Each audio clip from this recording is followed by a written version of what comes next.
Fight back! Fight back! I wanna gag, I wanna choke.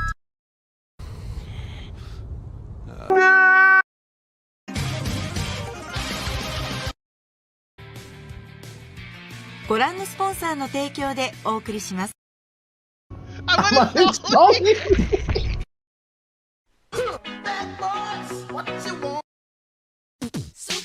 I got this girl and she wants me to duke her. I told her I'll come scoop her around 8. She said, that sounds great. Shorty girl's a trooper. No matter what I need her to do, she be like, on his own throne, the boss like King Cooper. On the microphone, he floors the ring. But no, Average MCs is like a TV blooper. my ass, MF Doom, he's like I tried to, I went to walk to the park. I let See her if I get could an get some outfit perceived just fresh to air pull to her help off. me She said niggas with ain't this shit about or shit. whatnot. And it I didn't. wonder if It she definitely meant fucking it. I did. doubt it. The way it be in her mouth, I she hated can't it, live bro. without it and can't live with it. You think it might be like a more underlying problem, or It's probably just bronchitis still. I'm not entirely sure. Hit record. There we go. But no, welcome everybody to the podcast. I'm here with DVD Pac-Man, Mr. Giraffa, the Alicorn Lion. Wow, I said that totally fucking wrong. we like casting spells?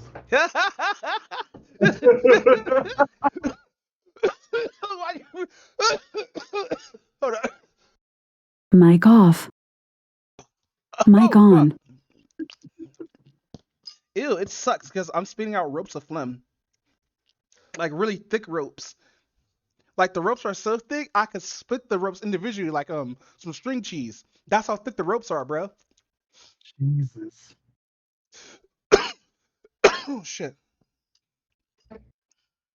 Yeah, I think I'm gonna buy some coffins when I go grocery shopping. But Yeah, you kind of really do.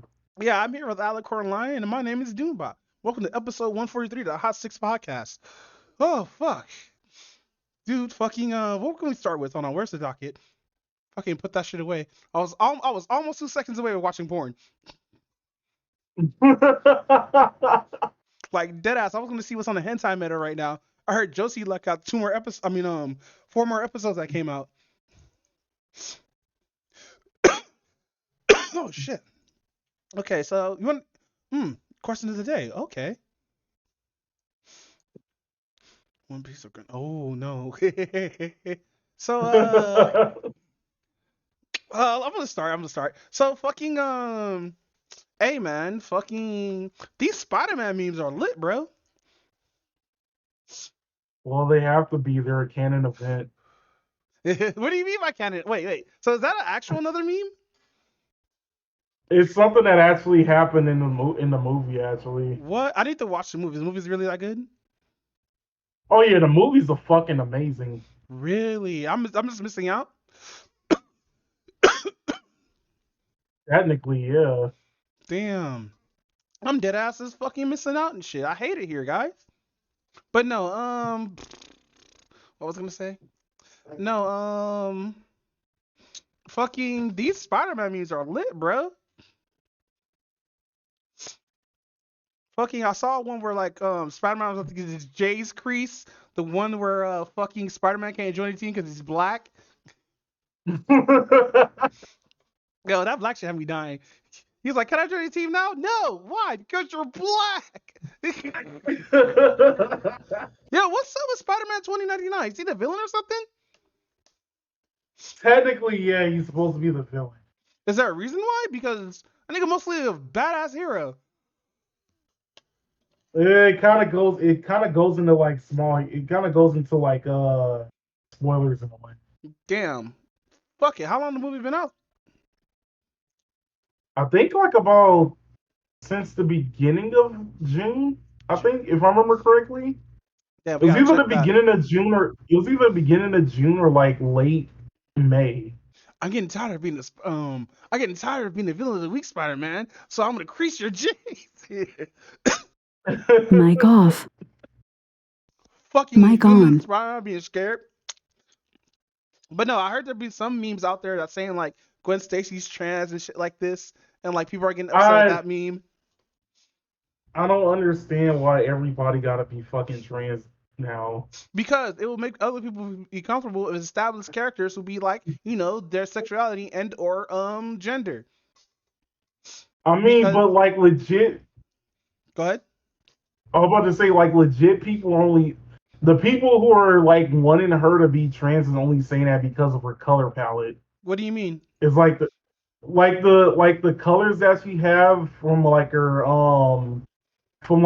costume to like her hair color is like kind of sort of similar to the transgender flag.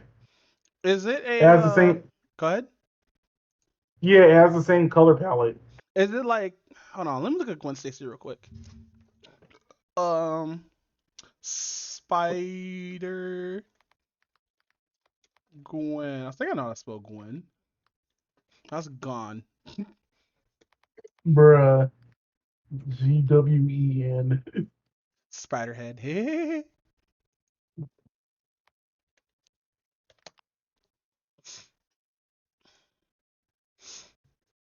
Okay, so she has her color palette is literally just hold on, color palette. Let's see.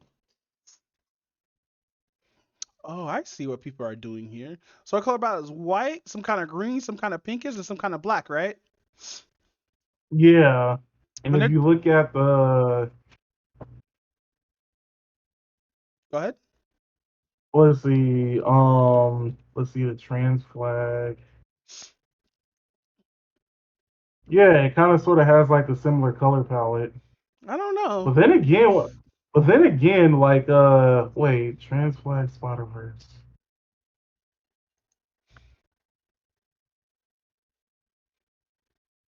Are you fucking kidding me?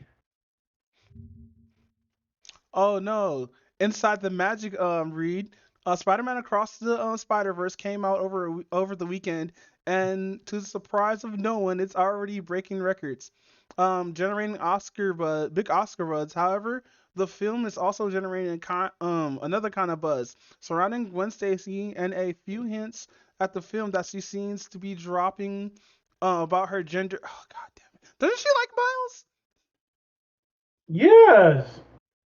It's like it's clearly stated at the beginning of the film Oh, was it this that she article? has a thing for Miles. Please don't let it be this article that do it because the second the second fucking paragraph here is Gwen Stacy trans? All the evidence we have. There are a few bits of evidence that people latched onto when they're watching Across the Spider Verse. When mainly visual, mainly visual. First of all, there was a few color schemes in nearly all of her big shots. Gwen is surrounded by shades of pink, blue, and white. Yeah, because she's a girl. Yeah, exactly. Well, there's mostly pastel colors, honestly, but that's her color scheme, right? In addition, Yeah, go ahead. yes. No, I was about to say, yeah, that's her color scheme. In addition, there's a shot in the room which you can clearly see in a pride flag flagging over her door with the phrase "Protect Trans Kids" written on it. It's very specifically unlikely that a teenager would have this in a room unless she or someone she's very close to were a trans kid themselves, or immediately in chains of protesting the whole city or protecting the whole city. Yeah, I actually would feel that she's protecting the whole city. She would protect those who are trans, right? But that doesn't In a make her way, yeah. trans. But I don't know. Which there's still the I'm all, what happened? oh no, no, continue reading. Which there's still a case for. Still, the placement seems pointed. Let's see. Da da da da da. Lastly, details of her father's uniform seem to be out the trash pride flag because he's supposed to have that. He's a cop. Oh, okay. So about that, I'm seeing this like small post right here. Mm-hmm. Okay, so it says Gwen Stacy is trans. Her old arc is a trans allergy. The colors are the trans flag, but most telling, and then the rest of it is in all caps. Her Really? white cop dad wears the trans colors on his uniform. No fucking cop is that much of an ally unless they have a trans family. No, that's fucked up. Because how do we know the cop himself is not trans? Just because someone's a cop doesn't mean they're not trans. What the fuck is this, bro? Like, there's definitely a bunch of gay cops. There's definitely gay cops, 100 fucking percent. Oh, most definitely. You know, there's that cop be like coming into like the department talking about flame on. But no, fucking yeah, it just feels odd that people like to push like sexualities and fucking all this shit onto established characters, unless the character is like a new character and it's like said on there that they're like trans. Like what would be a good example of this? What would be a good example? Probably fucking Aqualad from fucking Young Young Justice? Justice, yeah. Would be a perfect example of this. I would say Ellie, but that's a video game, so. True. But no, did you hear that made Alloy trans and fucking not trans, but I think she's the L now, a lesbian now in the game? In Horizon Dawn? Yeah, apparently. And people are just foaming at the mouth at it. What's her reason though? Well, to be honest, I've never really played Horizon Zero Dawn. Like I always wanted to. Don't get me wrong, I always wanted to, but I never played it, so I don't necessarily know like what would cause her to go in that particular direction. I don't know. She's probably already established. I haven't played the game as well. Like if somebody could be able to tell me, like Viva Chat or whatnot, that'd be great. But like other than that, I don't really know. She doesn't seem like the type. I'm And I'm not gonna like. Go ahead. I'm about to say I'm not gonna go on the route of saying that it's like an agenda or anything. But No, like with Alloy, if she didn't show any like that in the first game and now she's showing in this game, it would probably be like a little bit of pandering or whatnot. But like the character wasn't established straight in the last game, I believe. She was just a character. Let's see, hashtag Black Podcasts. But no, fucking the fucking memes, dude, are fucking hilarious, my guy. Like go ahead. wait, to the alloy thing? No, to the fucking Spider-Man shit. Oh, to the Spider-Man one. Yeah. Yeah, I have to bring it back before we go too far. Streaming now. Twitch. I think one of the ones that I like laughed at the most was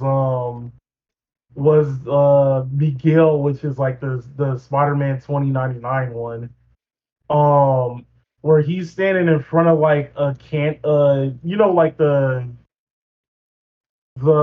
camera cannon. The camera cannon? Yeah. Wait, explain. No, it's the camera company named Canon. Oh, yeah, continue. Yeah. Yeah, where he's standing in front of it and he said it's a Canon event. Yeah. So, what's the whole joke with the canon event? What is that? Okay, that also kind of goes into slight spoilers, but not too heavy. Fuck that, bro. We spoil anime on a 2-weekly basis, bro. Continue. That's true. All right, so basically what happens is one of the universes they go in is like a Pakistani and like Spider-Man, right? Whoa, what? And yeah, it's like a legit Pakistani and Spider-Man. Hey. And whatnot. I forgot like what his name was because like it was kind of hard to pronounce. Mm-hmm. But well, actually, it wasn't really Pakistani. It was like kind of more like Indian and whatnot. It's kind of like somewhere within that race and stuff like that. But anyway, at one particular point, like a lot of things are in danger, and Miles actually saves his father and whatnot. Wait, was Miles supposed to be dead?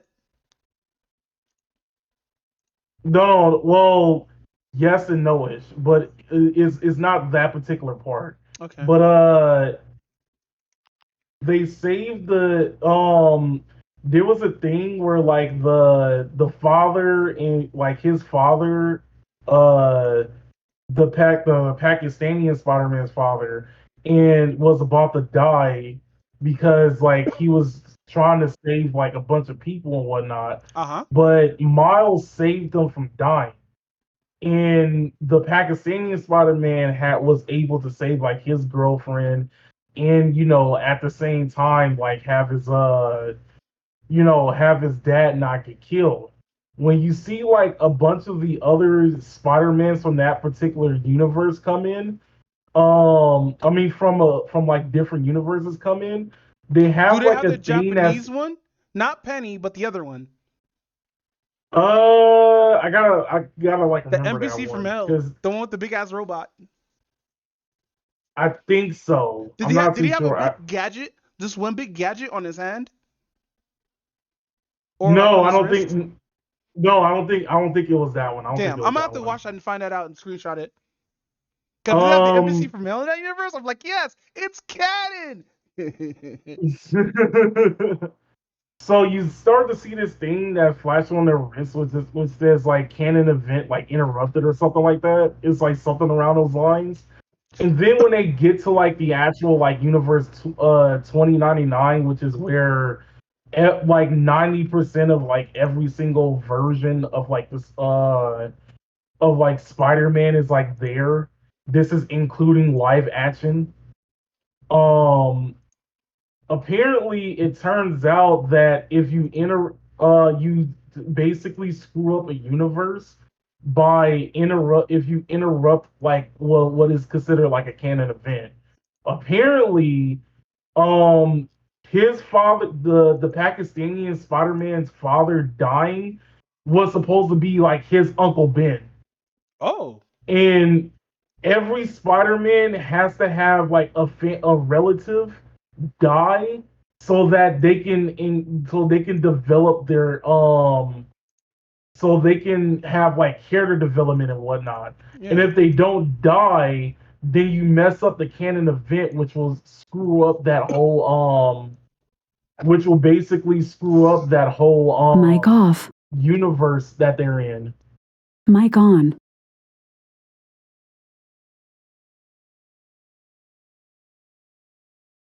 So yeah, that's basically how like the canon event was like all up. It turns out that Miles Morales' father is supposed to be the Uncle Ben that dies. Oh, there we go. Hey, question, Even question, though like question. it was, huh? Is Madam Web in the game? I mean, in the movie? Which one? Madam Web. Wait, let me look up which one Madam was.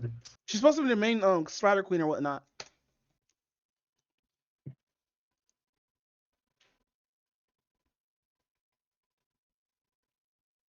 Bruh. What? Is Silk in there? Because if Silk's trying to fuck Peter Parker, that'd be hilarious. Uh,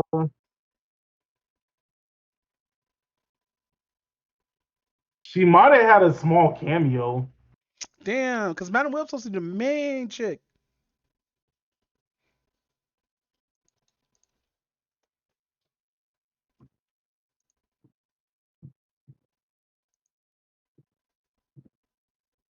Uh, yeah, they probably had her as one of the background characters. Damn, that sucks.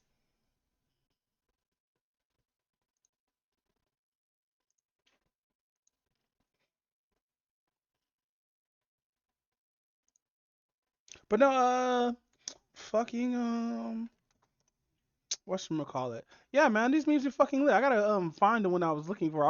I've been watching a bunch of like fucking Ace Vane compilations and shit. This is fucking up my meme game, especially the fucking latest one. Oh yeah, the golf one. No, the one before that one. Hold on, well, let me find Ace Oh, Vane with real quick. the Fantastic Four one. Yeah, fucking they used the disappearing meme. That And fucking shit Mr. was Fantastic's like, she ain't coming back, man. that. Shit, I'm you fucking dying. swear, I swear on everything I love, I will come down there and slap the shine off of you. I'm a creature Jade Spider-Man. So what was up with Spot-Man? Like, was he really a shitty villain? Oh yeah, because like when he appears, he basically it basically becomes like a laughing gag that like he doesn't know how to control his powers. Mm-hmm. And he basically tells him, like, he basically tells Miles that like he's his arch nemesis, and Miles is trying to figure out like, I never seen you before though. So then like after a while on the fight, like as like he's constantly either losing the fight to Miles or hitting himself on accident. Um, Basically it turns out that he got his powers when they did that whole thing with Kingpin and whatnot. Mm. No, I'm not gonna. After that whole sector thing exploded, since Uh-huh. like he was still in there, whatever the black holes in his body are basically dimensions. Really? You can just pull anything out of it? Or yeah, they're basically portals. And he was like, "Oh, I lost like my whole family because of this and everything else like that. Now I'm gonna make sure that like you lose everything that I lost and stuff Is like that a that." suit he's wearing or not? No, that's his body. Oh, fuck. Men in here. Yeah, his whole body is mutated into that. The second video is hilarious. Rats. Rats make me crazy. Dude's like, no, you're black. Ace Vane should do a video on it, deadass. But no, fucking oh shit, man. I gotta really watch the movie. I know I'm gonna fucking pirate it. I'm gonna do it because I don't go outside anymore because all I do is stay inside the house and be stuck on a PC. But fucking yeah, I think I'm actually gonna have to watch this movie. So about movies, so you watched the new Titanic?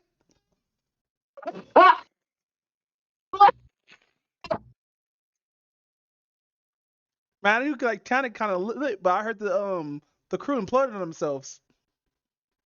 Uh, But no, fucking two bro. Go ahead. $250,000 for what? Wait. We got new info now that one of the people got $150, so they died for $150,000. Oh shit! That is the cost of life right now. 250 between 150 to $250,000. Like yikes. Nah, dude made a quick million off that. That's a quick bag, bro. Oh yeah, he definitely made some bag off of that. But like, he didn't try to upgrade the sub at all. Like, that submarine was being controlled by a $30 controller you can buy on Amazon right now. be like, dude, fucking the homies like, damn, the stock went up on fucking Logitech right now, because everybody's trying to get that controller. I was just about to check to see like what if that controller is still installed. You know what's fucked up? When they first sold the controller, bro, I was like, oh no, because like controllers are actually commonly used in submarines, but not controllers like that. They're totally different controllers. They have like a little platform, its own little like whatchamacallit. Like one of those fucking MechWarrior controllers and shit. But it actually works. This dude was like, I'm gonna fucking use a Logitech controller with my jerry rig submarine. Like, hey, yo. And I'm just sitting here like, why? You know what pisses me off about it? When people are complaining about, oh, why do y'all guys care about these millionaires and shit like that? Be like, that's not the point. There's still people who need to be saved. And people try to point out, like, fucking, oh, there's this other ship that crashed out that had, like, all these, like, people on it who drowned to death, and nobody was worried about them like that. And just be like, bruh, really? But no, fucking, the memes are lit, though. I haven't seen any of them, but I know the memes are. Oh, no, I actually have. I've seen 2 of them. Bro, the one that got me was like, and this was like I think the next day after it happened, somebody was all like, "Oh yeah, this is who's gonna be greeting them like when they wake up, and it was like that scene from the end of Titanic. Oh my god. The one I seen was the James Cameron one. Oh my god. But I'm trying to find. No, the other one I saw was Little Mermaid too. Oh yeah, I think I did see that one. And then it was like one where they edited the current Little Mermaid's face with like Candace Owens' face, and it was all like when she figured out that there's a bunch of white men drowning. Did Candace Owens put anything down there? Did she say anything? Wait, who? Did Candace Owens say anything? I'm not too sure if she actually did or not. Dang. But I'm gonna look for some more. What's the fucking submarine called? Star Ocean? Yeah, I think it's called Star. Oh shit, it's actually called. Wait, is it called? I hope not.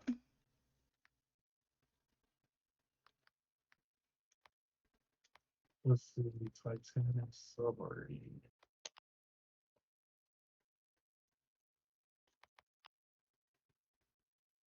Oh no, But it's not called Star Ocean. It's not- called Ocean Star then?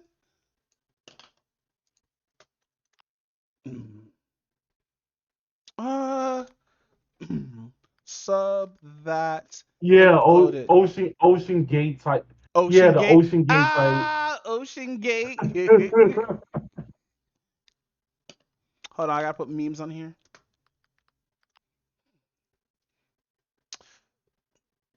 I think the weird one is I heard there was like a conspiracy theory that like before they figured out like the moment the news came out that it was missing, that there was already in works of a documentary on it being missing. What the fuck? That's crazy. That is, and I was like, hold on, how does that work? Dude, there's already fucking YouTube. Dude, the thing that pissed me off is they died the same day that they went down there, and we all sat there for 4 days hoping they would get back here. Cause nobody. Yeah, because they're all like, Go ahead. oh, wait, what were you gonna say? No, go ahead. Go ahead. No, I was about to say like, basically.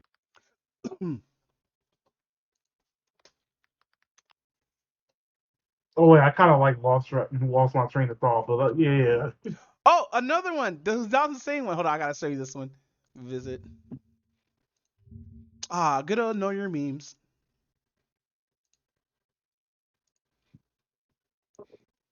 This one I saw on somebody's YouTube.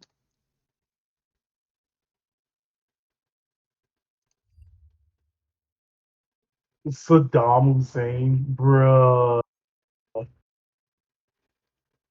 What? Oh, the head Wait, one is lit. wait, why would Saddam Hussein be in it? That's the joke. These billionaires looked at this and is like, yeah, we're definitely gonna get out alive. No. Hold on, there's more. There's an Ocean Gate Chan. Somebody turned into a waifu. There's an Ocean Gate channel. What the fuck? I gotta see that. Wait. No fucking way. Oh my god. Y'all need to be a little bit more sympathetic with this whole Ocean Gate situation. I'm sure she did her best. The memes are lit, bro. Yo. The fish after not eating humans since 1912. Nah, these views are too fucking strong, dude. Lots of controller was.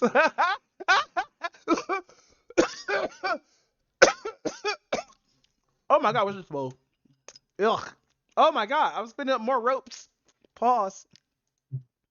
Damn it. Oh my god, I hate this. I hate the taste of fucking phlegm, dude. It tastes fucking gross. I don't think anybody likes the taste of phlegm. I hate it. I'm actually curious if Mic I'm off. actually curious if what's his face made a video or not. Mic on. Mentally Mitch. Who's that? So Mentally Mitch is a dude who like reads off memes though, but he puts his voice like very high. Mm-hmm. And Mic off. yeah, he puts his voice up like super high and stuff like that, and then of course he's like laughing. But you know like the video is over the moment like the dude like bursts out laughing. And usually whenever like he usually makes stuff between like random memes or like if there's like a situation like this where it comes up with like a bunch of memes and like he'll definitely like make a video compilation of it. Like So- Mic on. Go ahead. the last one I saw was like when Home Chick who got fired from like the police department that was like sleeping with all those dudes. Yeah, I remember Police that. officers on the jobs. Yeah, I remember he like that was like the last like compilation I saw him like make. Like when it came to like a situation becoming a meme.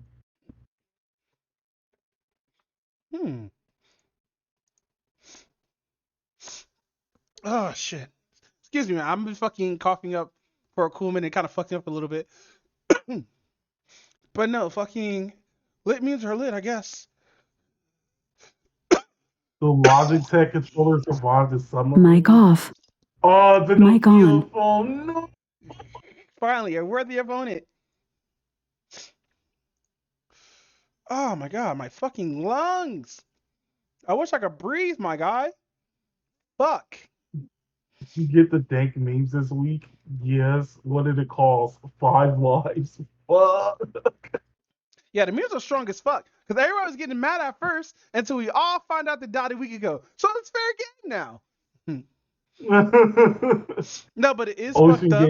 Gate Go ahead. Ocean Gate CEO slaps roof of submarine. Submarine catastrophically implode. Fuck. Hold on. Here's a good one. No.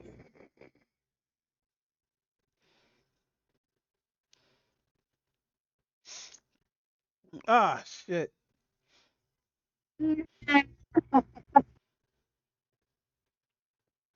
But no, man, like, honestly, all the warning signs were there. This dude would skip all of regulations and safety and shit, and now he's dead with 4 other people, and one of them was a 19-year-old.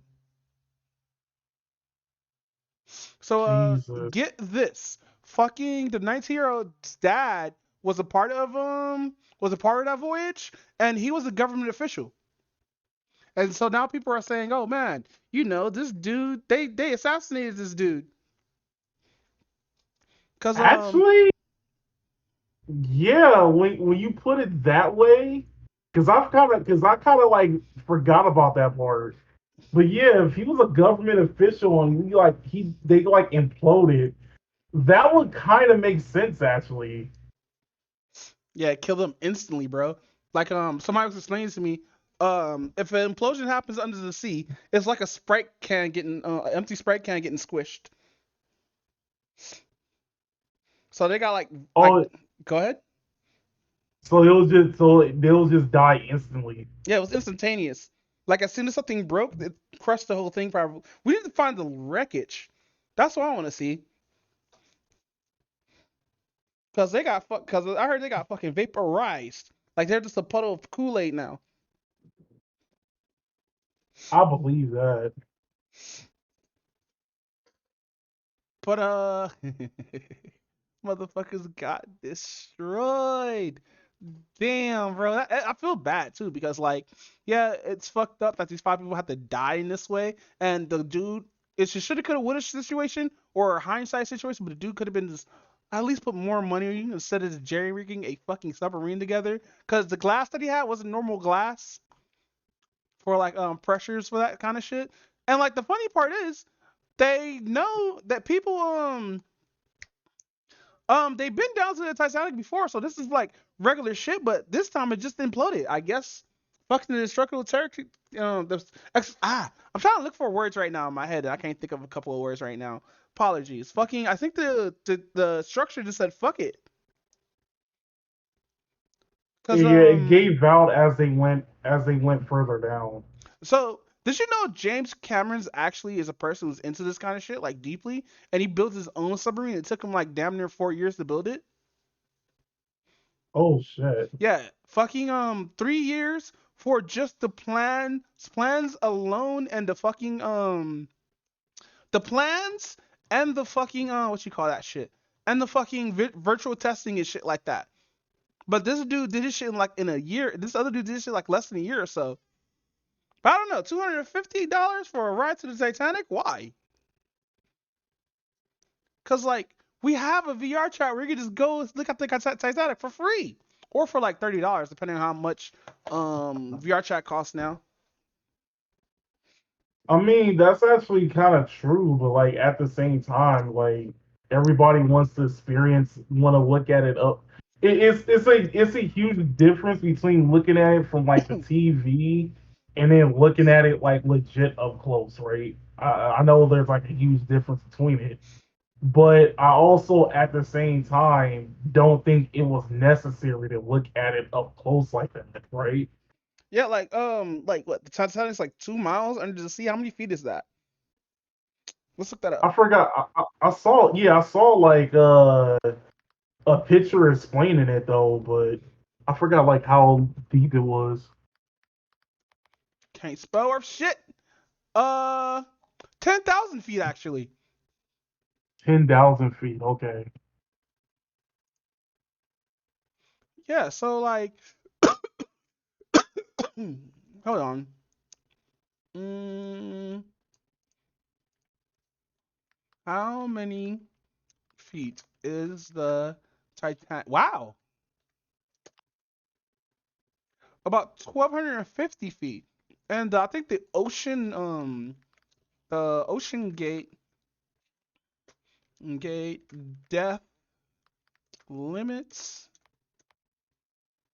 Um,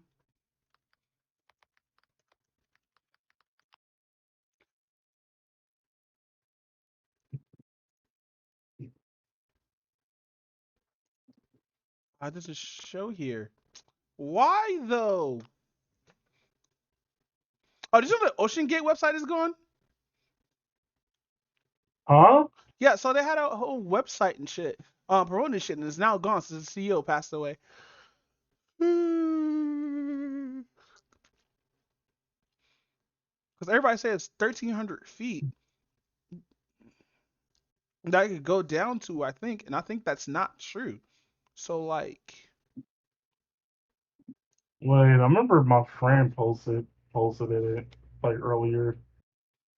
Not earlier today, but like earlier yesterday. nah, this dude been doing it for 14 years. Jesus Christ. This dude dead ass said I'm gonna use a Logitech controller. I mean, at the same time, I did hear that Matt Gierning actually went into like one of the cruises. Who's that? The dude who made The Simpsons. Wait, what? Wait, didn't the Simpsons make a joke about this? Okay, that I'm not too sure. Holy shit, we gotta look this up. 12 12,415 feet It don't make no underwater. sense. Because the Titanic is 10,000. Hold on. Let me put in how deep is the Titanic. How deep is the Titanic? Okay, so the Titanic versus at 1,250, right? And fucking the submarine was how much? $250,000 to go on it. No. How much? I mean, how much was? Not how much. How? What was the limits of the submarine of the Ocean Gate submarine? That's what I'm trying to figure out. Okay, that I don't necessarily know. Hmm.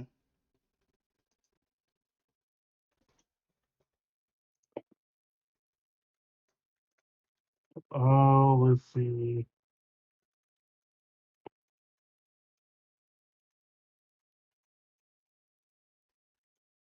So the Titanic is deeper underwater than the Grand Canyon.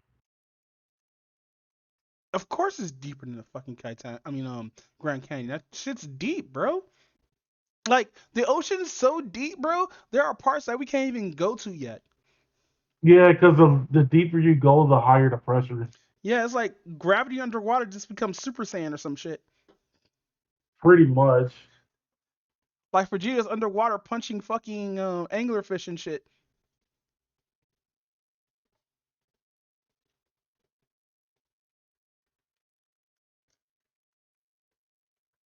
Hold on, hold on. Typing something real quick.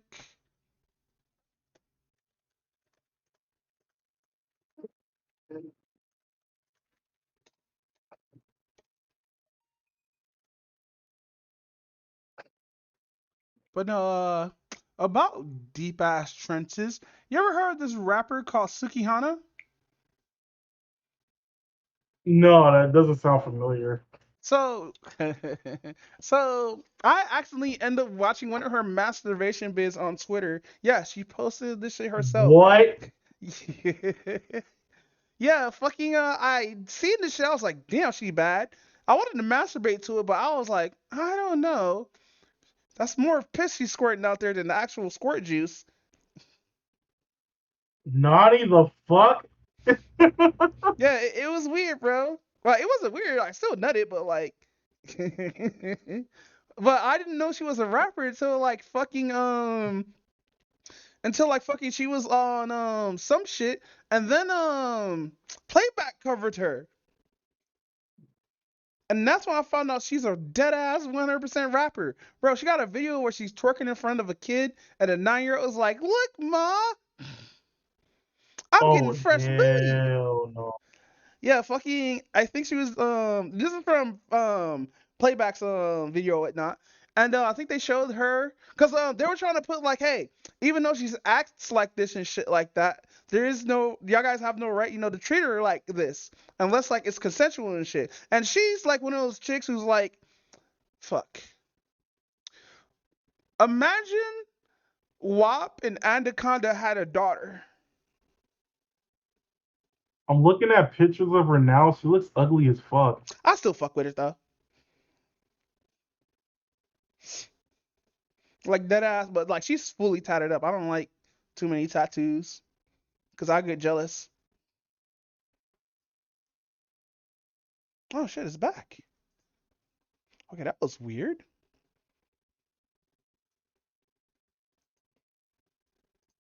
Sorry, Yeah, she kind of looks ugly as fuck. I'm not gonna lie. I'll fuck with it if she wasn't so thoughty. Cause she's talking about, yeah, piss on my face. And let me piss on your face. We're like, yo, chill. We don't need to do water sports in here. I'm not an athlete. Why would you want somebody? See, I don't see. And some people talk about like not kink shaming. I'm trying to figure out why would somebody want to get pissed on or in other cases shitted on. Get shitted I don't on. understand that shit. Yeah, I never understand shitting on anybody anyway. Like, 'cause that shit's gonna be all hot and stanky. Ew. Uh, Ew. Imagine somebody shitting inside your vagina and or dick. Ew. You gotta wash out your foreskin and your fucking labia and shit. Nah, fam. Shit in the toilet, bro. Like, use an enema, bro. I'm not trying to do anal and all of a sudden doo doo comes out. Ew, that's how she orgasms probably. On in some. technicality, that'll be like unclogging. Oh, fuck out of here. That's how you get the best way to get rid of Oh, about booty and shit like that. The booty warrior got out of prison. I thought that happened like a while back. Really? I just found out he got out of prison recently. Maybe so. Like I did hear something about like he got out of prison But anyway, like a while back. yeah, she's a pussy popping rapper, or what did we call it last time for those kind of rappers? Yeah, pussy popping lyrics. Okay, cool. So she's a pussy. So she's she's a thoughty rapper or whatnot. She be talking about how much she is a throat goat and shit, trying to act like who was it who did fuck? It was Meg Thee Stallion. Who else who did WAP? Oh, Cardi B. Yeah, she's trying to be the next Cardi B, I guess. Cardi B is like, worthy opponent. But who was it who threw up at one of their who threw up a bunch of semen at one of their fucking rehearsals. Was that Cardi B or was that Nicki Minaj? That sounds like something Nicki Minaj would do, but I'm not too sure. Yeah, she really is talking about that. Then like some other dude was like, and this is from Playback's what's it call it, was like, hey fam, let me get a sniff of your pussy. It's probably stink. Bruh. Like y'all niggas is disrespectful.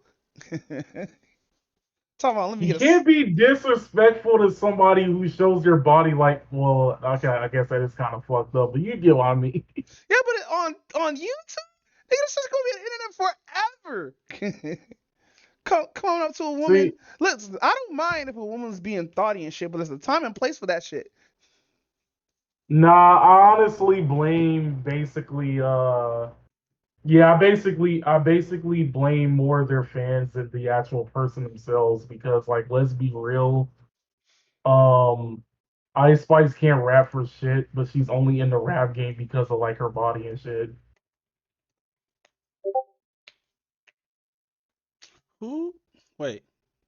Oh, now I know And what you're she searching wouldn't me. it's all like, and she wouldn't be getting that much attention if it wasn't for thirsty ass niggas. Yeah, Let's just be real 100%. on that. Thirsty ass niggas need to fucking chill, bro. She's still a person at the end of the day. Like, nobody goes up to Cardi B like that because she knows she'll slap the fuck out of a nigga. Like, women are able to talk about that shit, but don't talk about that shit if you're a dude to a woman. True.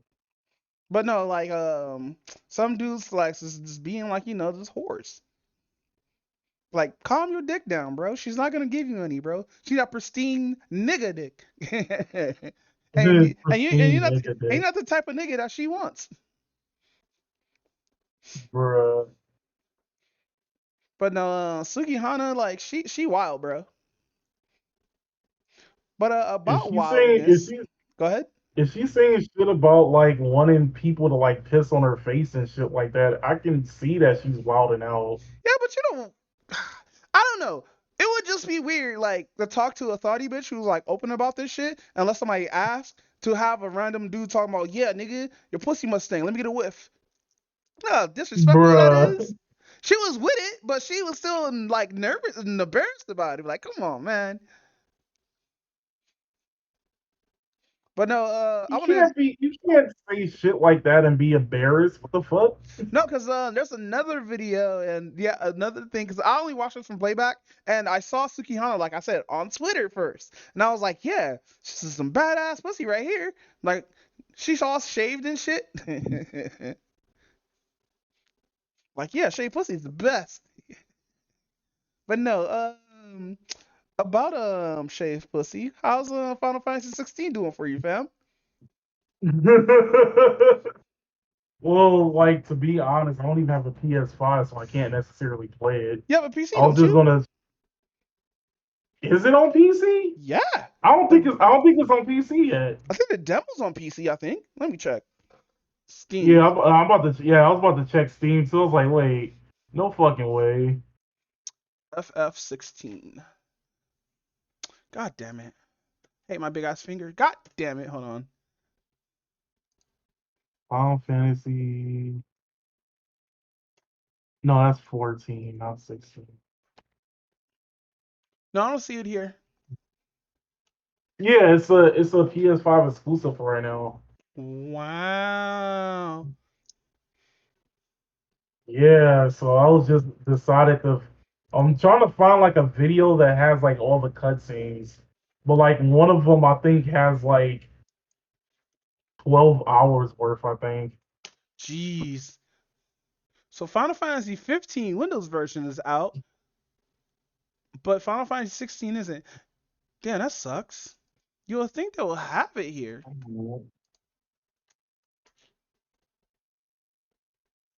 Oh shit, 17 fucking hours. Jesus, for all just to look at all the cutscenes. Oh, there's also one that's like 20 hours. How fucking long is this game? It's probably super long. I heard people were complaining about it because there weren't enough there weren't black people in the game. Like, why doesn't it need to be black people in the Final Fantasy game? You're gonna put black people in a game where people become slaves, and then you're just gonna bitch about, oh, it has black people in slavery and shit like that. Hey, yeah, that's probably what it is. Fuck out of here. No, okay. So here's my thing. Like, I know like some of the things that happens within the game.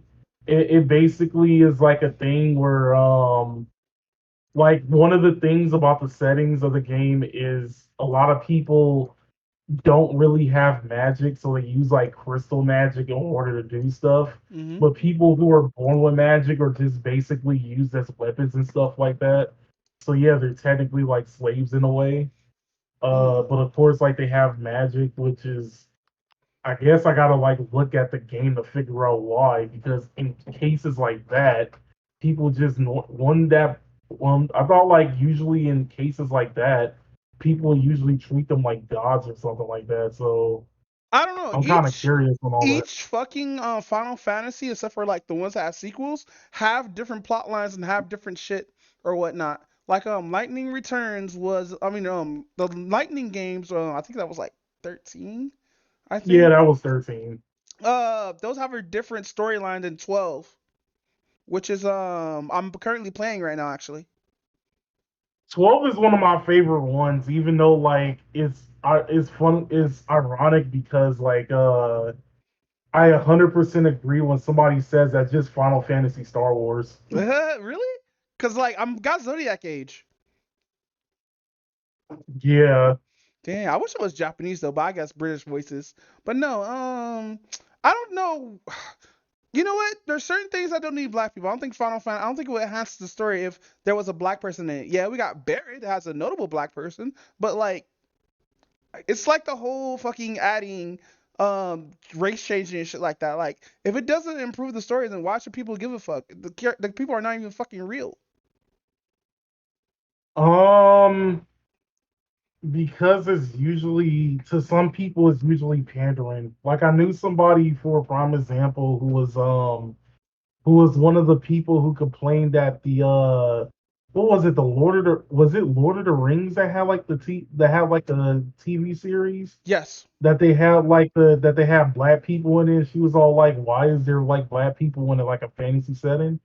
Well, they could be said as humans, but like I heard J.R.R. Tolkien had his whole thing like already set up, and his family fucked it up for him. So like, yeah, I don't know how to go about that. That one's a weird one. But like, if J.R.R. Tolkien was like, "Hey, fam, I already have the story set up. It should be like this," and other people change it, I feel that's kind of weird. Like, I understand like we need representation and shit like that, but there's certain things that we don't need representation in because it will feel like there's 100% pandering. Hey Raven. Hey, Y'all Raven. some bitches. Wow, and then he's gonna leave right afterwards. Nah, I'm Damn. good. All But right, so go ahead. we're basically talking about Final Fantasy 16 at the moment.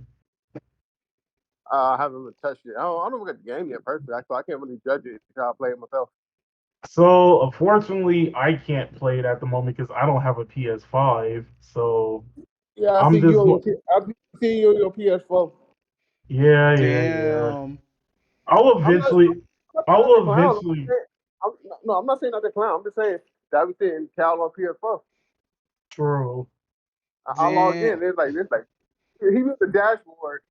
I'm like, Cal, you gonna play something? You're sitting on the dashboard 12 hours later. Oh yeah, that's mainly because I've watched YouTube on it. Really? This nigga like, Legit. yeah.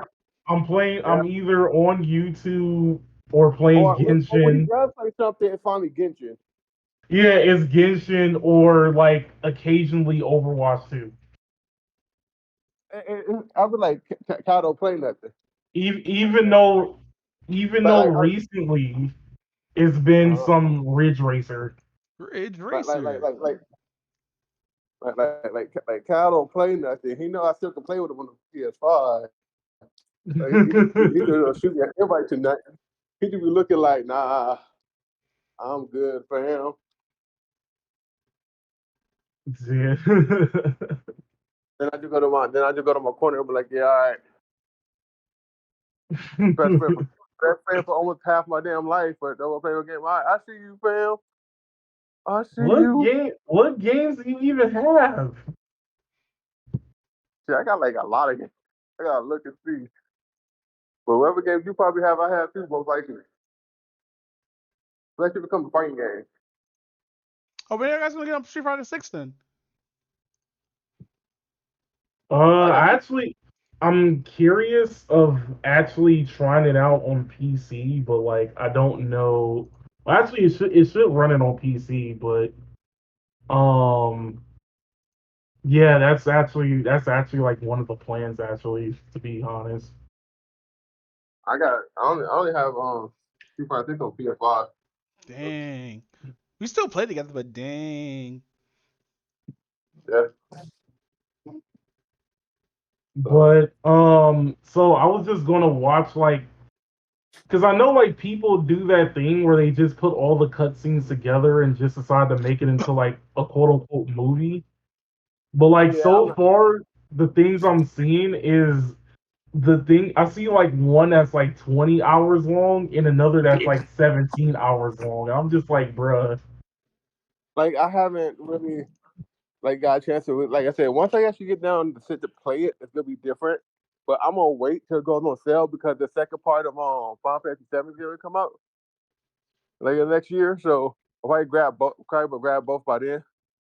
So but um but so far And I haven't watched none of the cats. Like when they show gameplay, it looked pretty good. So oh yeah, because part of the people who worked on it also did Devil May Cry. that's Yeah, I why was I should. watching Ro play the game because he has it, and he was playing against the Yeah, boss, and it looked a little bit like no, Naruto no. Ninja Storm.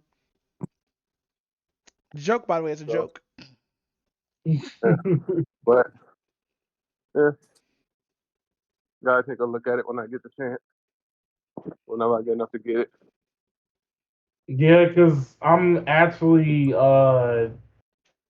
one of my coworkers like she's been like deep heavy waiting for the game and everything else like that, and then I feel also figured out that like some of the story was like inspired by like Game of Thrones, and I was like, oh okay. And so like it's like the first Final Fantasy game with like a mature rating too. Really? No, I think Yeah. Yes, and yeah, because we really should have a 15 should be rated M for M. Well, it should be rated M, but it wasn't for the fact that the movie was rated R. The short that they did. Oh yeah, I remember some Yeah, of the shorts. yeah, because the movie should really like the game itself should be really rated M, but they still toned it down because of like you got the people who complained. I didn't like how they handled 15.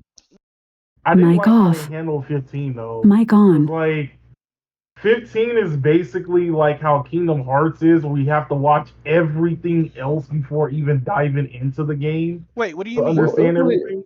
it was only one. It was only the one movie that they showed before the game. Now the King's Play, and that's not too bad. You know what I'm saying? But the fact that you have to go to like different types of mediums just to like understand the story is ridiculous. Well, a lot of stuff too, though. Like other things did that before too. Mic off. It's not like, and this is not like the first time Final Fantasy did anything like that. Remember, Mic they had a on. trash movie too. Okay, Oh, the so one that nobody watched. Yeah, I remember that. which Or movie? nobody Well, that's liked. the point. The But one that's that not came out in like 2000. yeah. But still, there's Spirits Within? Yeah, Spirits Within, that one. Well, that yeah. because they thought Final Five was something weird, and they never did play the games, and just like read a synopsis on the one in the back of the on the back of the fucking cover.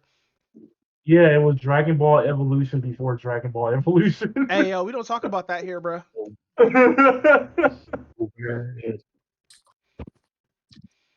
But nah, Final That's Fantasy horrible. 16. I saw gameplay of it. I want to play, but like, I'm not gonna play. The game looks like it's gonna bust my computer open though. I just built this new PC. Uh-huh. I don't need any other fucking game over here fucking destroying my new PC that I built from scratch. I paid too much money for this where I could have just bought a PS5 and be fine. No, you hush. And you just can't throw out like PC Master Race and then complain that the game can't play on your PC. Bro, the PC. Listen, here's the thing about the PC Master Race. There are tiers to this shit. The better your computer is, the higher the tier you are. Damn it. If you got a 4060 in your PC, you're up there. You're up there with fucking the gods and shit like that. Fucking with white long hair, yellow skin, and fucking buff ass muscles. But if you build a low tier PC, bro, you might as well be a console player. Over here, looking like that one anime chick from a god from a godless world, or Aqua. You know how Aqua was a god and she got nerfed? Yeah. That's basically what it is. You're just a nerf god. But no, there are tiers in this shit. There's like 8 tiers, I think. I'm on like tier 4. Because I actually upgraded my PC and everything. But no, I would get it, but I'd rather watch somebody else play it though. Because like I know I'm not gonna be able to run that shit because like, reasons. I think like even after watching all like the cutscenes, I still kind of want to play it though because gameplay looks amazing. Yeah, I saw the Bahamut fight, the one that was underground. That shit looked lit as fuck. It's like DBZ and Final Fantasy 16. What do you mean? Bomba Fett's like flying through the sky and shit, like doing fucking combos and shit on the motherfucker. I was like, this is way much better than Forsaken. Damn. Wait, what are you talking about? Final Fantasy 16. Oh. I'm talking about demo play that I've seen. So, one of the things that I've noticed about some of the people who are not really liking the game is that they're saying that like the game differs from like every Final Fantasy game before it. Okay. And that's dumb. No, that's dumb because every Final Fantasy game is different. Every fucking title that doesn't have a secondary title to it is different from each other one. Even the online games. Yeah, but hold up, we gotta say this too though. Like every other game is different, like y'all said, right? But then people complain about. I'm a good example of this. A lot of people didn't like 13 because of what their combat system was. I'll be honest. But the story too though. But a lot of it had to do with the combat system. Oh, this is different. What the fuck you want to do? Put out the same shit? Yeah, I think people get tired of turn-based shit after a while. You need to make it action-based. Okay, that was about to be one of my major arguments too, because like if the game isn't Pokemon, nobody likes it. Nobody likes turn-based RPGs like that. Bro, people hate Pokemon though. Like, I'm a person who complain about Pokemon regularly because I still think Pokemon Black has the best story in Pokemon throughout the whole series. You can fight me on this. I don't give a fuck if Arceus is good. I don't give a fuck if Violet and them is good. I don't give a fuck about any of that because Pokemon Black and Black 2. No, Pokemon Black was the only Pokemon that had a fucking sequel to it. That's the only reason why that series is so fucking good because it had a fucking sequel. Everybody loved that shit. In technical terms, yes. Also, Pokemon X and Y was supposed to have a sequel, but they didn't get their sequel. Yeah, that's sad. Oh yeah, Sun and Moon had a sequel. Sun and Moon had a different game. No. It was a sequel, but it was a different timeline. Yeah, pretty much. Do we count that as a sequel? Is it a different timeline? Yes. Really?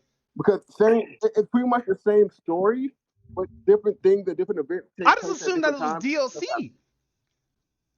Nah.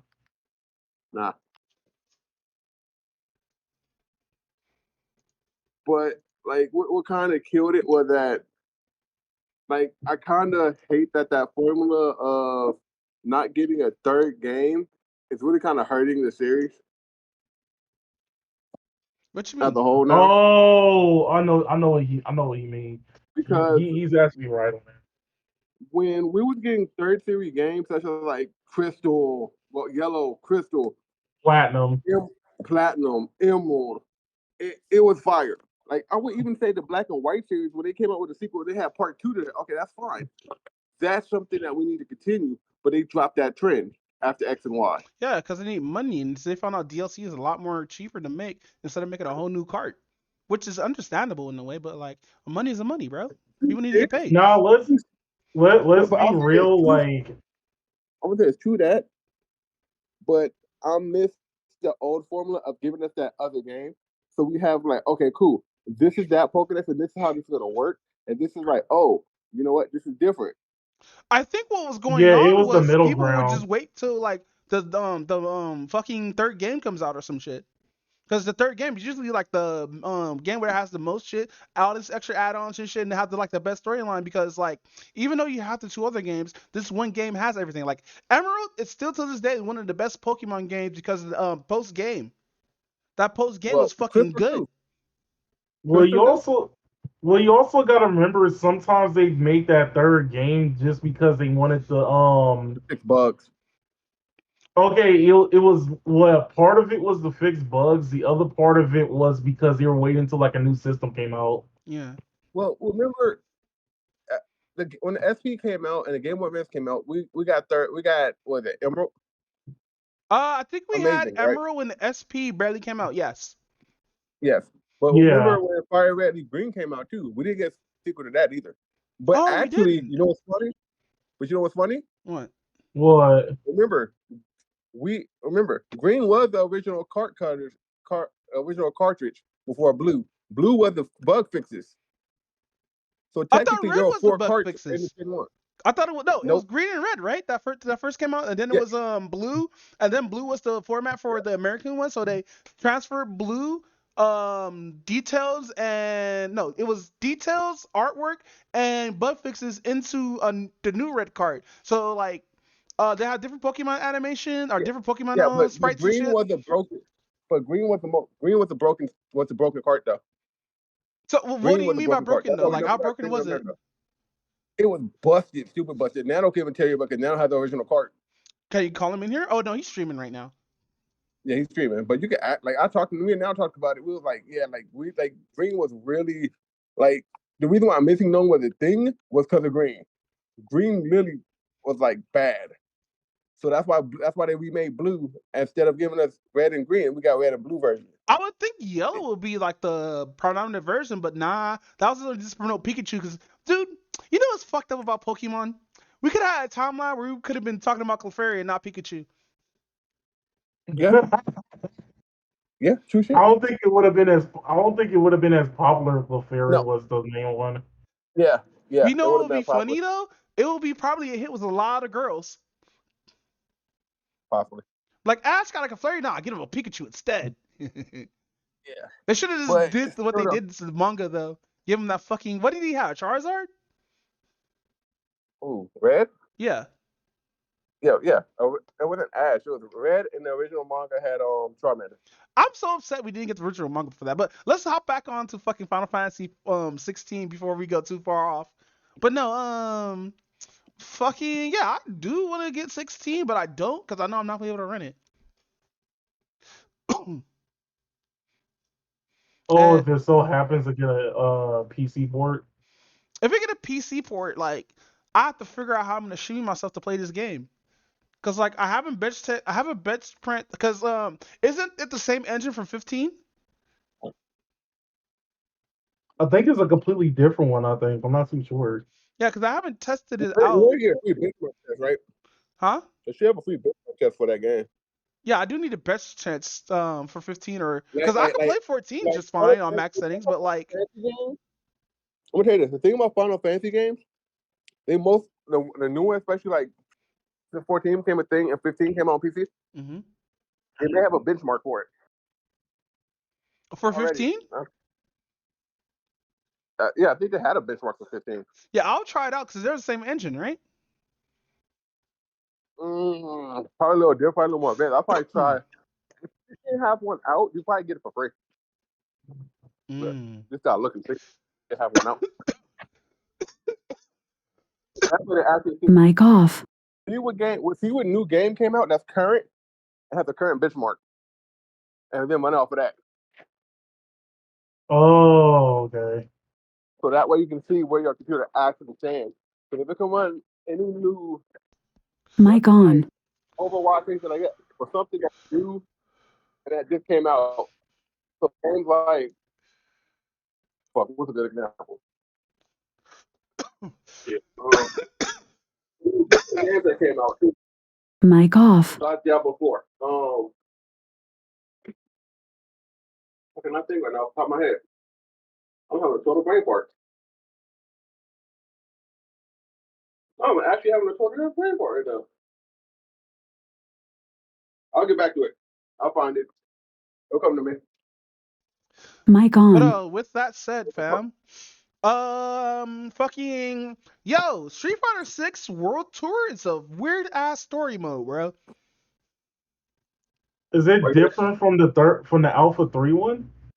Yeah, because you're running around in like 80 different cities and shit like that.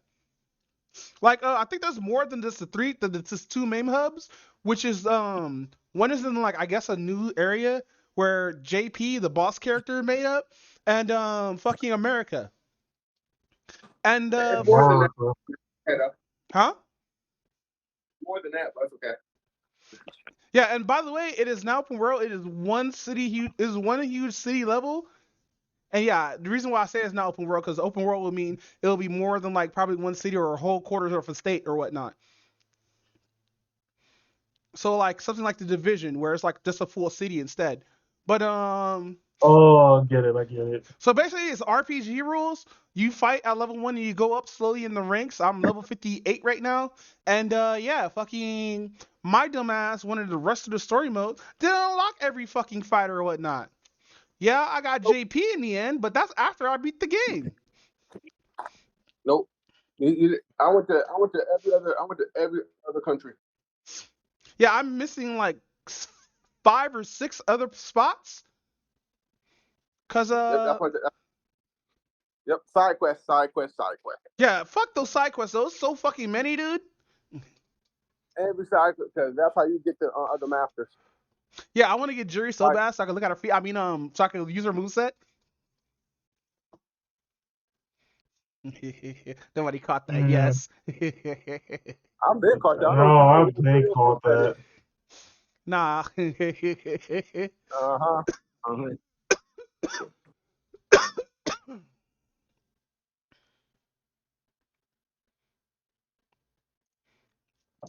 But no, there's better girls than Jury. Listen, I understand this, but Lily looks too young, and I still haven't found any porn of no, not Lily. Yeah, Lily's too young, and fucking even though I was confirmed that Kimberly is of age, she's like 23. I don't know. I still feel weird about that. Nah, there's better ones than those two. What do you mean? What, you gonna talk about Chong Li or Cammy? Cammy speaks. There's better than Chun-Li. There's better than Chun-Li or Cammy. Who's better than Cammy right now? Hold the fuck on. Marissa. I knew you were gonna say fucking Marissa. my boy like them built. Ever since I mentioned that fucking Zangief shit, yeah, Marissa's the top waifu right now. Yeah, I was already going to play her when they leaked her. Now, I'm gonna tell you this. That wouldn't happen if Rainbow Mika would got into the game. Yeah, because they would have nerfed her ass, bro. Yeah, we got her classic outfit, but that outfit would have been nerfed. They would turn that fucking leotard into like some leotard with spats. But no, fucking Cammy's OG outfit looks really good. Looks way too good, dude. I'm over here sweating and shit, talking about while she's doing spiral arrows at me and shit. Bro, she has jiggle physics on her booty. I was like, no. Over here pre-filling No Nut November and shit. What you doing over here? Double cheeked up on a Thursday. Word fucking tongue. Fuck out of here, woman. Chong-Li over here looking all old and modest and shit. I actually like this Chun-Li design, actually. Yeah, no, it's cool. It's a cool design. I like her old school design, but like I found out you can only unlock old school skins if you max out the character, and cause it's sort of like one of those sim games where you have to max out a character's loyalty. Or Mic off. or you can buy them. We're not Mic buying. on. Buy them where they're for free, unless they have different But- skins than the classic skins. I'm not buying the shit. That's the funny thing, because nobody wants to go ahead and go through all that, so they just buy it. And people No, Pretty are- much. no, actually, I can Ken up to max. I can get Ken's old outfit. I just gotta like level up for a bit because that dude's like level 80. Oh, by the way, since there's a level system in this game, it's kind of annoying, dude. Like, cause you have to fight, cause you be like level 13, you have to fight like level 38s and shit. Like, what the fuck? How am I supposed to do this? Then you have to do some gimmick where you just grab all day, which is fucking annoying. Wait, who just disappeared? That sounds annoying. I think right. Oh, there we go. Yeah, he's coming back. But no, got- fucking, you gotta do some Shadow Wizard money gang shit and shit in this game. telling you. But they're no, like, we want your hard-earned cash. there is a lot of annoying fights, and especially with the robots, because there's these robots that you can only do like air shit to it, like you can't do it or ground shit to it, and I hate these fucking fights, dude, because sometimes they get mixed up, because when you start a fight, you can either fight solo or a group of niggas. Now you only fight like what? I think it's like 3 at a time. I think. Yeah, something like that. Yeah, you fight like 3 at a time. You can bring in, you can tag in your mentor or like anybody who's under your mentor wing or whatnot.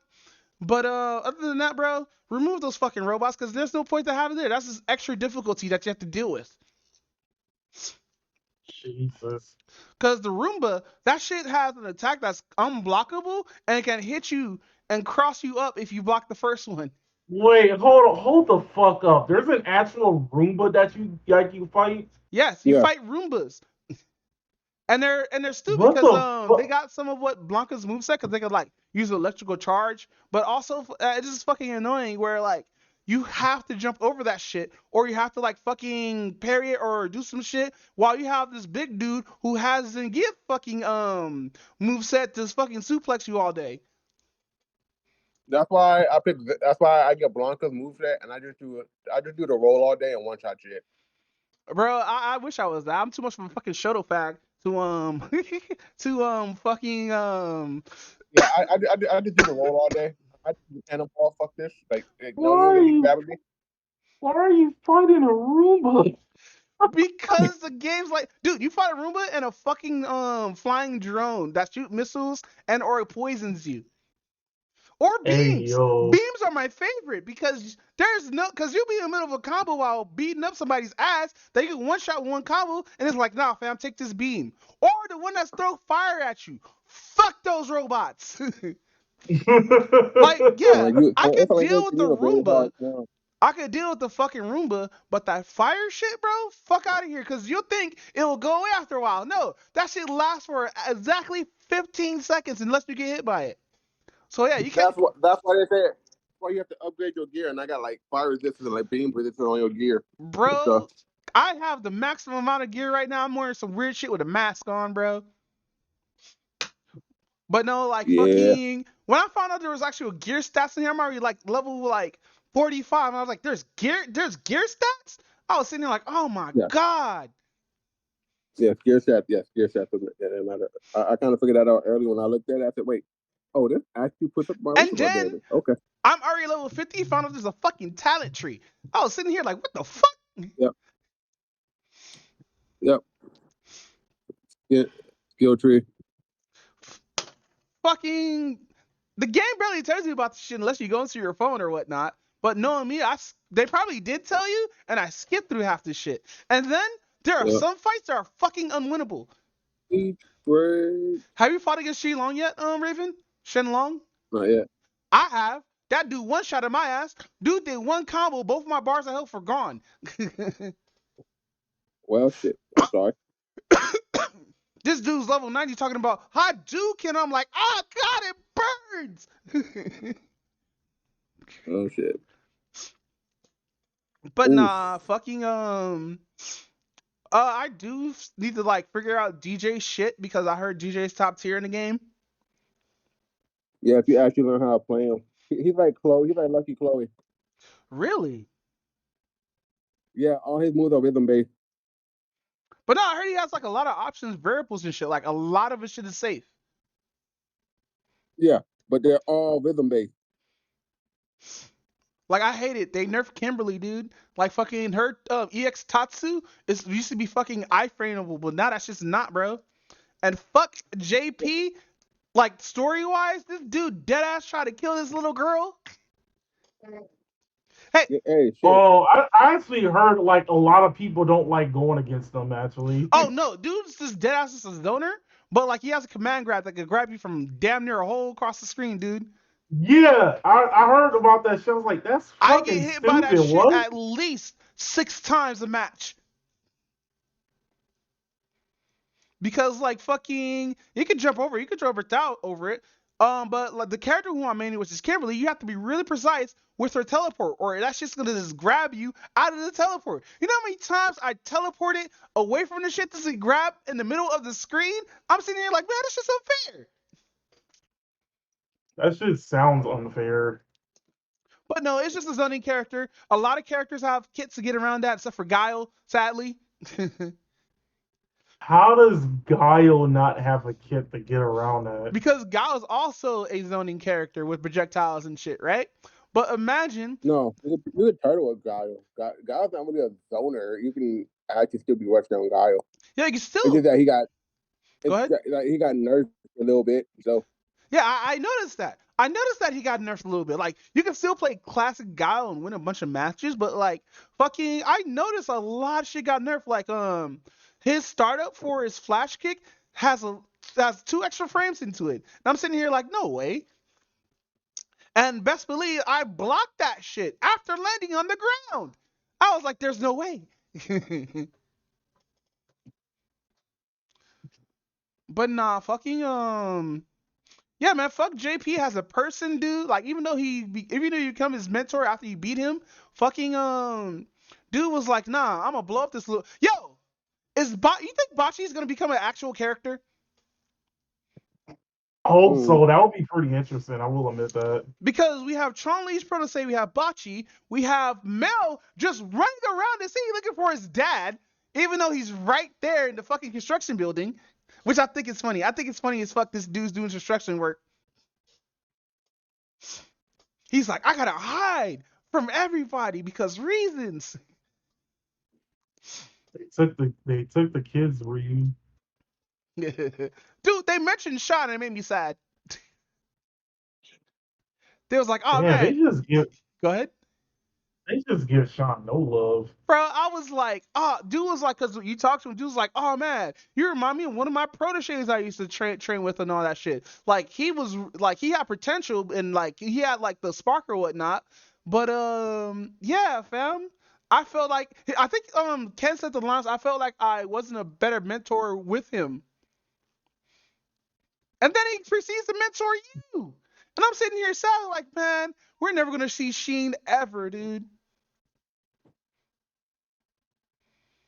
Like, and the closest we ever got was his sister. Yeah, Laura's pretty good.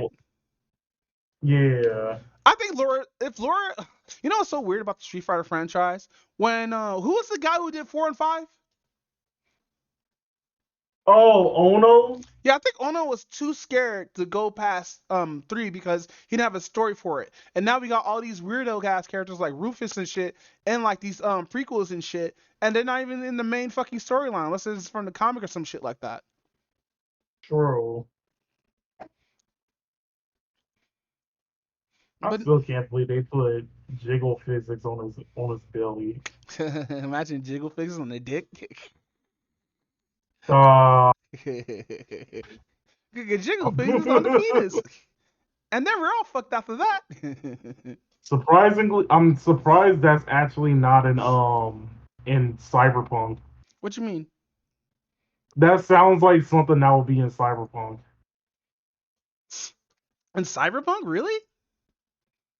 Well, yeah, like it's a game that where you can like customize your genitals. Yeah, but you don't see it I'm though. going. Ain't it like blurred out? No. Hey, you know what annoys me about games like Cyberpunk? Why is it a person view if you can't see yourself? So Like, other people can Uh, see you. yeah, but hey, it's wait, not what are you online talking about? though. So okay, I know I said that wrong, but what I meant to say is, why is it first person view if you create a character? Like, So other Don't people know. can see you. yeah, but like, it's not online though. And Wait, it's like, not Right. online. no, it's not online. Cyberpunk Listen, you can 2077 play. doesn't have online mode. Yes, it does. You can play with your homies. Wait, hold on. Are you sure? I play with DeAndre on Styles Did you play Cyberpunk before or after the anime came out? before. I had it on release. No, I'm asking Doombot. What happened? No, I'm asking did you play Cyberpunk before or after the anime I came never played out? Cyberpunk. I want to, but I still till this day have not watched the anime because I don't want to watch Rebecca die. I still need to watch the anime actually. Yeah, fucking Rebecca's my favorite fucking short stack. Cause like, That's well, except for me, but that's everybody's favorite. No, I just like it because of her character. That was actually really fucking funny. Rebecca had me dead, bro. Throughout the whole damn shit. cause like she does a thing where she actually do like the main character. Hey, I have a question. In Cyberpunk 2077, the show, is David single? No, he's dating no girl. He By is. name. Yeah. Okay. But like, My boy David is Martinez. she like among them, or is she like kidnapped? It's like Save the Princess type shit. She was with them Let's see. until David started, until Cyber Psychosis started kicking in, started going All bullshit right, I crazy. pulled up the article of CBR Online. Cyberpunk 2077 canceling multiplayer is a good thing. With this in mind, it is good news that Cyberpunk will not be getting multiplayer content. In recent interview with Eurogamer, Senior Digest 2020 says Philip Weber explains that the team need more focus on making the single player experience as good as possible. So there's no fucking what should we call it then?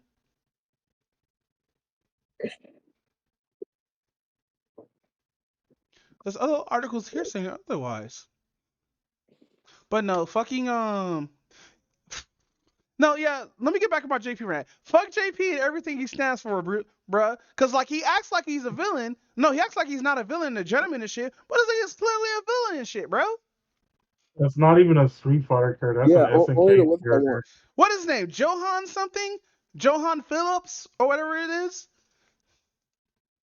That kind of sounds badass. I'm not gonna lie.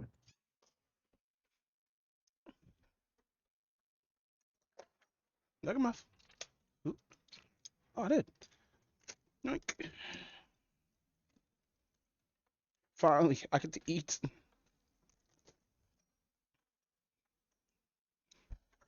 But now, I did enjoy my time with Street Fighter 6, and now I'm just in here playing newcomer lobbies in Street Fighter 6 with Kimberly and whooping ass, bro. Bro, Kimberly is so good. I'm just kind of curious of why they gave her such a big ass forehead. I hate it, bro. Every time I play, cause like you can do the Soul Calibur shit where you change people's faces and shit like that without the sound effects, which should have been a thing at first, but nah. Oh, it only give me like 4 wings.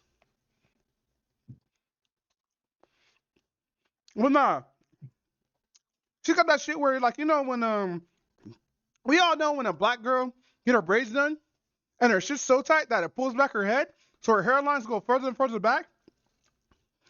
That's the shit that Kimberly has, and I hate it. They did not do the black girl justice. Like Elena, she has a fucking hairline, but not fucking oh, fucking Lily's too. Lily's fucking dude. Lily is the most ugliest character I've ever fucking seen in my whole life, bro. Damn. Bro, you don't understand. She's ugly as fuck, bro. And I'm not saying because I'm using the scrub curl. I'm saying her models is ugly, dude. Cause like she still looks You a said child. you said which wait, you said which character? Lily. She look like an old ass But, child. An but that's old ass Seahawks' daughter, you know that, child. right? Hmm. You know that's Seahawks' daughter, right? I know she. I don't give a fuck. Don't look nothing like Oh, She-Hulk. her. Which, by the way, how And old is? Lily's only 15 anyway. Huh? Lily's around only. She's only 15 anyway. I knew it because somebody would say she's between 15 and 20, which made me like, ew. Like, why is she mentoring you? Why isn't it She-Hulk?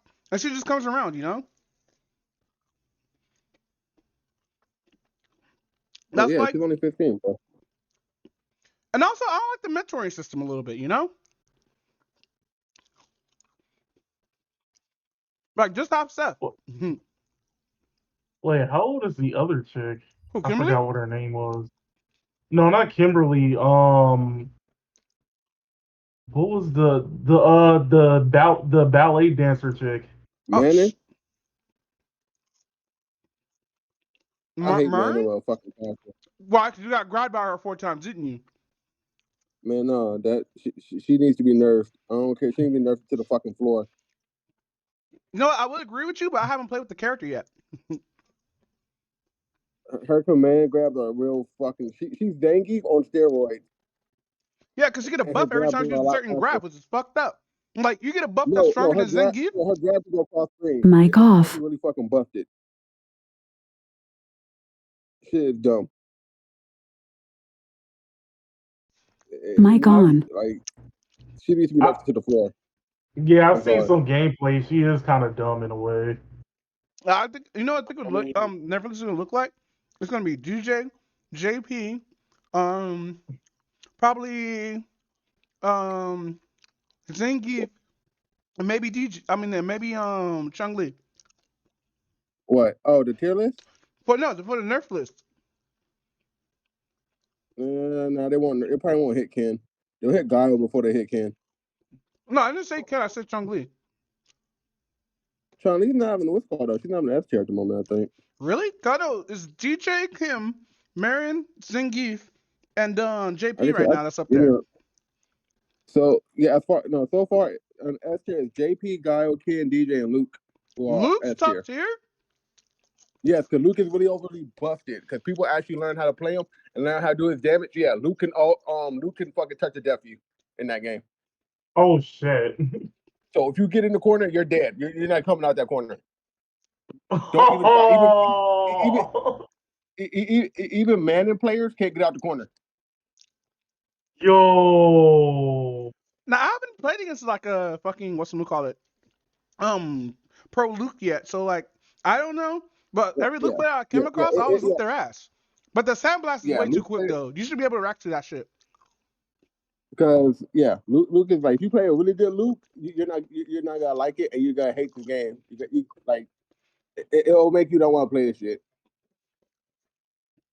And so who's A tier right now is Jerry, Manning, Cammy, Honda, Chun-Li, Kimberly. Who is B tier is Blanca, Marissa, Dausha, Ryu. Ryu's And D C tier tier? is What? Ryu's B tier, yes. That's so sad. I feel bad for Ryu right now. And then C tier is Zangief, Jamie, and Lily. And I play Jamie. Jamie's pretty good though. I'm sad that Jamie's C tier. I'm sad. Like you know, I'm a But shit. his matchups Go ahead. are really, really bad though. Mm-hmm. And you have to get your drinks off.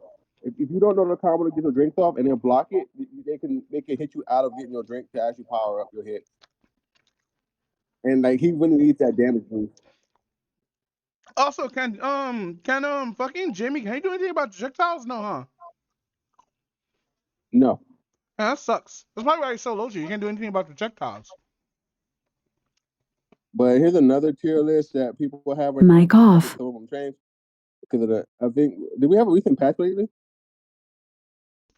Mic on. Yeah, I haven't noticed. Hold on. I probably did.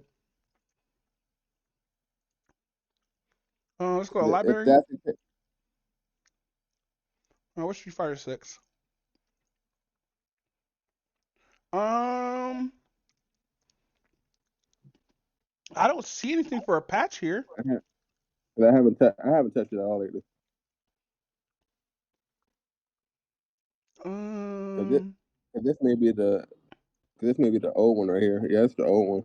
Yeah, I This don't is see back anything when for a we- patch here, except for the open Yeah, beta shit. yeah, that's the old one. So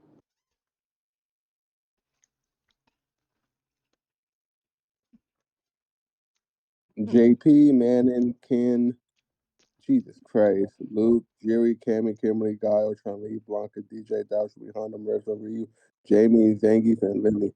Oof. I'm just sad that Jamie doesn't have anything for projectiles. But I Yeah. guess that. Go ahead. But he has a really good anti-air though. Oh no, I got hit by shit so many fucking times, bro. Fuck that move. He has a really good anti-air, and he has a really good support. But like I said, I want to play Jamie just for the fact and be like, yeah, I'm gonna play after Jamie. So, but I'm still kind of sad at the moment that was called actually what he posted at the moment. Damn, Jim's actually. I thought he'd be like B tier at least. Shit, I feel like when Akuma come out, he's gonna be S tier as shit, but then he gonna get nursed to the floor. Oh, he's gonna have the lowest health. Yeah, that's what's gonna happen. And I main Akuma. I'm gonna cry in the corner. Damn. I'm gonna have the lowest health in the game. They could be like, yeah, we got one tap you with man and get the fuck out of here. Yeah, imagine getting grabbed and lose 90% of your health. Mm-hmm. I would fucking literally just like, yeah, rip. But no, guys, it's fun. I hate avatar battles because like you can fight level 100, whoop their ass and still lose because of timeouts and how strong they are. Mm-hmm. What else? What else? What else? We lose Kel? What? We lost Kel. Anyway. What else? What else? What else? Yeah, that's about it for Street Fighter 6. How about you, Ray? How you enjoyed it? I'm enjoying it. I haven't played it lately. Yeah, I'm kind of taking a got short break frustrated at the too. game. I got frustrated at the game the other day. That bad? Yeah, I got frustrated. Have you seen the Well, scrub fuck quotes this. though? However, what? Dude, there's a shit ton of scrub quotes. Like people getting mad at classic mode, people getting mad at modern mode. Oh, No. actually, speaking of getting mad, how do you guys feel about the whole modern control thing?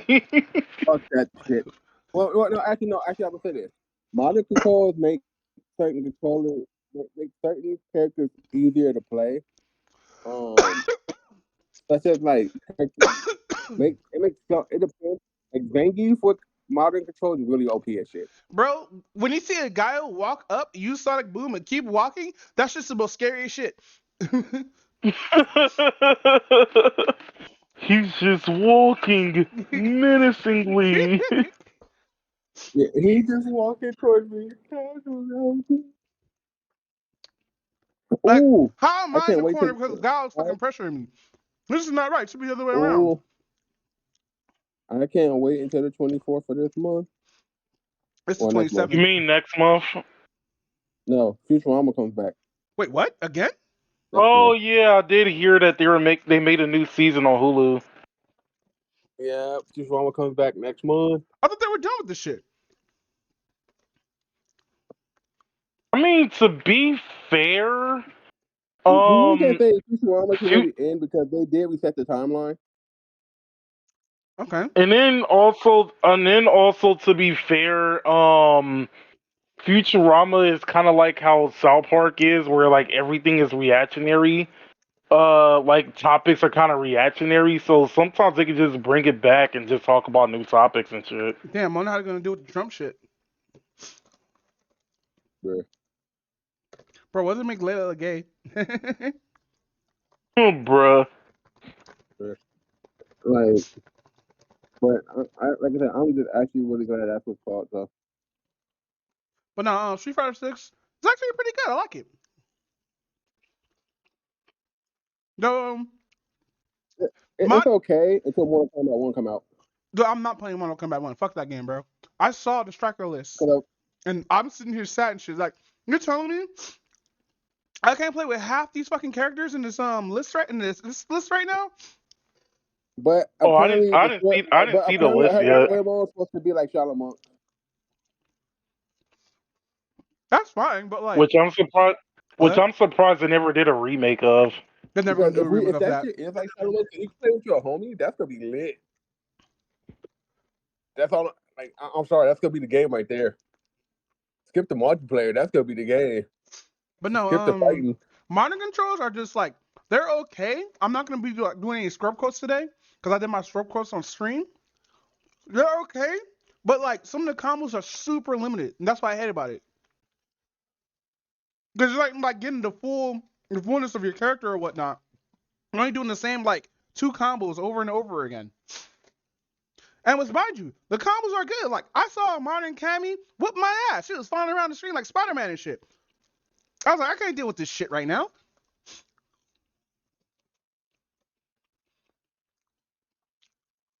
Well, I think. Well, actually, in my opinion, I'm trying to figure out what's about modern controls that makes it bad because like we've Uh, for like the longest we always have fighting games like especially like like most fighters like past like Street Fighter 4 we've always had like the quote unquote like their version of modern controls. well, Grand Blue Fantasy is a good example of this. actually before then too. Actually before then too.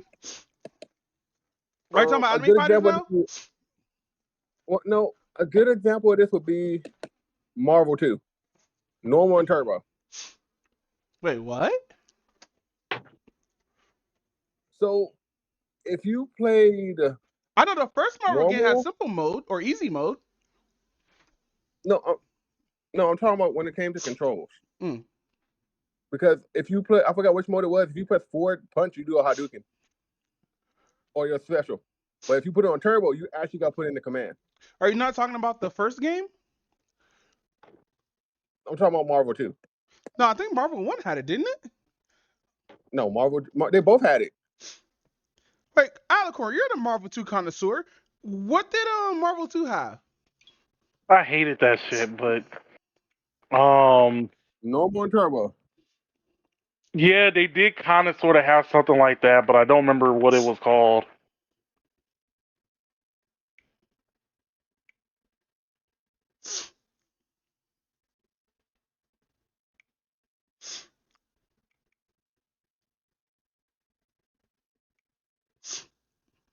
But no, yeah, modern controls are not that bad. It's just like some of the matchups be kind of spammy and shit, to be honest. And you seen Mighty Keith's video of modern versus classic controls? No, I didn't see. I didn't see that one. The last one I saw with Mighty Keith was which one was it? Oh, the Xbox presentation. That was like the last one I saw. It's not how you spell my D Did y'all Keith. talk about Nintendo Direct already? I haven't watched it. I didn't watch it either because like at this particular point, like Oh shit. actually, only thing I know is like there's still no updates on what we're never gonna get Metroid Prime 4. Nope. I'm gonna say this. Cal. You remember Smash Kingdom Brawl, the little what's it called shit? The little what is it? Newgrounds Underground stuff? Like Smash Yeah, Kingdom? yeah, You know, yeah. What about them? if I don't they re-bringing back Super Mario RPG. Oh, okay. That I did hear. I did hear about that. I did watch that one, but I skipped through myself because most of the games I didn't really give a fuck about. They're bringing back Mario. Super Mario Wonder looks kind of weird. It looks like it's playing Super Mario Bros. With a 3DS again. So it's crazy because they did actually list off some actual pretty good games. They didn't list off any Metroid or anything? Like I said, I don't think we'll ever get Metroid Prime 4. Hold up. So the games they listed off. Let me see if I can find it. I gotta bring up the game list again. Just had it. Because I was just there for the Pokemon stuff, and I told people that Pokemon stuff was gonna be in there, and I'm actually happy that they are bringing back certain Pokemon. That's actually really good. Because they brought back a lot of Gen 5 Pokemon. Outside of Zoroark, Gen 5 Pokemon was hot garbage. Boo. Nah. Gen 5. I don't give a Gen 5 damn what has anybody said. That was the Pokemon in Gen 5 was like the weakest point in Gen 5. Boo. Black and white was the best. Ooh. Boo. They got everything correct.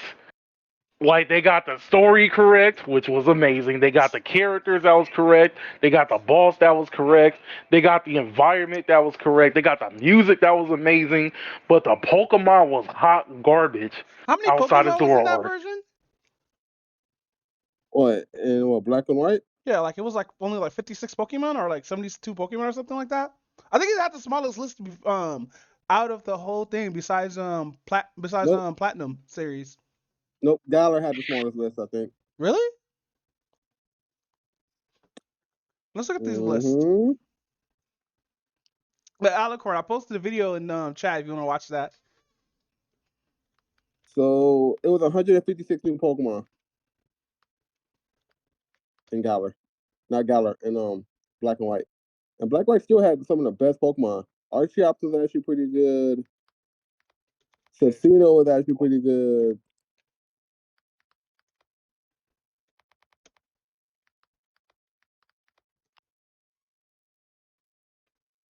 Scarlet invited. But yeah. Yeah, let me grab my phone. Yeah, but yeah. Emoga is actually really good. Joltik or Gargantua was really good. Ferrothorn was really good. Clickclane was really good. Which Electros was fucking amazing. Pokemon had the least new Typhloid, Pokemon? Ferrotic was amazing. Yeah. Mic off. I don't know what Cal was talking about. Like Gen 5 actually had really good Pokemon. Mic Okay, on. so Bullshit. X and Y had the least amount of Pokemon I with 72. mean, it had really good Pokemon. Bullshit. It had really good Pokemon. Them designs were fucking trash. I don't know why you hating. They had the best designs. Some of them. Scrappy was amazing. Duramasa was amazing. Man, Coconut, man, like for real. A The hate mass is real. a mass majority of the designs of the Pokemon in that game were just like, oh, you like Gen 1? How about we remake some Pokemon that looks like Gen 1 Pokemon? None of them look like Gen 1. Yeah, they do. Who? Which ones? Name one. That like Gen 1. Whatever the dog Pokemon of that generation was. Most of the birds in each generation looks like Wait, Pidgeotto. Yeah, who? the birds too. Wait, Stoutland? Stoutland, yeah, I think that's what his name was. That ugly looking one, yeah. It had nothing to do with Gen 1. But That's just Growlithe if it was a normal type and more ugly.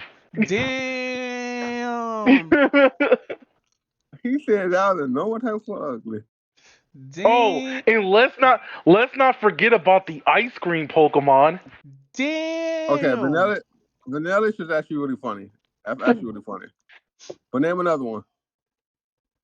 What was the sarcophagus one? You said it right. Oh, Coferigus? Mic off. Your mask? Mic on. We lost him. Damn. No, I'm still here. Coferigus and your mask? Or your mask and Coferigus? Whichever one was like the coffin that had like the ghost hands coming from it. Coferigus? Yeah, Coferigus. Yeah, that shit. Like Gen 5 had decent Pokemon. I think the only ones that was bad were like Garbodor, Vanilla. I think that's really it. Like everything else is actually pretty new. But no, what's that say? You want to talk about some hip hop? Some hip hop, the hippie to the hip hop. Yeah, let's talk about Kill that. Bill the rapper though? Somebody I found at random. One of my friends was listening to him, and then I was like, oh, okay, let me like check his stuff out. And they were like mob your head at the fucking trap rap. Yeah, for the most part, yeah. Damn, I was Most making the pros. joke, but he was really nodding his head. No, Alcor's not an old head no more. Hold I on, am that. an old. Oh, okay, cause like, oh, okay, he's leaving. Okay, but anyway, cause he doesn't, cause like a mass majority of it isn't really trap rap. Like he has a couple of like trap songs here and there, which is like the weakest part of the which is like the weakest part of the album and whatnot. But at the same time, like he has like, what would be the best way to describe it? Like some of the beats that he actually raps to is like on Danny Brown slash JPEG Mafia like type I'm gonna level. ask you a question. Is he an anime fan? Hella yeah. Bro, because I'm looking at Kill Bill the rapper on Google, and the first thing I see is fucking some Sega Saturn game as is that an actual cover? Yeah, that's the actual cover of the album. What kind of shit is this?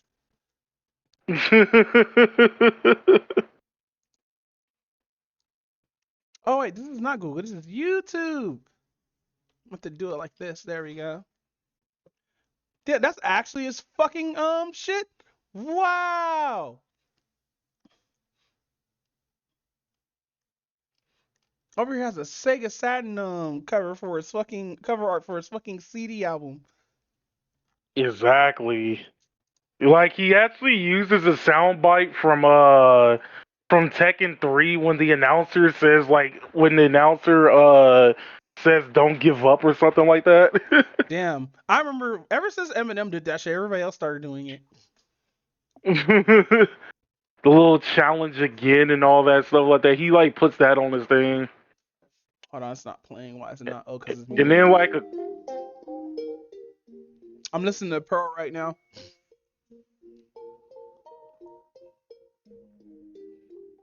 Bro, what is this? Wait, Pearl. Where you see Pearl at? It's an official video. It's a year ago. It's probably a single. Oh, okay. It's not part of the thing, that makes sense. Full Metal Kaiju? What? Yeah, that's the name of the album. Scales, all dungeons, no doors. Visions, Peel, Let's Bounce, Wells, Z's, False. Oh my, is this not Pokemon B? I'm so upset.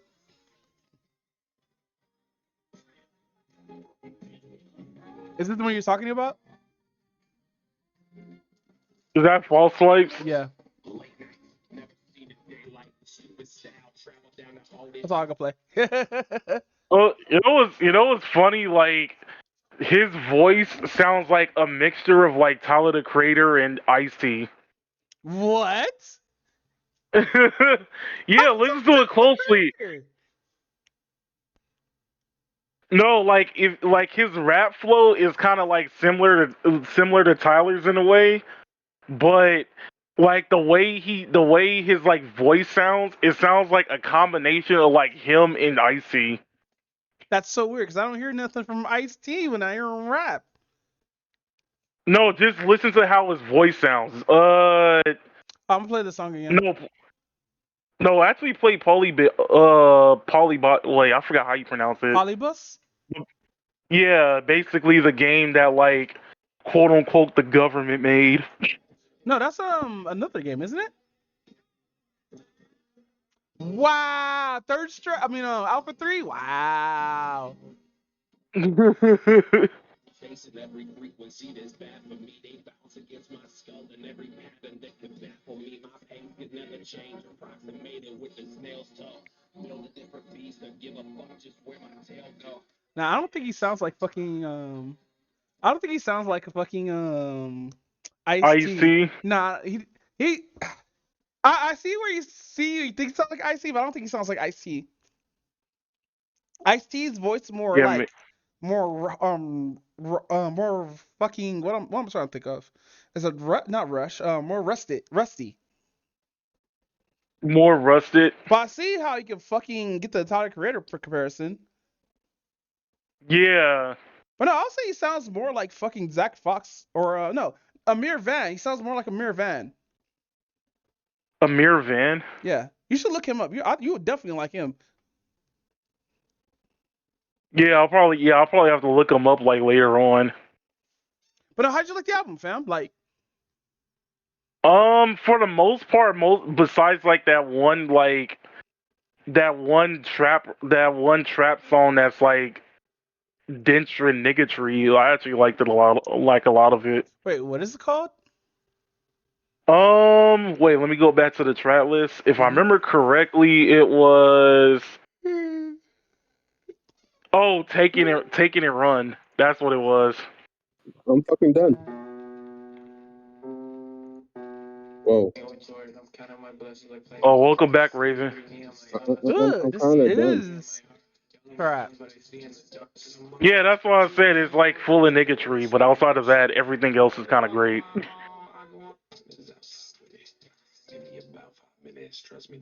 I thought that was Tyler for a second, but it's not.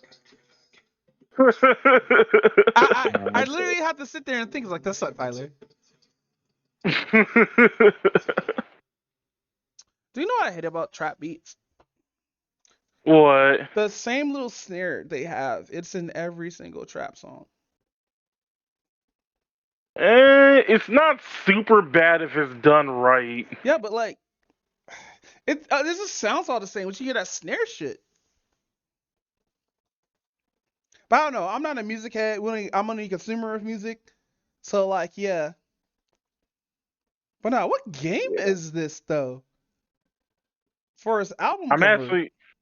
I've been trying to figure that out too. I was like, I don't know if that's like he took like a cover or something and just like put the Sega Saturn thing on there, or it's like legit came from a game. Oh no, there's plastic wrap on this bitch. That's a real game. Oh shit. Damn, those anime. Damn, bro. Fucking. Can almost see her coochie from here. Damn it. But nah. So like, what's some notable songs?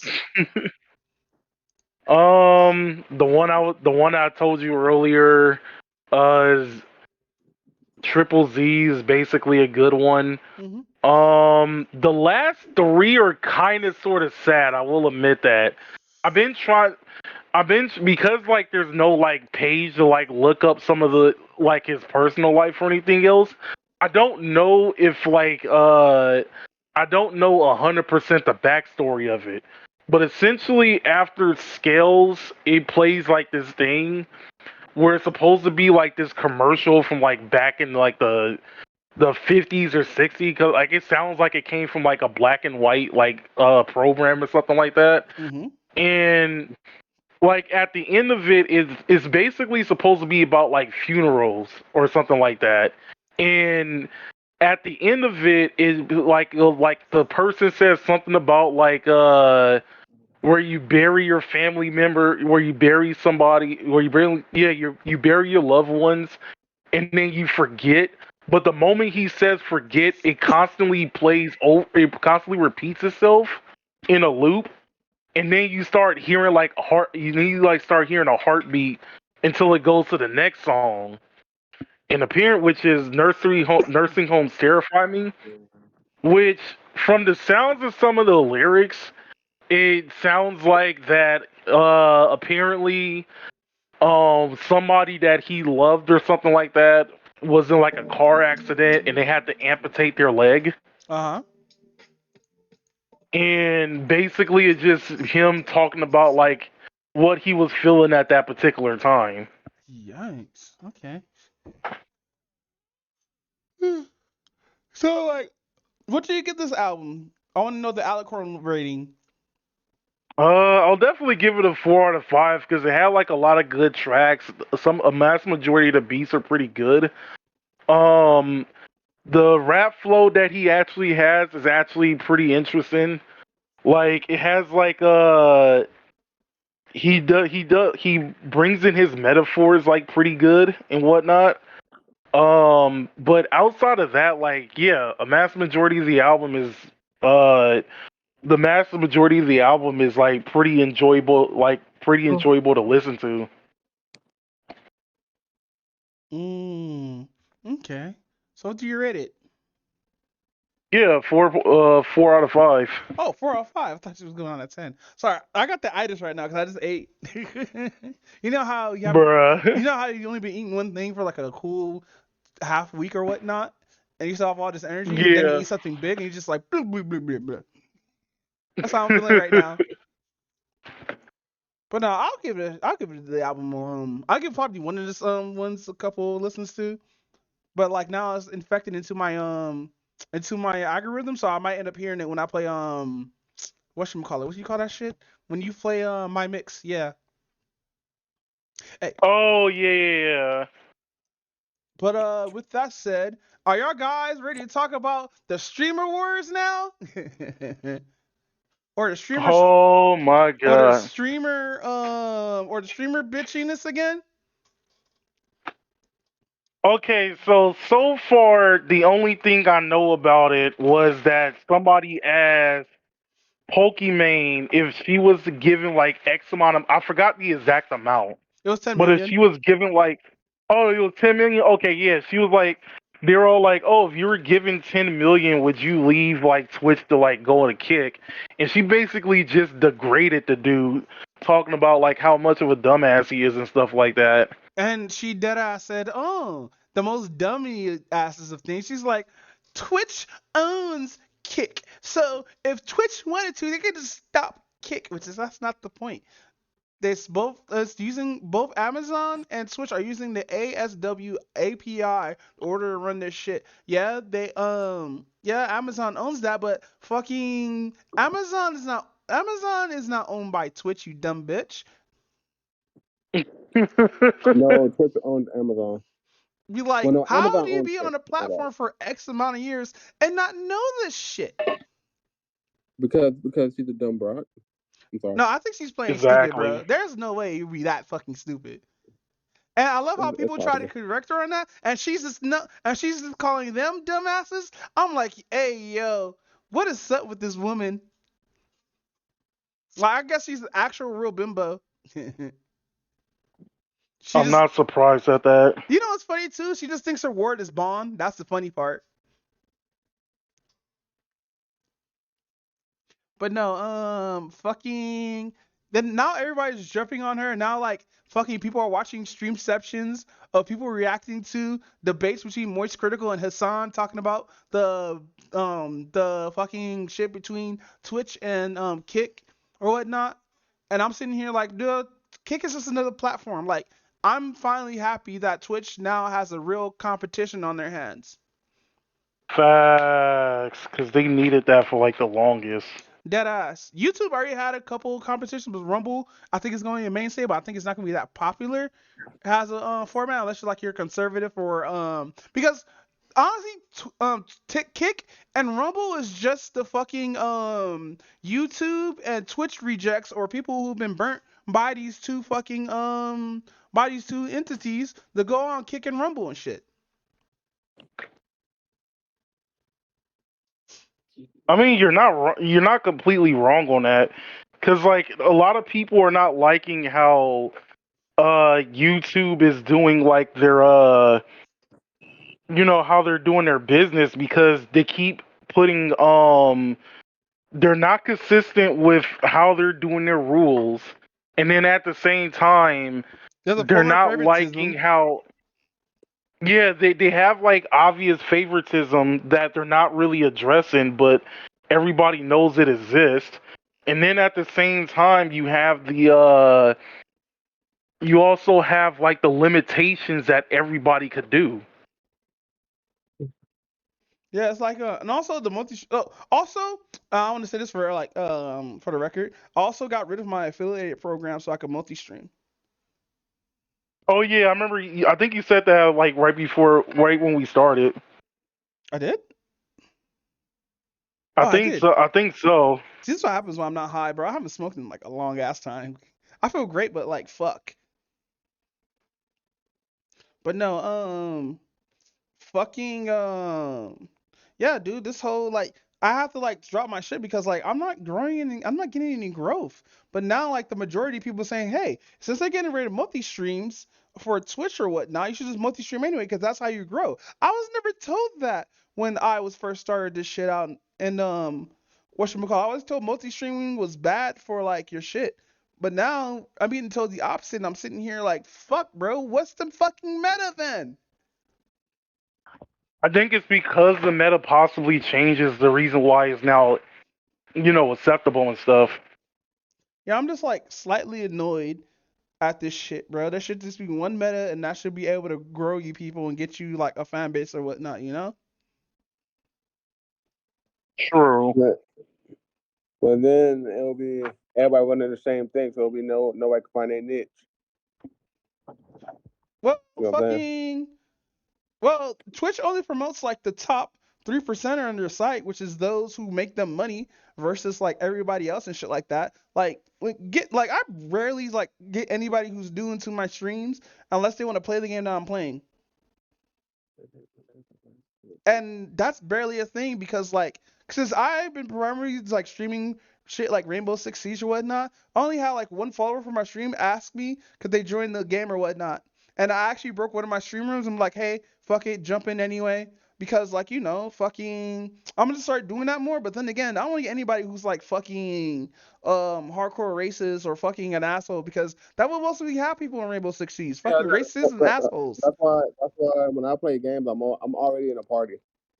Like if you notice when I do stream and I'm in a party, that's why y'all hearing me talk to Nano or somebody, or if I'm already in a game. You feel No, what the thing is, I don't go. I will be in full ass fucking parties. I don't go solo 90% of the time. If I'm going solo, I'm either not streaming or I'm fucking around on stream. Touche. I come to your stream sometime and see you just messing around.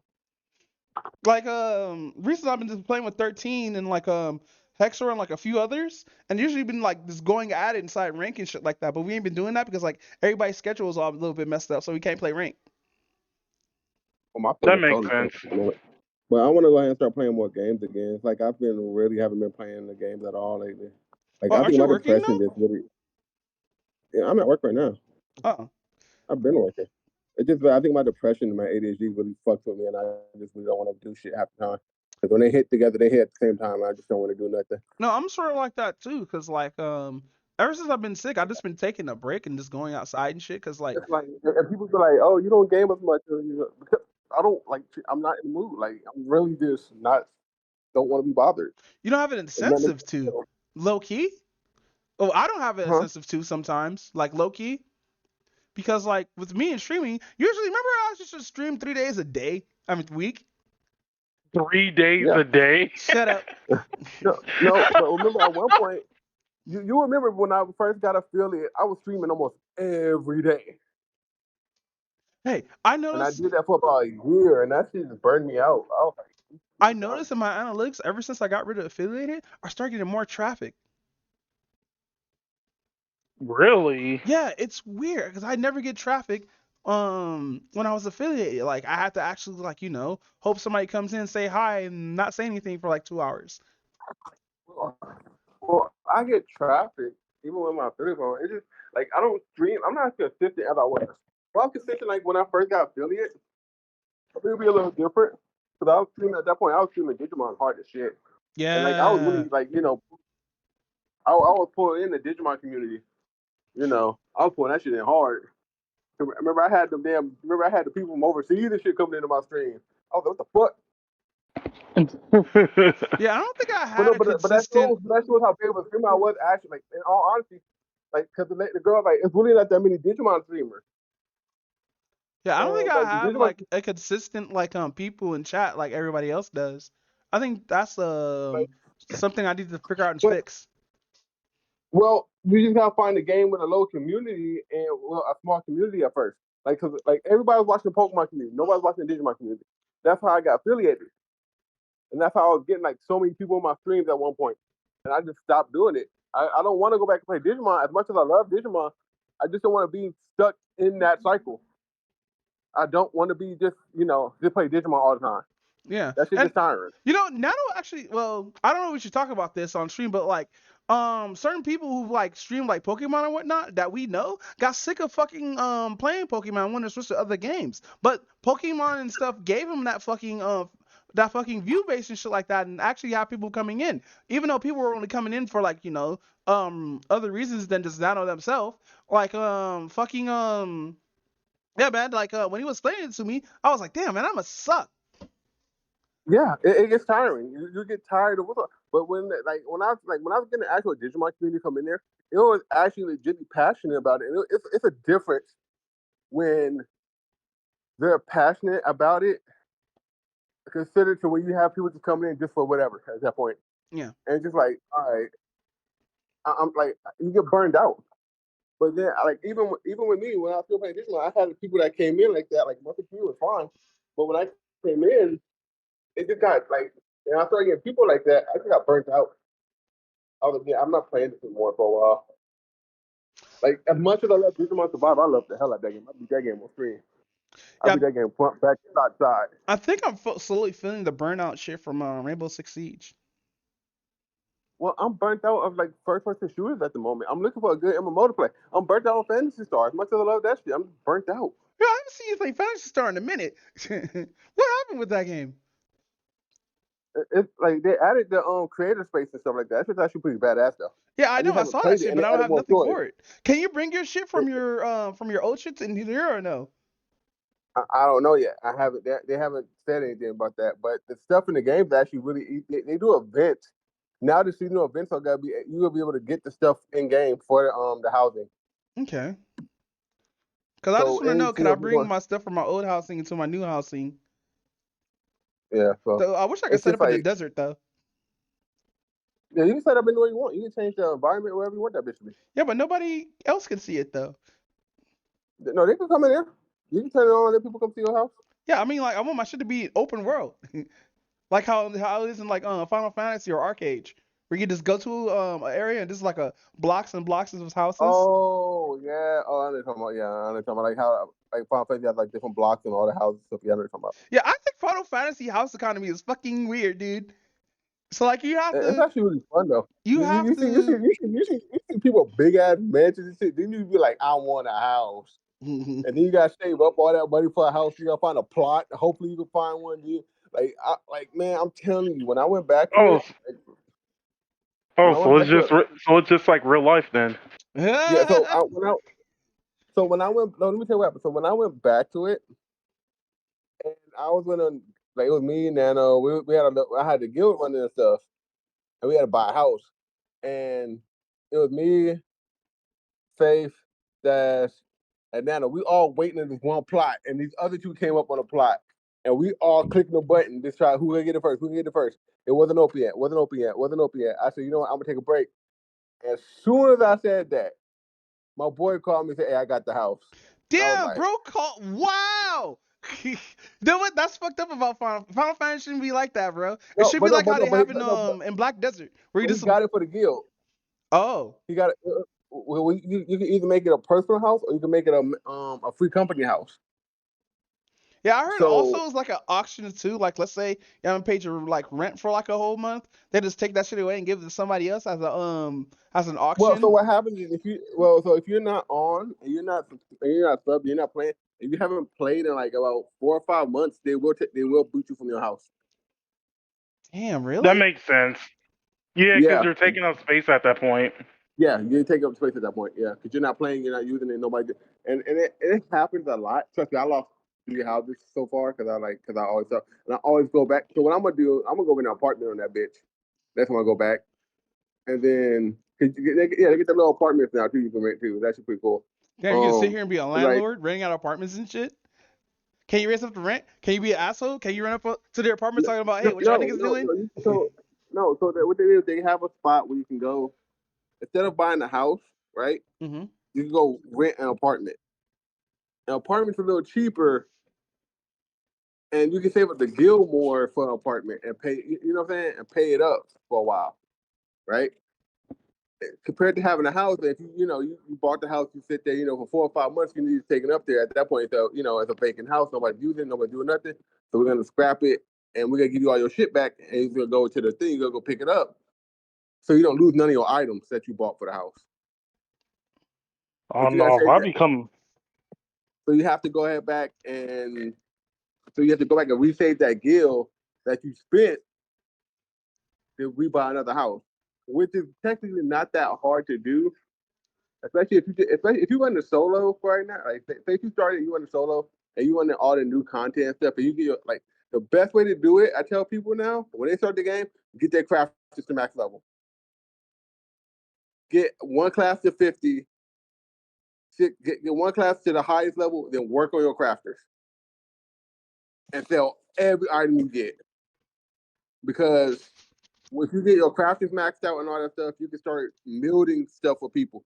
That's how you build content. Oh, I could buy this mill weapons. Oh, you can? Oh, how much you want? 5 mil? Got you. Just to mill the weapon. Just to put shit in the weapon. Just to make sure their weapons are socket with the stuff that they want, the material they want in the weapon.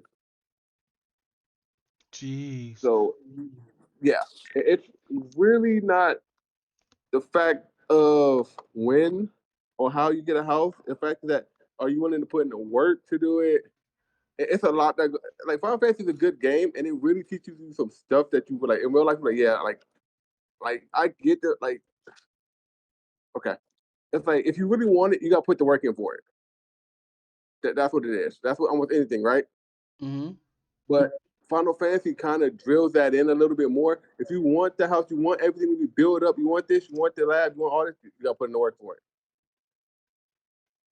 But no, let's get back to Switch versus Kick. Fucking honestly though, I just think like fucking Kick is a much more lawless, even though it has a TOS and rules and shit like that. It's a much more lawless system with Kick or whatnot because yeah, Kick is more mature like because like you can't say a lot of shit on Twitch. Like I can't talk about Pokemon, but I'm gonna do it anyway. But fucking you can't talk about certain people on Twitch unless you want to get banned. You can't do certain things on Twitch unless like you get banned. Especially if you're not like up there. Like I remember there was this streamer that one time who was getting fucked literally on stream off camera. Like she was getting dick down, bro. Yeah, everybody talking about that. And She got banned for 3 days. Yeah, she got banned for 3 days, and somebody who was getting food for the kid because they just ordered delivery or whatnot let their kid stay on the stream for at least like 2 minutes, and she got permabanned, my guy. Mm-hmm. Which is crazy. And the reason why I bring these two up because they're both women. There was both women that did this shit. So like fucking, I think there's super hardcore favoritism on Twitch for streamers that make them money and shit like that. Yeah, that's how it is.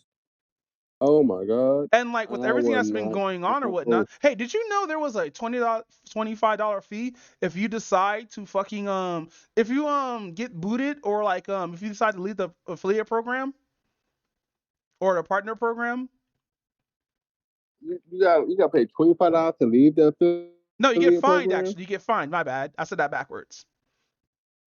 Why? I don't know how to do that shit. I don't know. It's in the terms of services still. But they added on there you can't like use sponsor streams. What else? You can't multi-stream, which is the reason why I left affiliated. Because since I found you can't multi-stream, you get like a fine for $25 if you like somewhat violated the terms of service or do something that Twitch doesn't like or anything like that. Wait, why can't you multi-stream? That's the weirdest shit. You should be able to multi-stream, but then again, it's affiliated. You should only be able to use You should be able since you're affiliated, you should be able to stream on one platform instead of the platform that you want to. You know? Oh, wait, are they talking about streaming on other platforms? Yeah. Okay, I get you. Okay, I see what you're saying. Oh, that's why. Oh, so that's why Max only been streaming on what's called uploading to YouTube. Yeah, so like you can't like both stream on YouTube and shit like that. It's so weird. Shit, I'll do it anyway. I don't give a fuck.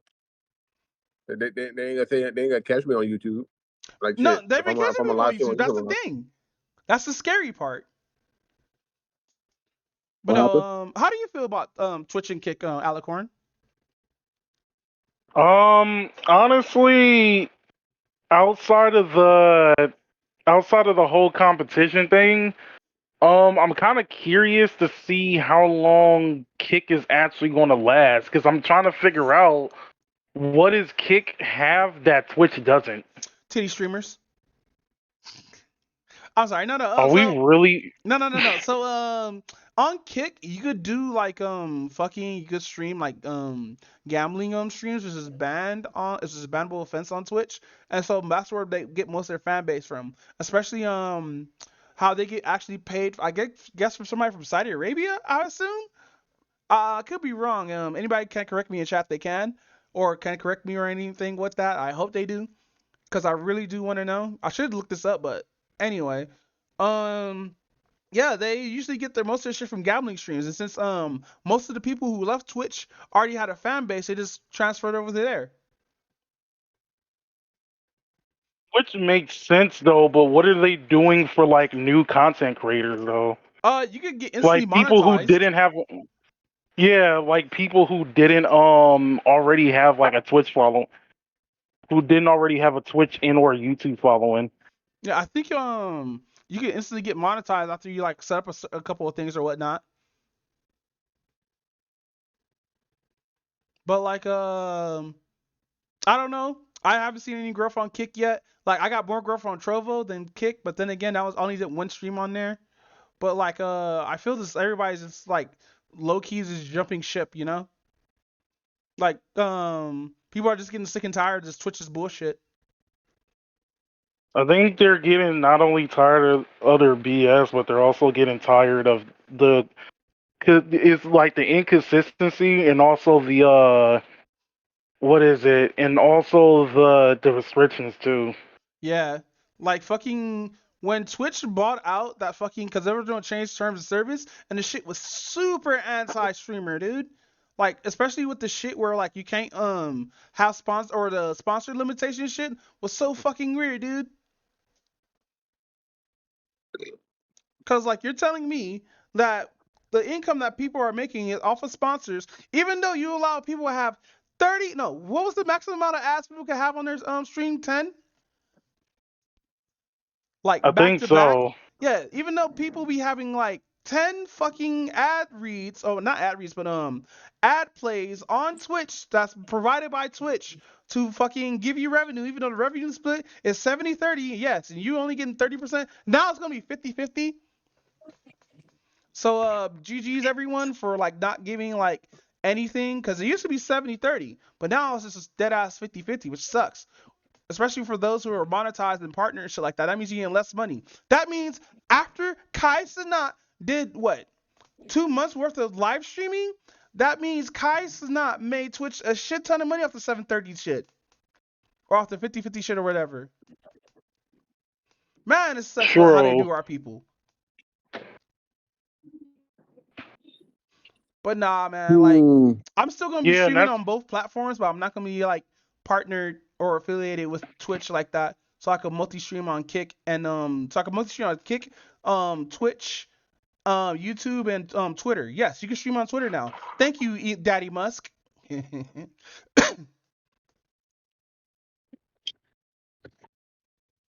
But do you have any thoughts on this Raven?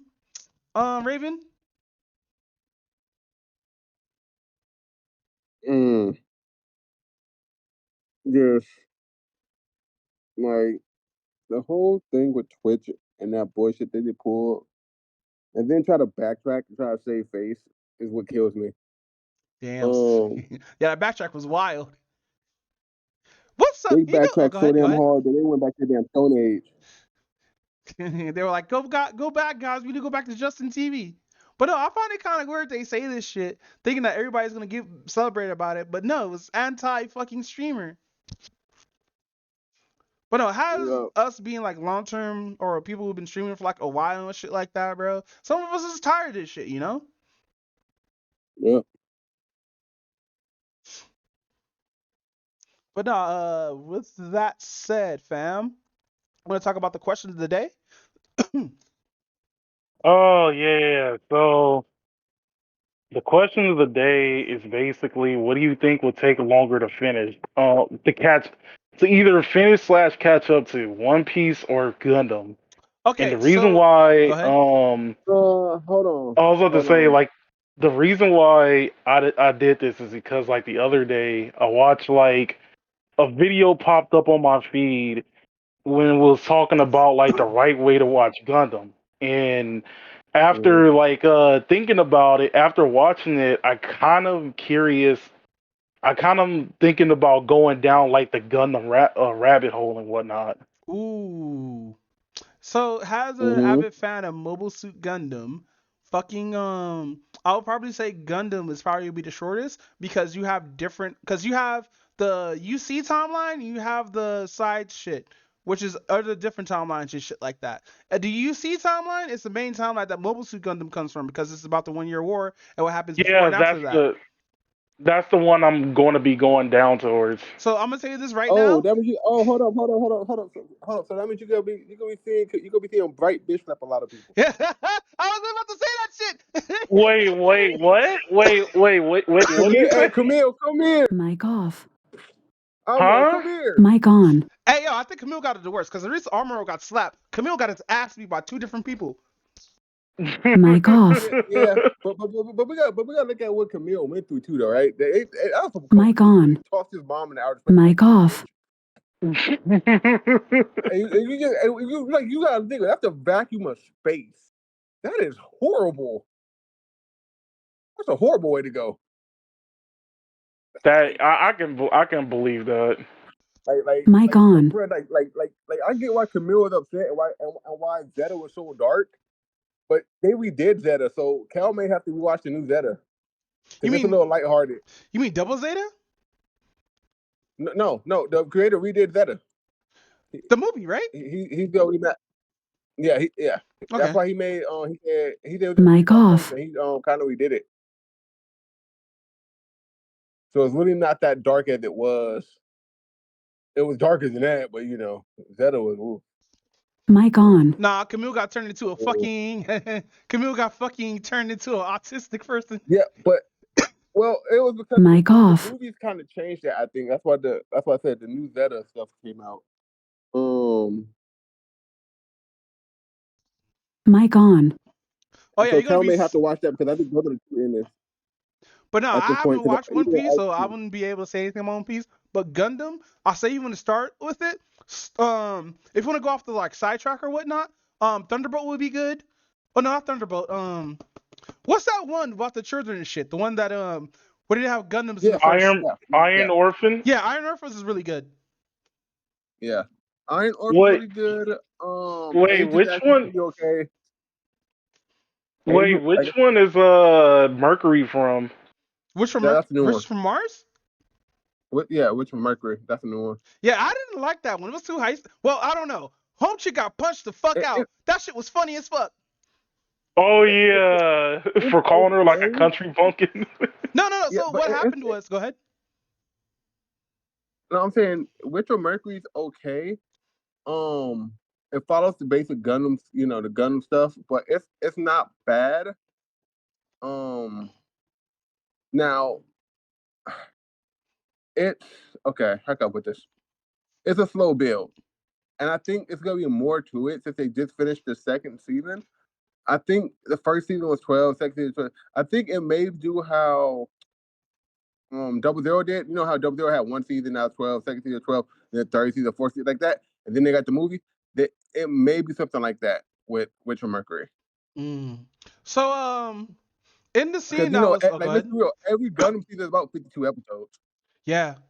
Like a tactical Gundam first season is technically 52 episodes. So it can say, oh, it's the first, second season. No, that's one whole season. That's 52 episodes. So yeah, enjoy that.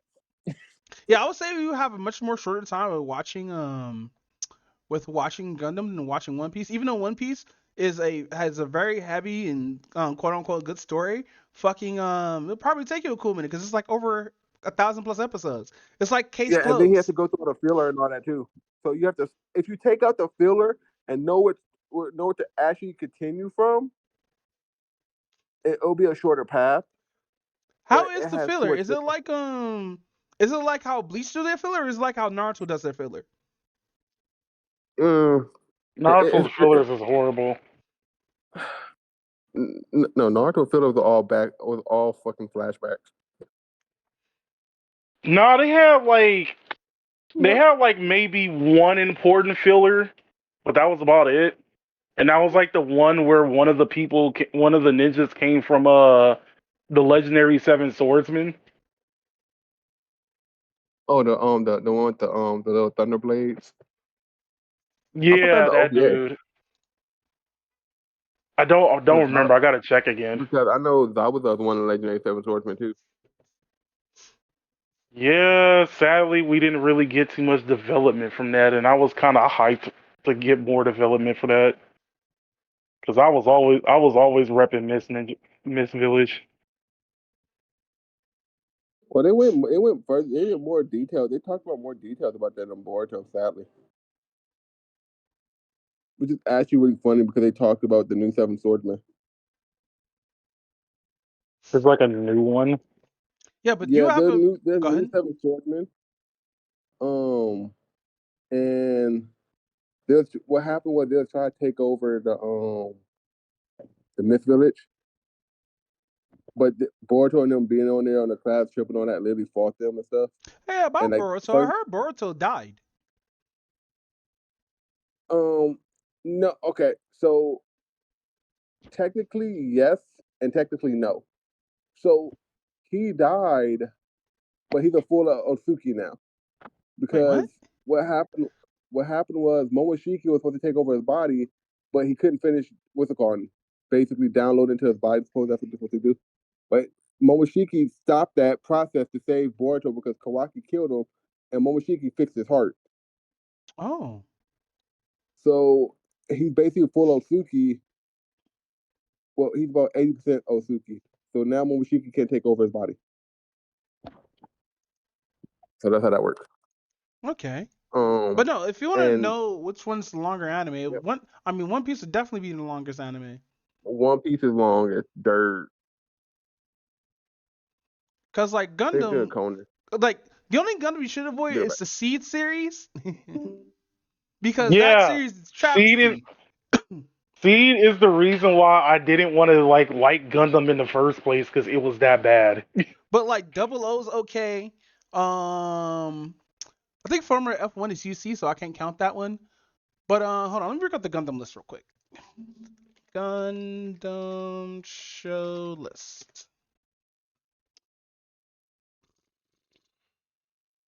Damn, there's a lot of Gundams. Let's see. Origin is good. Um. But if I remember correctly, I think the series is like 40 years old now. Oh, the series is definitely old, dude. That thing went to college. That thing went to college and had children. So the SD Gundams, they might be a lot of SD Gundams. Let's see. Victory. Yeah, I already know. Like SD. SD Gundam is also the one I was gonna not follow because like, and then Build Fighters was debatable because like the bomb is cool, but outside of that, I watched Build not. Fighters and it was weird. Yeah, Build Fighters was definitely a different breed. It's a G Savior here. That's nice. Gundam Evolve. Which one's that one? Gundam Seed. Nope. Superior. That's SD. Mobile Suit Gundam Megalo. That's 1 Year War. Destiny Seed. Yikes. Igloo Seed. Yikes. Why do you keep on showing me Seed? Unicorn Gundam is really good, but I think it's the end of the series, I believe. So we got Victory Gundam. You can skip that one. Mobile Fighter G Gundam or G Gundam or Gundam G is fuck. If we really want to watch a really entertaining Gundam, hop on that shit, bro. Fuck, it's like Wait, 49 episodes. was G the one with all the racist robots with all the racist Gundams? Yes. Like it had like the tequila Gundam and stuff like that. What?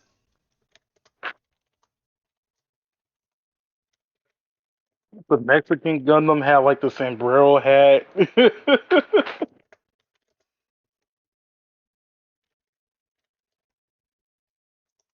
I spelled that bad. Oops. Nah, but fucking my hand burns with an awesome power. No, my hand burns with an awesome power. It tells me to defeat you. I know I said that wrong, but fucking yeah, G Gundam was fucking fun. I know you watched Mobile Suit Gundam Wing. Let's see. Gundam After X Wars, okay. A Turn Gundam. If you like your main character wearing a dress, then it's fine. But the whole story is straight up trash. G Savior is actually I believe it's a one short. Did it have episodes? Hold on.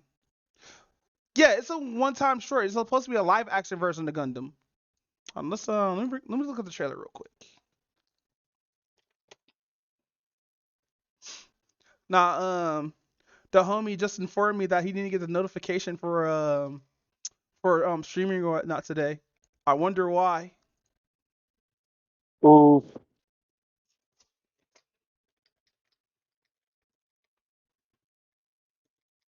Trailer. Here we go. Yeah, I think it's either live action or CG. But yeah, we would never. I don't think we ever get a live action Gundam unless it's did like super properly and shit. I mean, I remember when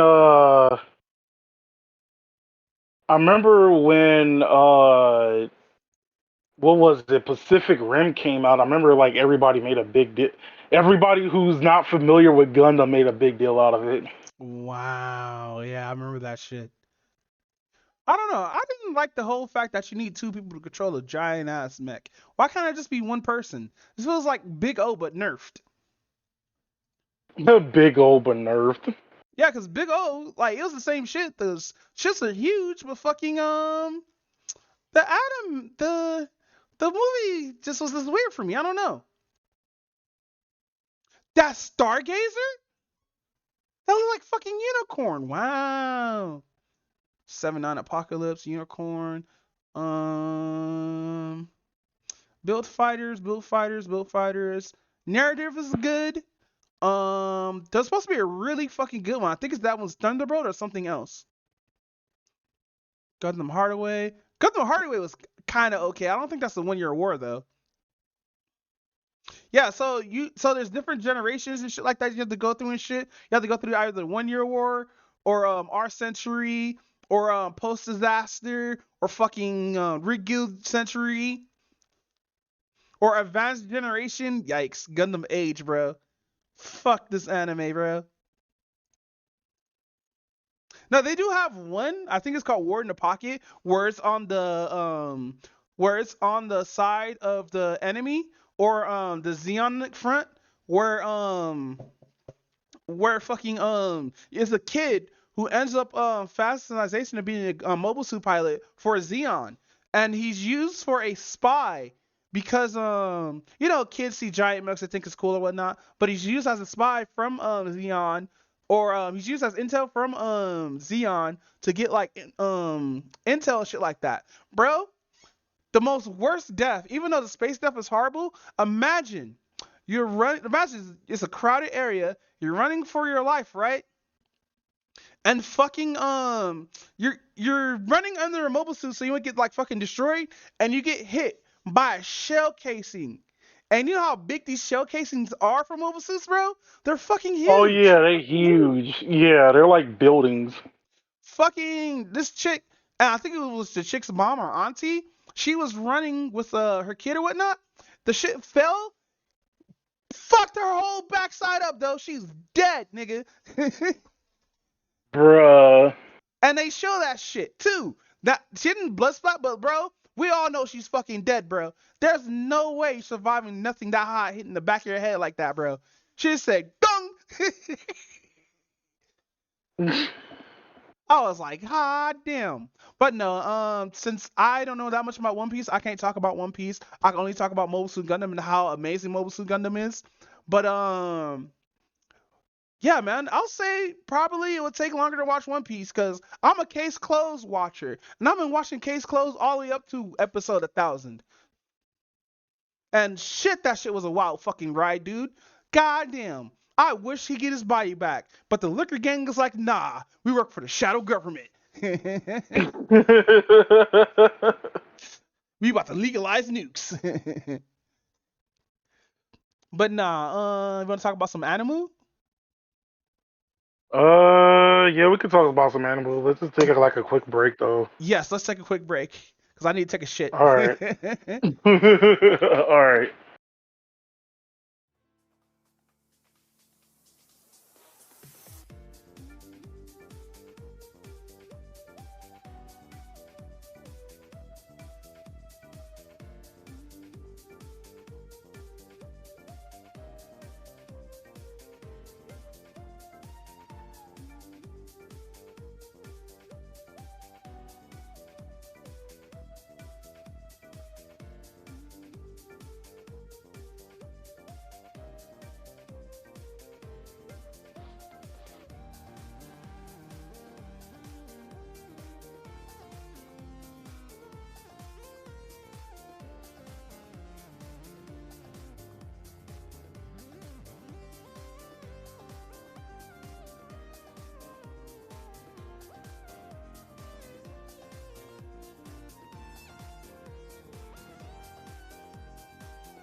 Got the bubbles.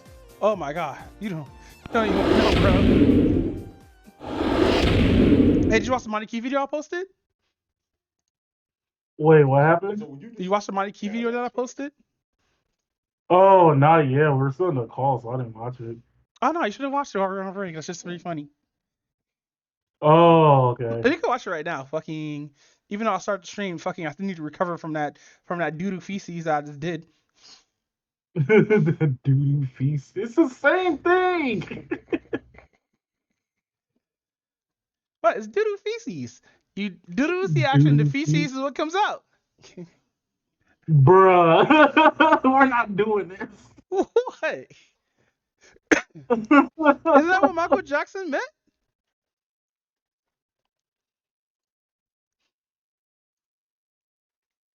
But nah, Baby? doo-doo feces is wild as fuck though. Doo feces. Like, not gonna lie, that shit's wild.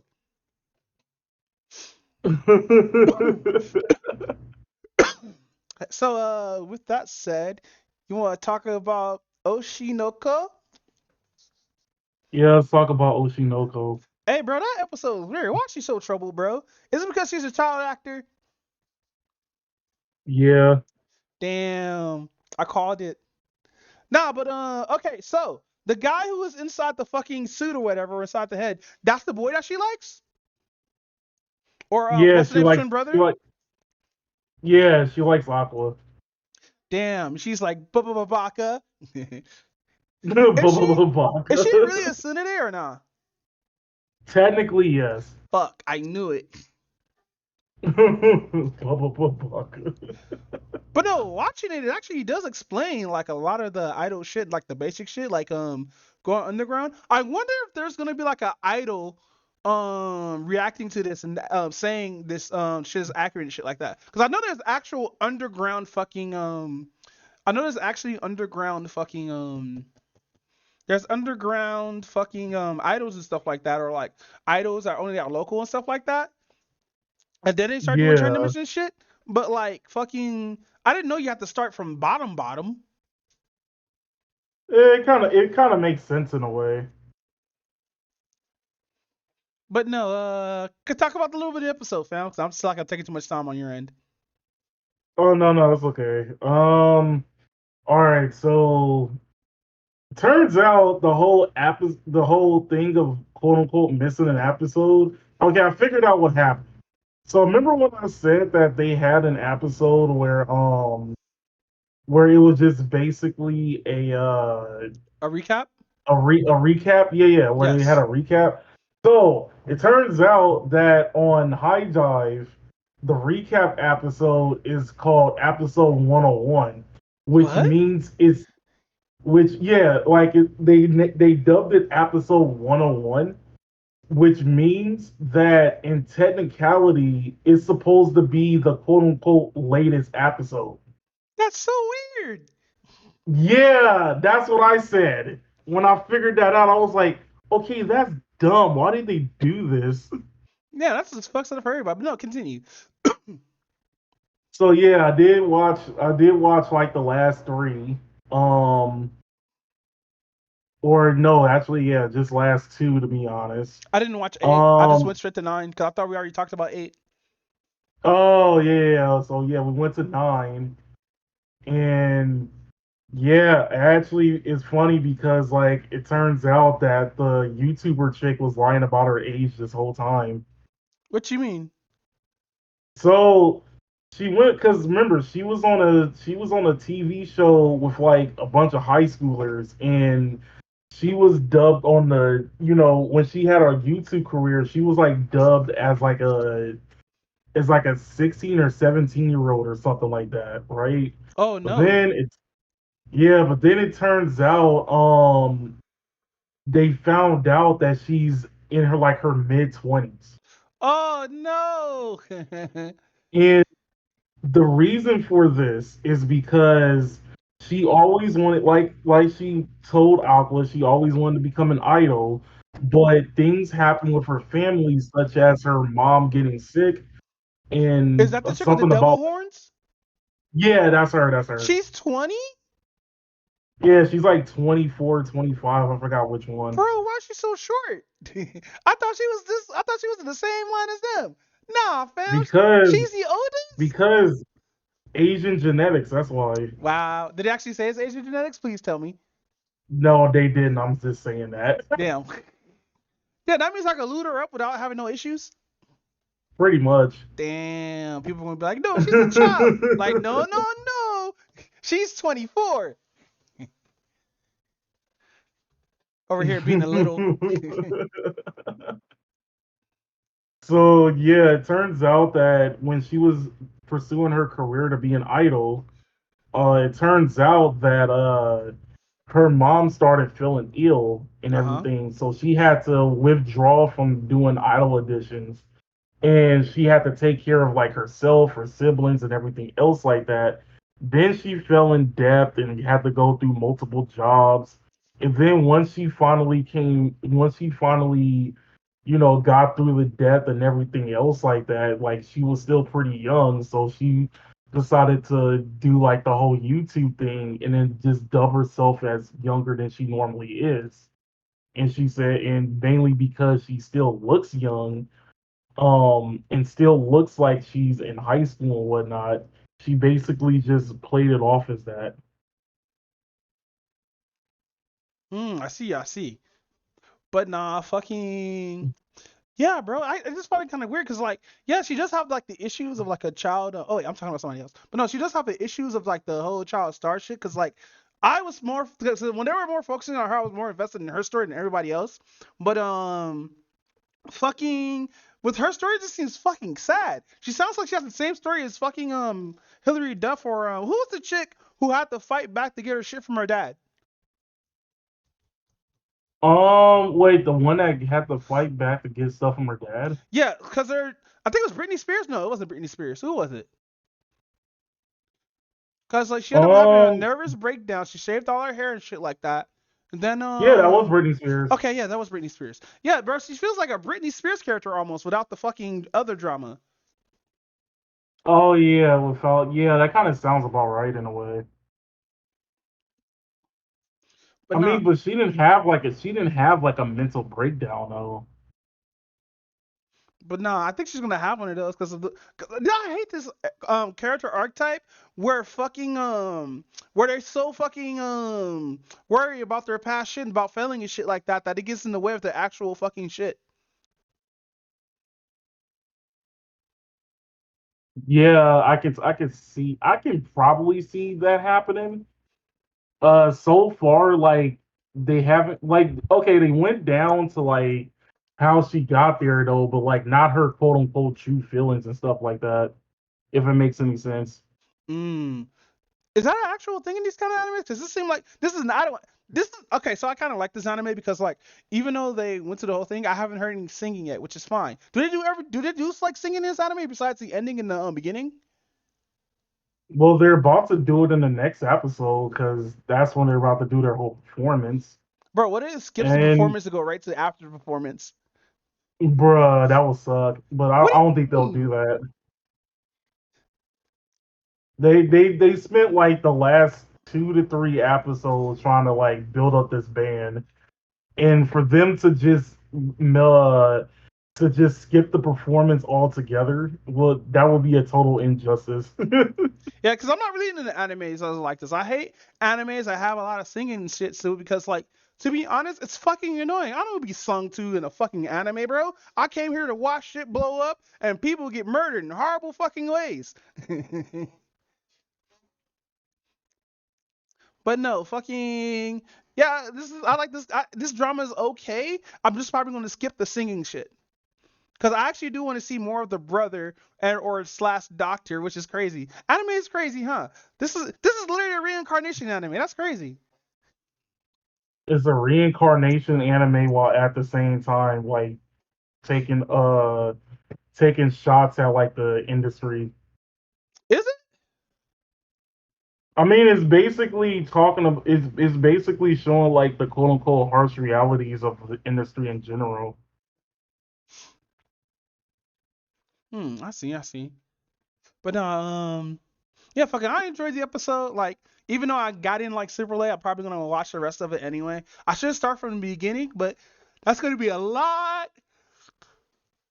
But since you talk about mostly, I kind of get like a gist of what's going on and shit, you know. But Home Chick's really 24? There's no way she's 24, bro. Yeah, she's 24. She does not. This fuck. This is what I hate about animation. When they make cute girls look too fucking young, and then you find their actual age, and you're like, the fuck? It's like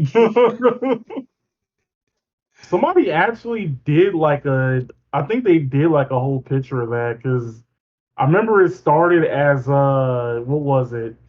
It showed Yoko and Konata where Yoko was like 14 and Konata's like 18. And then I forgot who else that they showed. But it was a pretty funny picture, like nonetheless. But nah, fucking yeah, man, a good episode. I really enjoyed it. I find it funny that the buff muscle dude never showed his face, like at all. Like, Oh yeah. I think that's like the most I think they're trying to like just keep that as a mystery in general. you would think that Tsunade would be mad though, like knowing that her crush knows about this shit and like her crush helping her out. Usually the right play for the Tsunade would be like baka and roll up on him and smack him for no reason. But about getting smacked, fucking Hell's Paradise. Those last two fucking episodes. Holy shit, my guy. So we got into more battles now cuz now like an episode, hold on. What episode did I watch where fucking they fought the fucking dude with the tentacles on his face? Where is it? So the dude with the tentacle. So basically, so this week, Bandit team learns how to use their powers and the powers of the bosses to see Tao. Okay, so Tao is a power that's like Ki or fucking Dragon Ball type shit, right? That it can use against their opponents and everything, right? And the weakness is their stomach or the middle of their stomach, because that's where they keep most of their Tao at. That's the weakest point. So, um, in this anime, they finally meet like the second hands or the subordinates of the final bosses, right? And they're like, oh shit, because it's a fight between I think it's Gabaru and the guy who just cuts shits in half. Or the guy who just cuts, right? So they end up fighting these dudes and they end up having powers. Like this one dude ended up summoning a bunch of butterflies that can use poison, and one dude can use centipedes, right? And so the guy who can use centipedes, he's like a big buff monster. And so Gabaru is like, hey, I can finally see what they mean by Tao. This is what this is. So the funniest shit that you will ever see. Hold on, I gotta find the GIF real quick. Doot, doot, doot, doot. I know each one is fucking different. Wow. Wait, am I going to the different ones? No, I'm not. Am I? Oh my fucking god. I hit more. Okay, that's out. Bam. Where is it? Where is it? Heavenly Delusion is back out, so I get to watch that again. Wait, which one? Heavenly Delusion. It's about I guess a sister or a sister and brother duo, but I don't think they're sister and brother. Let's see. Doot, doot, doot.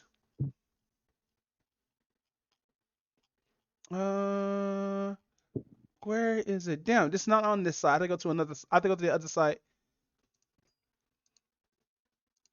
Maybe it's on this one. Click more. Cause each one has a different fucking board to it, which I fucking hate. Hell's Paradise. Oh no, they all share the same discuss. Really? Oh wait, no, that's the next episode. No, it's the same shit. So wait, no, this one's longer. No, it's the same shit. Wait, no, stop playing. Stop. Yo, Studio Nappa is a beast when it comes to fights, right? So in this is going to be a manga panel. So dude really just like this to cut shit in half and shit like that. This dude right here, right, Gabaru was a ninja dude. So they both had the greatest idea to double team these guys, right? And the one with the centipedes, Gabaru was like, "Hey fam, let me just palm his fucking big ass punch, cause dude's strong. Dude's super fucking strong." And so dude was about to punch him. Gabaru was like, "Nah, palm this shit," right? Just softly palm this nigga hand. Hand explodes because he realized how to use Tao and how to reverse his back and shit like that, right? And so fucking they both end up defeating it. The samurai dude just ends up just cutting the nigga dead in half. So he wasn't able to do shit. Because then that how strong has the main dudes or the actual bosses or whatnot. So they end up finishing them in a couple of strikes. Gabaru is still fucked up from the last fight that he had against that one final boss guy. So he's still fucked up from that. So, they found out a little bit more about the Tao. The bandit team was like, "Hey fam, I can see this aura that's around you. Is this what they call a Tao?" And dude's like, "Nani?" And so currently now he's getting fucked up. And so because dude was like, "Wait, you can see Tao now? That's impossible. You're just human. Did you eat some of the corpses?" Which he was doing all day. Like what the bandit dude was doing. Come stronger. He was killing them and then drinking their blood and eating them and shit like that, right? Jesus. So basically, the Taos are just plants. Deadass. All of them are just fucking plants. I mean, the Tao bosses are just fucking plants. Because in the next episode, we find out a little bit more about them, right? And so the next episode is the ninja chick. Hold on. It's the ninja chick that can use fucking poison like glue or like spider webs that can catch people's shit, right? And she generally fucks up someone, right? But we end up losing someone in the most saddest fucking way. It made me fucking mad, dude. It's the fat dude she was with, right? And the fat dude was like, "Hey fam, I was never able to do certain things like have freedoms and shit like that. But like I saw you and got inspired to stop doing this shit. Too bad this nigga died a horrible death." Bruh. And like he didn't even die like fucking like unworthily. This dude saved home chick's life. Cause hold on. Cause this dude got turned dead ass into this shit.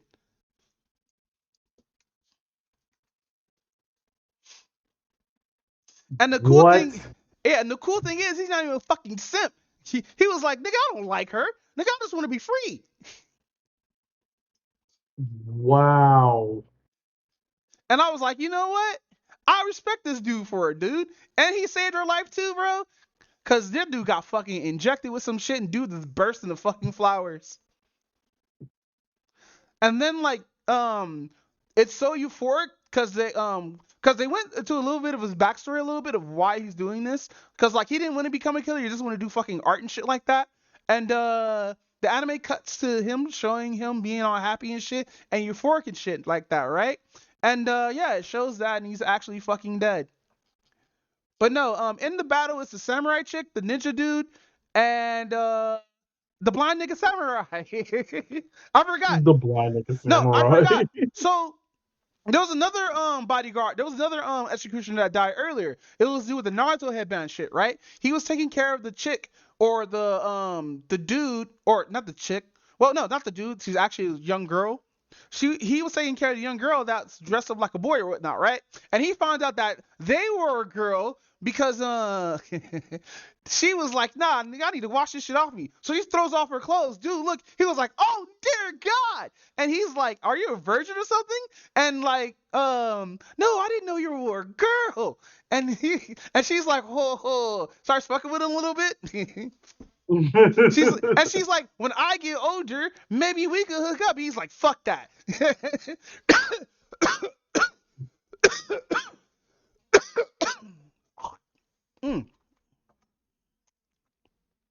But no, they're actually cool because their little fight was they were fighting water monsters and they actually survived this shit because they tried to get the fuck off the island, but they found out they can't because there's a lot of water monsters and they can't really do anything about that.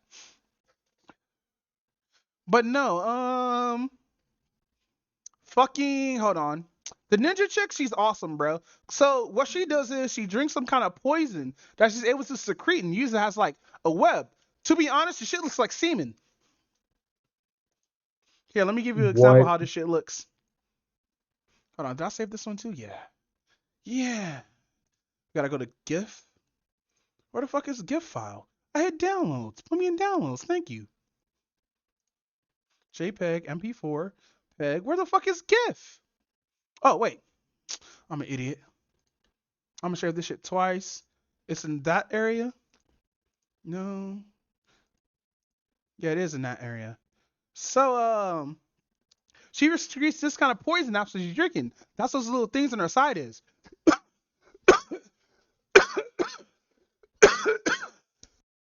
Mic off. Mic And she on. uses it like a webbing, cause when they end up fighting the final boss, she ends up doing shit like this. Like she uses it like it's like blades or a sword or some shit like that. Where did I put you? Where are gifts? God damn, I hate when shit is unorganized. And the thing that like made me kind of upset, bro, since their weakness is in their stomach, we find out that normal attacks, even though you hit their weak point, won't do anything. Really? Yeah, so there's a couple ways how to achieve Tao. And one is through a breathing technique, another one is through sure will, and another one is just like if you're aware of it. The bandit just did it because of sure will. Gabaru did it because he learned about it. He was taught just a certain. They just said the sentence to him. He's like, really? And he just did it. And the bodyguard of Gabaru did it, but they were aware of it because Home Dude was talking about it to the ninja girl. Cause he was like, hey ninja girl, you seem strong as fuck, and also you're able to secrete poison throughout your body and shit like that. Maybe I should teach her how to use this Tao shit. And as they're fighting or whatnot, the ninja girl gets caught. And like she doesn't die, she actually gets away by using substitute jutsu. But that's besides the point. Fucking he's over here explaining this shit how loudly and explaining how like fucking Tao is used like this and shit like that. And you can whatchamacallit? You can use it, just all you have to do is like, see it and able to like, manipulate it and stuff like that. It's all in your gut, right? And so Right. the bodyguard lady hears this, right? And so after a little bit of that, she gets away to start fighting or whatnot. And like dude's regenerating.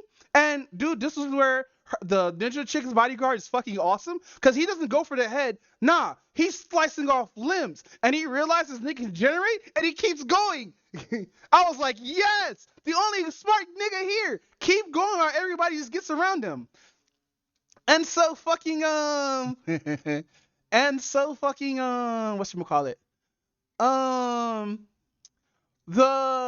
The dude ends up regenerating after Home Dude gets killed, and the boss dude's like, ha, your Tao's not strong enough to kill me because they strike him first, but he just regenerates, but it takes him a cool minute. But he gets hit again through his eye and titty. Yes, the bosses are trans. I keep forgetting about this shit. And fucking the scar is still there. He hasn't regenerated at all. And he's like, wow, y'all humans are really strong and shit like that. I see why people are having problems with y'all. And so he's like, I'm gonna jump in the air, transform into a woman, and throw balls at you for eternity. So he starts doing that. Ninja Girl's like, fuck that, get over here, because she pulls him down. And like, executioner chick or the bodyguard chick for Gabaru was like, let me just breathe. No, the dude was like, you don't have enough Tao to hurt me. And she's like, bet, breathe in, breathe out, slash. And when she breathed in, dude saw his Tao. Bro, it was like a fucking episode of Dragon Ball Z. He was like, you don't have enough. Oh, shit.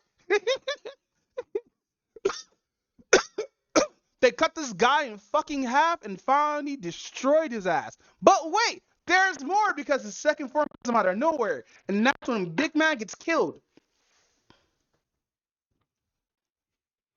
Jesus. Yeah, bro, like fucking that to deal with phase 2. And this phase 2, it looks ugly as fuck because it's a bunch of tentacle roses and shit like that. So yeah, insert tentacle monster in your women here. And at the end, they're about to get fucking destroyed because they're tired. They've been fighting this dude for an hour. And so fucking blind nigga samurai comes through like, nah, judgment cut. Like on some fucking DMC shit. And like I think he could already see Tao, but since he's blind, he could just sense everybody. That makes sense. I forgot what they call it. Echolocation. I believe so. But he made a line saying ever since I got into this island, I could see different. So I don't know what that. Oh, So nobody knows what that means. I don't know what that means. I checked in the comments. Anybody in the manga said everybody who read the manga is not saying anything. So yeah. So we might get in these dudes getting power ups and shit. Cause like I like when the characters are struggling, but they're gaining new powers because of it, or they're adapting to the situation because of it. yeah, I like that too. So yeah, fucking.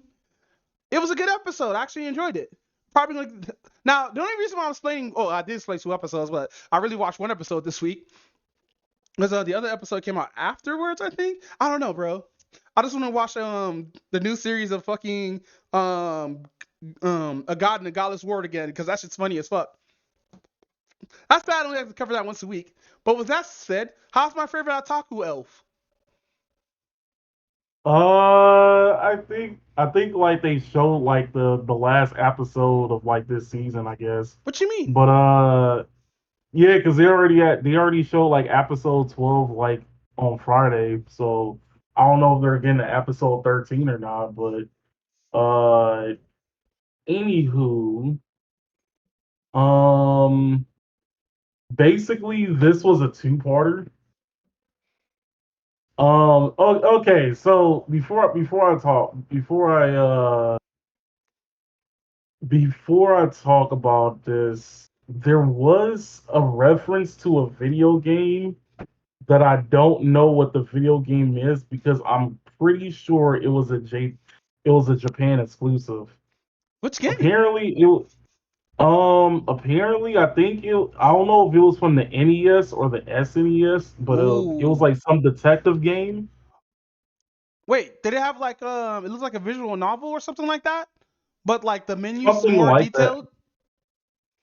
Something like that. Wait. Did it have point and click options? Cause there's this game called Psychonauts or Space Nauts, one of the two, where it's like a detective game and like it's an interactive game, but it's like interactive anime where you have to click and point on shit like that. And it has like multiple endings too. Uh,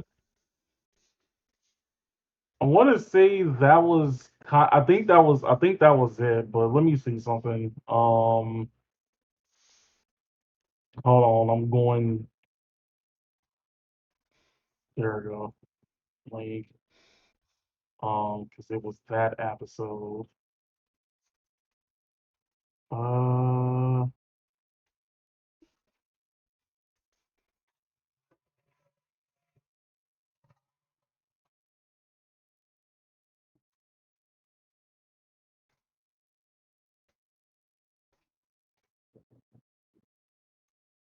wait, was it Detective Coma? Detective Coma?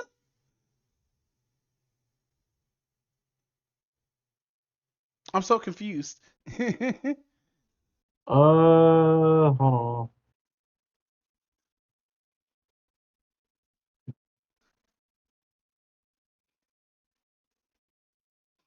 Damn it. Hold on. I'm still trying to.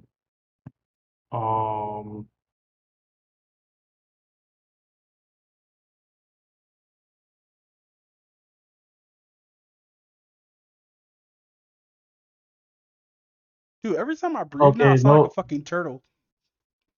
You know when a turtle do his mating call, Oh. it was like ah. Now you never heard of a fucking turtle's mating call when it orgasms? It's like ah. I remember when people made that into a meme. I remember Really? that. Yeah. Uh. Okay. Even in this form, they're not necessarily saying the what's his face the reference. Mm. But okay, so I'm gonna just talk about it anyway. Anywho, episode 11 basically is a slight continuation of episode 10. Mm-hmm. Like, remember when I was talking about what was it? Where like the thing where like Elda's like shrine thing got like rained on, so they have to like move all the action figures and stuff like that. Uh-huh. So apparently she tried to like like Elda's over there panicking because she had like a limited edition like well her version of Gundam in there, which was called a what do they call that? A Gongim. What? Yeah, it's called a Gongim. You know what's funny? What? Gundams are just samurai. Like, you got the Gundams who are all samurai and the Xeon who are all military troopers.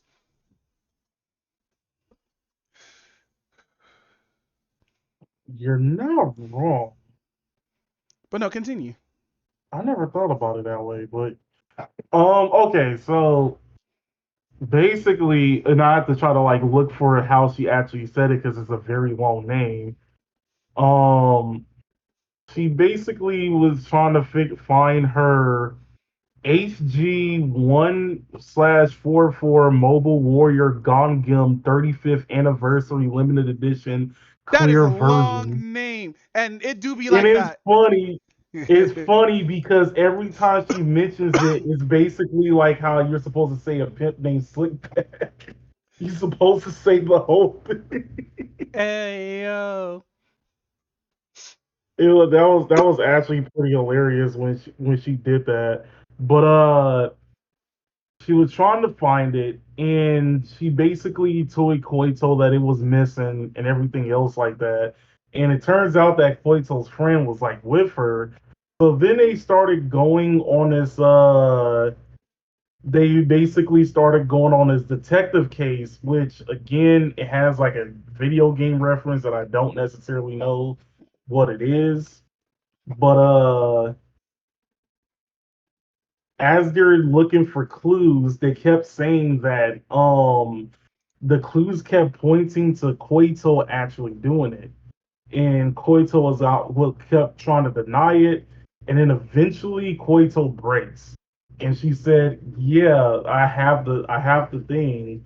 And it turns out that when they were clearing everything out, she accidentally stepped on it, so it broke. And she tried to fix it with clear tape. But like the clear tape is like obviously there, so it's not really fixed. So when she showed it to Elda, then of course like Elda got like hella pissed at it and stuff like that.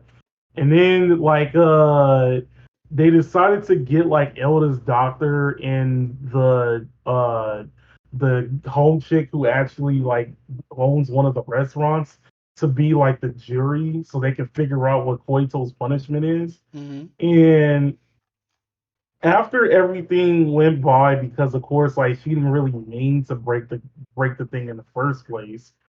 So she decided that her punishment was going to be watching the original show from start to finish and binge watching it with her.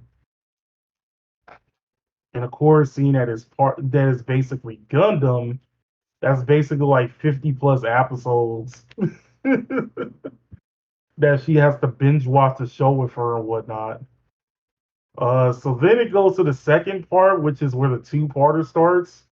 Turns out that the town has like the parishioners actually has like this ritual where each year they hold this festival, which is like I guess like part of the Japanese summer festival and stuff like that. Mm-hmm. But they do this thing where like an archer and yeah, they do this thing with like an archer and Elda goes into like the river and whatnot, and try to shoot this arrow towards this bullseye thing. And basically, if you hit the bulls, is basically supposed to determine if the upcoming year it's going to be worth fishing or not. Mm-hmm. So like if they miss, then it's like, oh yeah, this is not a good year for fishing. But like if they hit it, like if they like the further they hit it to the bullseye, the more it's going to be acceptable to fishing whatnot. So the person who was going to shoot the arrow was going to be like the grandfather, which they do a very good job of like mentioning him, but at the same time making sure they don't show what he looks like. Okay. But he obviously has the authority over everybody. And it turns out that he was they basically go into what is it? Koito basically asked Elda like, "Oh, are you very good at like archery?" And she said, "Yeah, like a lot of elves are has a specialty in it." So like she shows what she means by it, and like she's about to hit the bullseye. Her ear twitches, and then she makes the bullseye, and then she was like, "Oh, how did you do it?" And she was all like, "Oh, the wind told me like when to shoot and something like that." But she says it like in a in like a weird like type manner, I guess, if you want to call it that. Mm-hmm. Basically, in a way where like she can understand, but like if you was to hear how she can explain it, it feels like gibberish to everybody else. But turns out that the grandfather actually hurt his wrist, and it won't recover until after the festival. So now Koito has to try to like shoot. Is like actually has to shoot the arrow and stuff like that. So they're over there practicing, and she's obviously missing. And there was a few times where it looked like it was aiming for Elda's head instead of the bullseye. And it was funny because like Elda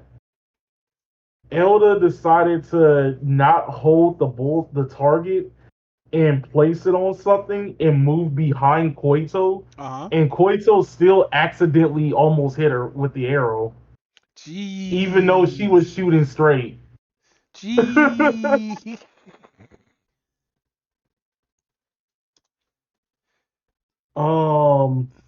So after that particular episode, it goes to the next one where basically where she's basically still trying to shoot the shot, but she's not improving at all. How good is she as an archer? Because she's supposed to be an elf, right? Oh, ooh. Oh, you talking about Elda? Oh, Elda's Yeah. amazing. Elda's amazing archer though, but like Koito is hot garbage. Okay. So, they finally get to the festival. She's obviously nervous. Once they get to the thing, she misses the first two shots. And Koito is like, there's no way I'm going to actually make this third shot. So she decides to shoot it up in the air. Mm-hmm. And once she shot it up in the air, Elda figured out what she was doing. So Elda decided to jump up in the air off the boat just so it can hit the bullseye. It actually lands though, but like obviously Elda was struggling to get up from the water and stuff like that. It's all like so on the second half of the episode, basically Elda figures out that she's kind of cursed because it turns out that she missed a delivery. She accidentally stubbed her toe. Ah! And like the thing, yeah. Does she actually go through like? Do you actually show like her going through like the 5 stages of grief and you stub your toe? Not necessarily. Damn, so They it's 2 just stages. show like a she went to a small They just went to a small compilation of like her getting bad luck. No. So and then like of course like because like the way it starts, she's over there like eating like steak and eggs, and then she's trying to pour like the pepper on it, but then the lid comes off, so like all the pepper gets drips into like the food and stuff like that. Then that's where she misses like a delivery from like their version of Amazon. Mm-hmm. Well, actually, it's called Amazon, but I forgot they changed a couple of letters. So it's Amazon or some And shit then like that. something like that. And then she said, and then of course she stubs her toe. Then after Koito comes in, she's all like, "Oh yeah, I think I'm like cursed or something like that." And it was funny. They basically spent like the rest of the episode trying to figure out how to get rid of the curse by giving her like extra luck charms and everything else like that, lucky charms and all that stuff. And it was funny because like she had like different like luck, she had like different charms with her and stuff like that, or in some even weirder ones where like the little sister had like a 4-leaf clover like sticker, and then like Koito gave her like a pin, and she was all like, "Why did you give me a pin?" She was like, "Oh, because every time like I do this, every time I use this pin when I don't study, I always get like a decent grade with it." And they were using like one of those like fortune. You ever seen like those fortune teller slips, right? No, I never been to a fortune teller's thing. No, not like a fortune teller, but like the fortune teller slip.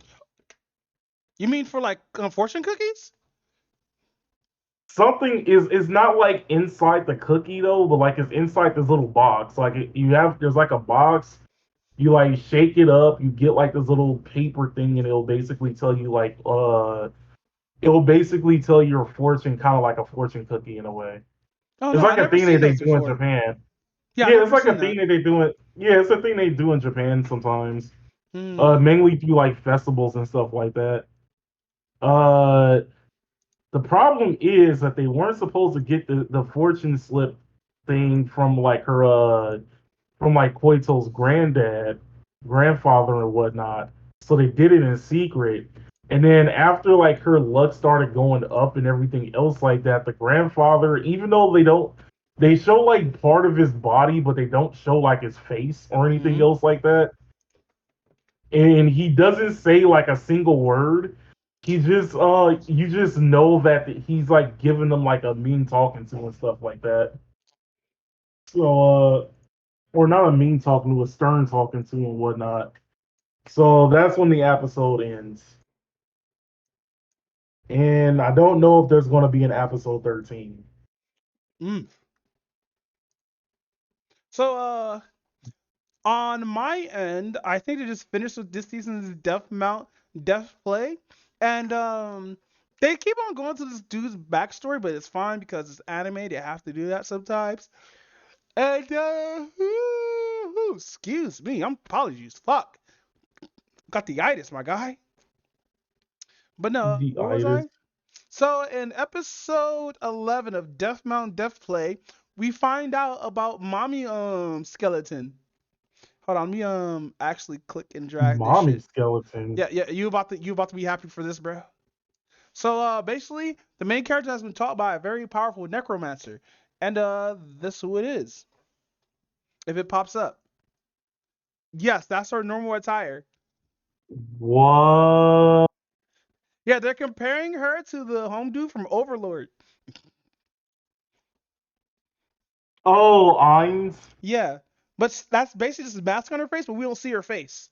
This is crazy. We don't see her face at all. Bruh. So what else? What else? What else?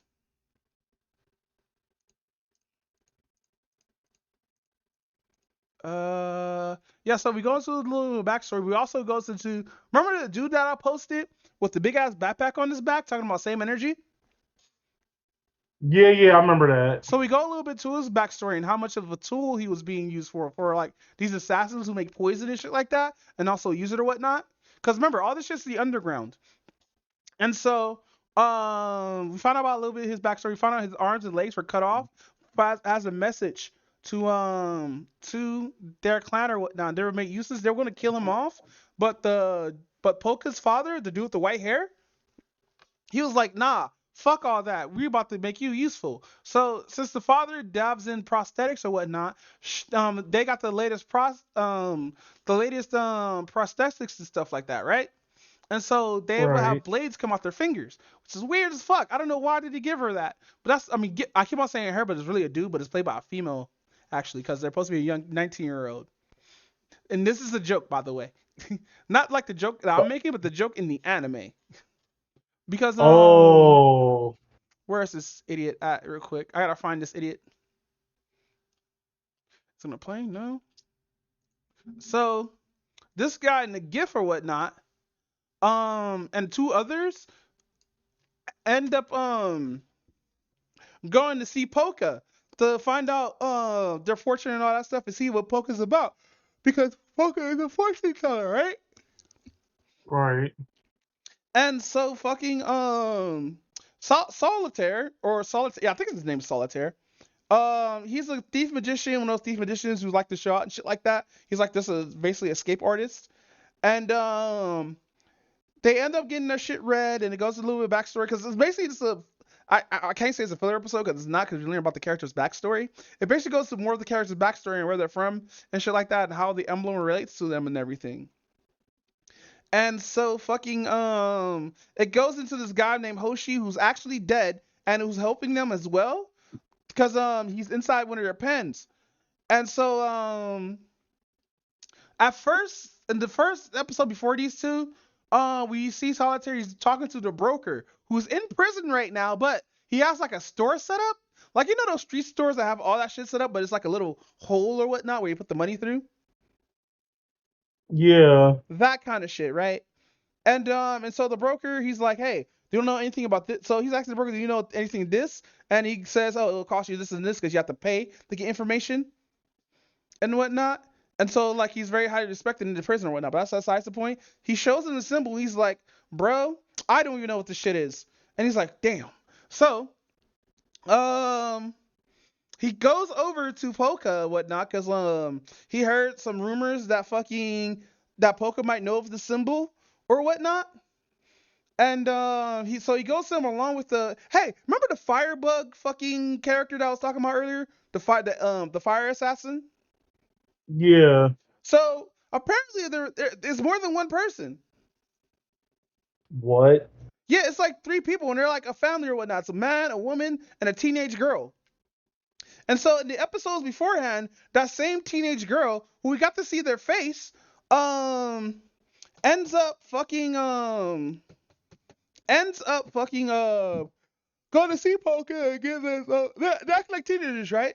But in this episode, one of the girls come back dressed up in a raincoat or in the with the fire symbol on the shit. Because the father, he holds her umbrella. I think the mother holds like some other shit, and the kid holds like a whole fucking raincoat, right? Now it's already nighttime. Solaire's like on the roof, and the fucking chick dude with the fucking prosthetic body or whatnot rolls up talking about, hey nigga, why you here? And he's like, oh, I'm just here to investigate. He was like, nah, fam, I'm gonna take you in. And so like he does his due diligence for Polka's father and stuff like that. They end up fighting, and Lemmings out of nowhere comes out like fucking Randy Orton shit slithering in from the sky.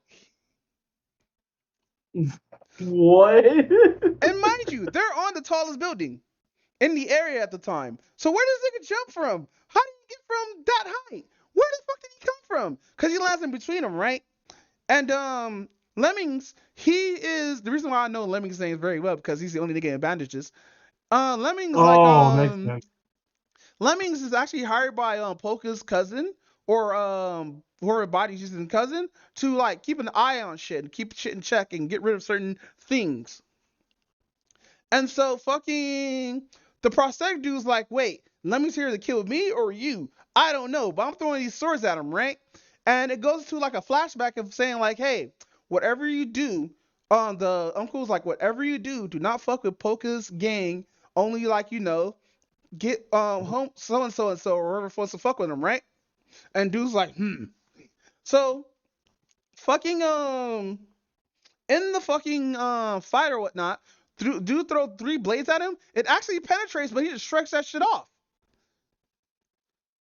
Nani? Yeah, it looks like it dead ass penetrated him, but I'm thinking like this thing might got some kind of armor or some shit, right? And so this dude starts running up on Solitaire. No, actually, they have Solitaire and the kid who they made a joke about him being 19. Was talking about, hey fam, is he here for you or is he here for me?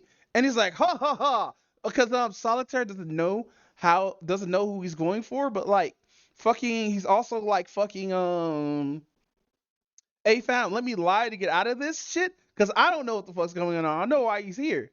And so fucking dude's like, okay.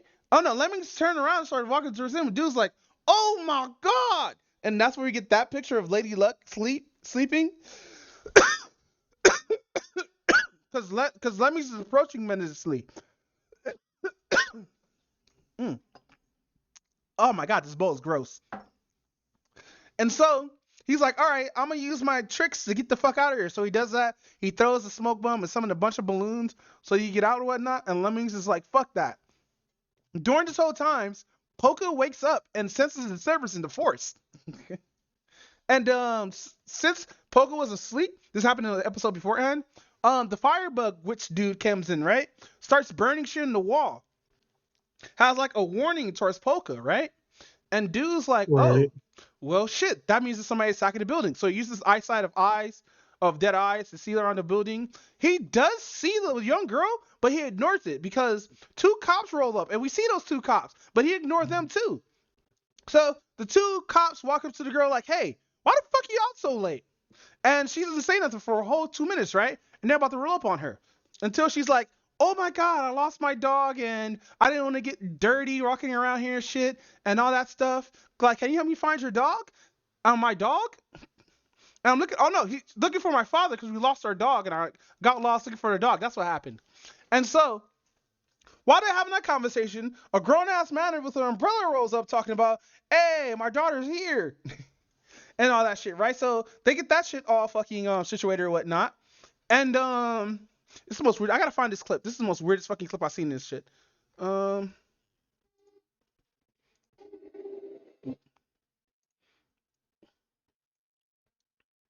Let's see. Because it happens right at the end, because it looks fucking scary as fuck. Because like it looks like the girl's got to get her head snapped.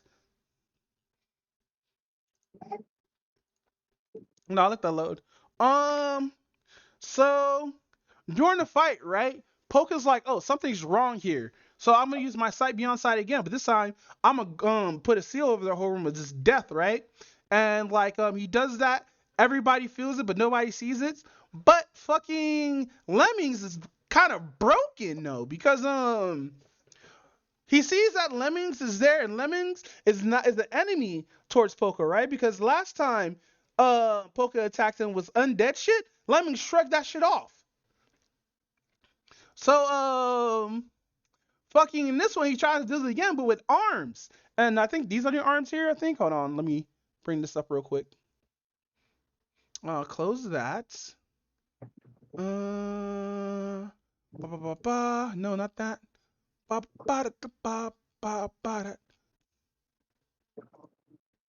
So at first, he started summoning invisible hands to stop Lemmings from approaching. But Lemmings is so strong that he's just fucking ignoring the shit. And then he added extra shit to it, and now everybody can see it because it's smoke bomb plus this. And yeah, it gets to the point where you're like fucking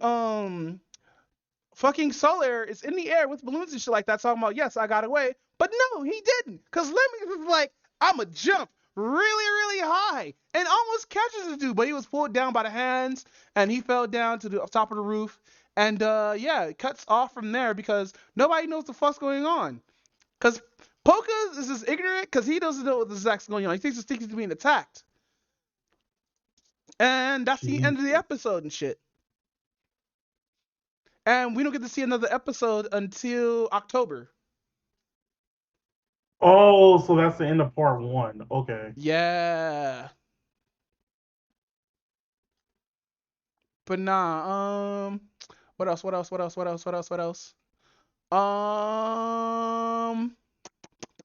Think. Oh, let's go to the next anime real quick. Fucking Marshall. How's my favorite fucking Baku no Hero's clone. Baku no Hero clone. What? All right, so let's see. Oh, okay. So they actually episode 9, Mash basically go against what is it? He basically go against the dude that was like dodging them from like a couple of episodes ago. Mm-hmm. Turns out that particular dude with the mask, he's very powerful, but he doesn't really have any magic either. Instead, he has what they call the evil eye, Mm-hmm. which is basically he made a pact with like a demon and whatnot to gain like those type of powers. Turns out that his particular powers is using acceleration magic. And he summons these little arrow things that basically whatever direction it goes towards, it increases his speed Mm-hmm. and whatnot. Um Wait, actually, am I doing the wrong episode? I thought I talked. Yeah, oh, wait. Actually, scratch all that. I forgot. We talked about this like last week. No, I do a forgot. recap. Do a recap. Oh, okay, yeah. And it turns out that he was faster than Mash at first, and until Mash got stabbed in his stomach, Mm-hmm. and then flexed his abs so that the sword doesn't necessarily leave his abs, and then like he just straight up decks him in the face, and then the evil eye dude actually puts him into like a whole energy field thing where it decreases his speed and where it decreases Mash's speed and increases his speed. And when Mash figures out like how to combat against it by like ground pounding the ground so Mm-hmm. that he makes everything narrow, he finally catches him and he basically just like beats him in his own field and then ending it with a German suplex and whatnot. After that, he actually meets what is it? So next episode, which is episode 9, you basically see like the battle be Dot, which is like the dude who wants to be a main character and whatnot, but he's really not. And then you have what was Mash's roommate's name? You have him. And they're basically going against like uh two of the other lupuses and whatnot. One of them is a girl, one of them is a guy.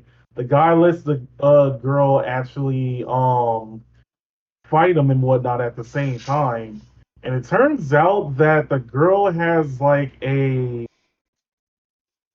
yandere daddy-ish complex, Wait, if that what? makes any sense. Okay, so basically, she's one of those she's like one of those like what would be like the best way to describe it? She's one of those females that because like her dad said that everybody gotta treat her like a princess, she wants to be treated like a princess. And anybody who doesn't treat her like a princess will instantly is like dead to her and stuff like that. Uh-huh. Yeah, because she was all like, "Oh, Daddy said like all men are supposed to treat me like a princess, and if they don't, then I get to kill them and whatnot." Wait, did Dad say that, or just her warped reality saying that? That's what her work reality is saying. What is this? So Wait, what? We're talking yeah, about Mashle here. We're not talking about like no other yeah, anime, right? We're talking about Mashal here. Oh, she becomes a love interest. No, I'm kidding. So um, it turns out that she has like wind tornado-ish magic because like apparently she has like one of those staffs, so she's like kind of like a magical girl in a way, but not really. Well, every woman in here is a magical girl, right? In technicality, yeah.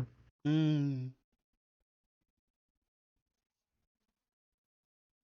But no, continue. Doc figures out a way, even though he gets trapped in a tornado, he actually figures out a way to defeat her by using his like fire magic and stuff like that.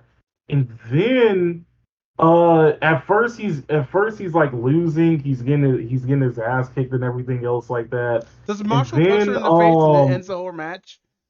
no, Mash isn't there. Remember, Damn. they all got split. Yeah. So it turns out that in technicality, Dot is a main character in a way. Really? Okay, so basically this is how it went. He's losing to the girl because he's obviously like he has like a weakness towards women and whatnot. And he was like losing because he got trapped in a tornado. He did have a flashback of his older sister, talking about that like he's too nice and everything else like that. And he should stand up for himself and everything else like that. Mm-hmm. So then after trying to learn how to stand up to their friends and everything else like that, like the kindness, sort of like the power of friendship Mm-hmm. and everything else like that, it turns out that like his magic power exceeds heavily because like now his like emotions get in the way. And it turns out that he's a rare breed of magic users whose magic power increases the more emotional they get and stuff like the more emotional determined they get and stuff like that. Okay. So he activates that. He basically beats her. And then the other dude comes in, and I kind of forgot like what type of magic he had. But then this other dude comes in, which it actually turns out is Mash's roommate's brother. Okay. And it turns out that he's like a first year divine visionary. So he's basically I want to say he's basically the Itachi of the anime in a way, where like he was like super gifted early in age and he's like very high in the ranks even though he's like So he's still Sasuke. very young. Kind of, sort of, like without the Wait, no, I murdering your take that family back. or He's basically Toph. I'm not Toph, but no, that's right, Toph. right. That is true. That is true. So his name is like Ryan Arnott, Amos, whatever you want to call That it. name sounds so fucking American. I hate it. Ryan Amos. Because Amos is a southern name. Is he got blonde hair too? Yeah, he also has like blonde hair with like a couple of like black like hair in between. Wow, I knew it. But anyway, it turns out he's a sword magic user. Oh! And he basically does like he basically like So he's a spellblade? in a way he basically throws a bunch of like big ass swords at you. Is he like, I am bored with my sword? I am bored Yeah, with my sword. in technicality, he has the unlimited blade one. But nah, fucking. Also, after he beats him, he actually meets Mash, in the middle of everything, and he wanted to test Mash out because, like, it turns out that he was sent by like the Chantler in general. So he was like, okay, let me test out Mash. He has this little spider thing that detects like how strong a magic user is. And they obviously, because Mash doesn't have any magic, they can't really detect anything. So he starts throwing like swords at Mash. He starts throwing like these big, gigantic swords at Mash, and he actually catches it and stuff like that. And then he tries to throw like a more swords at him, but then the sword that he caught, he takes it and starts like he starts bunting it. All the other Bunting? swords coming toward it. Yeah, you know what bunting is, right? Yeah, it's when Like like you that. kneel and hit the ball. Yeah, it's like when you put the bat in a directional in like a horizontal or vertical, It's whichever horizontal. position. Yeah, horizontal position, and like the ball obviously hits it. Well, he does that with the sword that he caught, and he actually does it, and he actually bunts all the other swords that's coming towards him. That's so weird. I would understand like he used it to parry or dispel the other swords, but no, he's bunning it. Pretty That's much, so disrespectful. Marshall's the most disrespectful antagonist I've ever seen in my fucking life. basically, it was with the utmost disrespect. But I'll continue. So, after that, he figures out that like Mash has the potential to become a divine visionary, and he was all like, "Oh, try to stay away from like the main dude who is actually, the leader of the Magus Lupus." Uh-huh. He didn't listen. He actually went into the thing. He actually went into like the dorm where he was at, and then actually faces him. Then the episode, which is episode 11, they actually do fights. Of course, like the dude, like I mentioned earlier, he basically could turn anybody into a puppet, and he tries to do that to Mash like multiple times. But Mash actually gets through all of it. How? One of the things the first thing he did was have a bunch of puppets like come towards him, Mm-hmm. and it turns out that inside the puppets there's acid. And he realizes this after he punches one of the puppets like and crushes it. So Uh-huh. he takes that particular puppet's head and basically bowls it like a bowling ball towards the other puppets, so the acid is like nowhere near them. Okay. After that, the dude actually tries to turn him into a puppet, but then Mash actually grabs the strings and prevents himself from getting turned into a puppet. Okay. So the way that they explain it is, I forgot what that technical medical term is. Like it's called spinal rejection or something like that. Like if that one test thing where like if you hit somebody with like a small hammer to like their knee, then their leg will react and stuff like that. Yeah. You know what I mean about that, right? So yeah, it turns out that like before when his left side was about to be turned into a puppet, uh yeah, when his left side was getting turned into a puppet, he stopped it with his right side and took the strings off, and then proceeded to deck him in the face. Yikes. So right after that, the dude uses like an ultimate spell, which is like a bigger puppet with like four or five like different heads and like a chimera like, and he tries to do it again, but it turns out it's all like, and once again, Mash actually dodges all the strings the moment one tried to touch him and stuff like that. So, he's like going towards the dude, and throughout this whole thing, he's bringing out this ideology, like the dude, the puppet master dude. He's bringing this ideology, talking about like how it's like the ideology of like the strong needs to like put down the weak in order to survive because he doesn't believe in imperfection.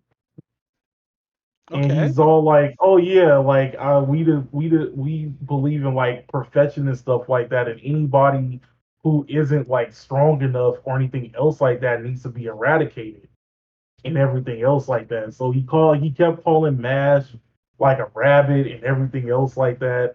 And then right when Mash was about to defeat him, Mash started calling him the rabbit.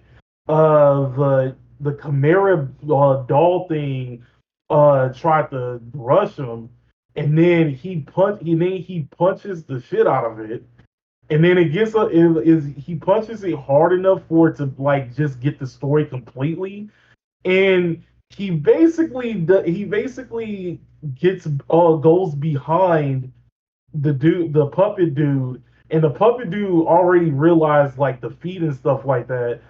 He grabs him, jumps up in the air, and does a pile driver from 50 feet in the air and stuff like that. I was Yikes. like, bruh.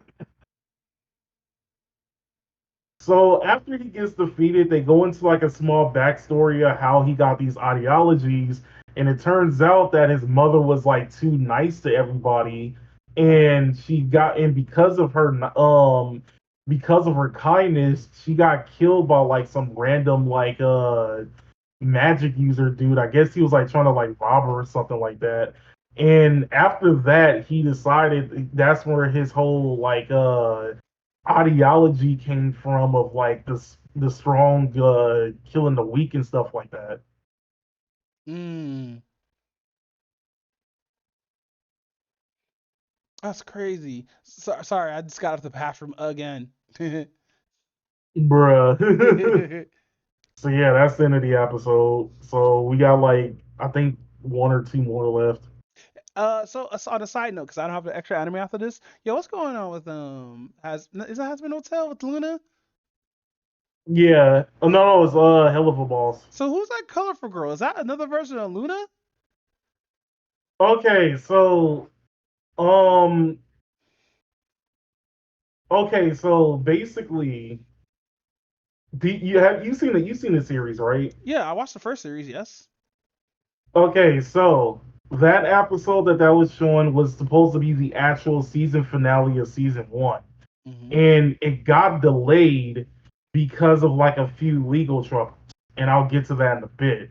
So in episode 2, where Luna actually was trying to, well, no, not episode 2, episode 3, where Luna was actually falling in love with with the Black Wolf. With the Black Wolf. Yeah, Remember he is a black guy because when he turns human, he's actually a buff black dude. Not even that's joking. true. Luna's a You're Hispanic with some jungle fever in her eyes. But You're continue. not wrong. So, remember at the end of the episode, he said that he had a girlfriend and everything else like that, right? Yeah. So at the end of the other episode 8, the one where like where Blitz is at the end like crying and stuff like that, it turns out like if you read the text message, it says that like Luna said that she was going to, vex Vex's party because he was throwing a party and stuff like that. Mm-hmm. So it turns out that the picture that I showed you, which was like the fox chick with the 4 arms, turns out that's Beelzebub. Beelzebub? Yeah, that's the Beelzebub. However you say the name and stuff like that. Continue.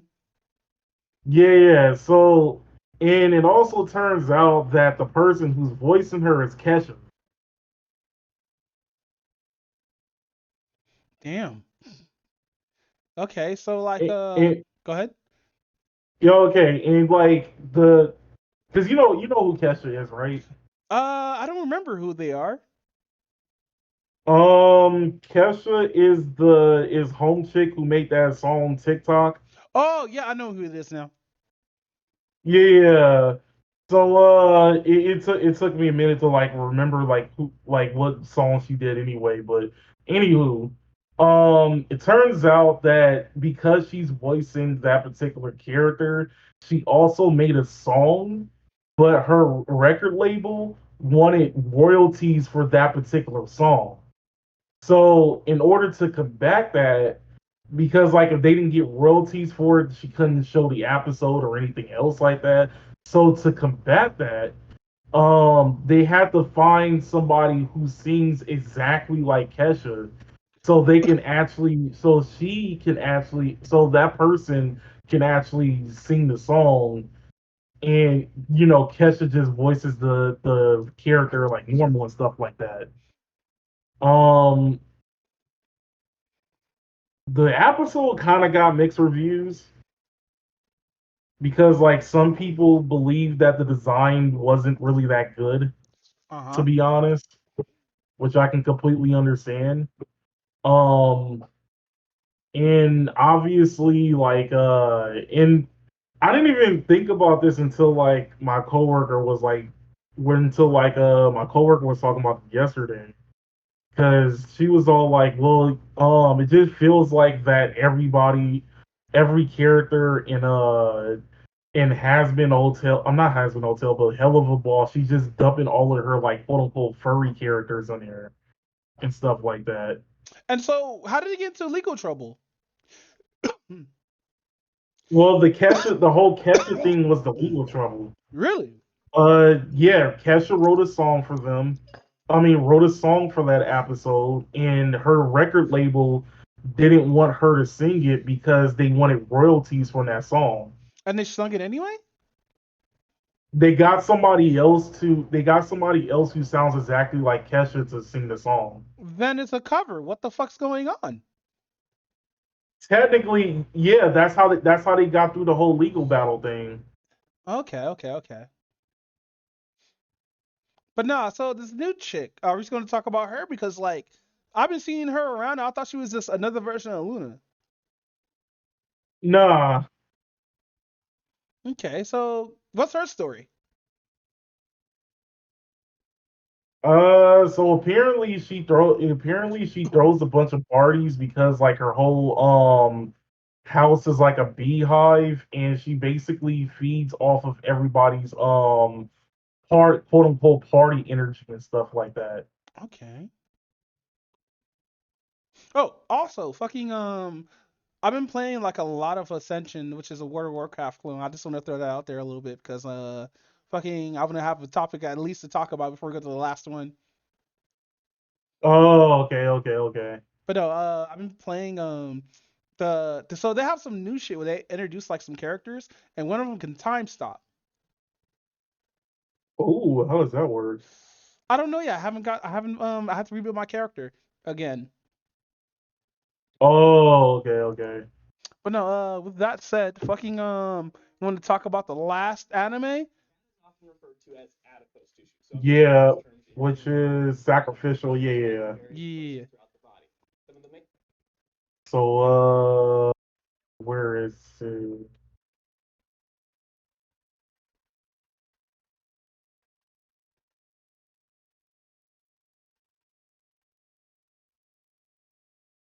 Take your time.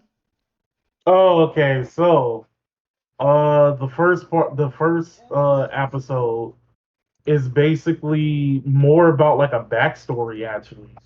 Really? So, of course, like Anubis is actually still trying to find more ways to prevent Seraphi from becoming like the queen and whatnot. Mm-hmm. And he basically goes on like this. Of course, like he's having a fit because she keeps trying to find ways to complete like his like conditions and stuff like that. So one day she wanted to go into like the library to find like some type of book. I kind of forgot what the actual book she was trying to find, but it was something about like one of the histories and stuff like that.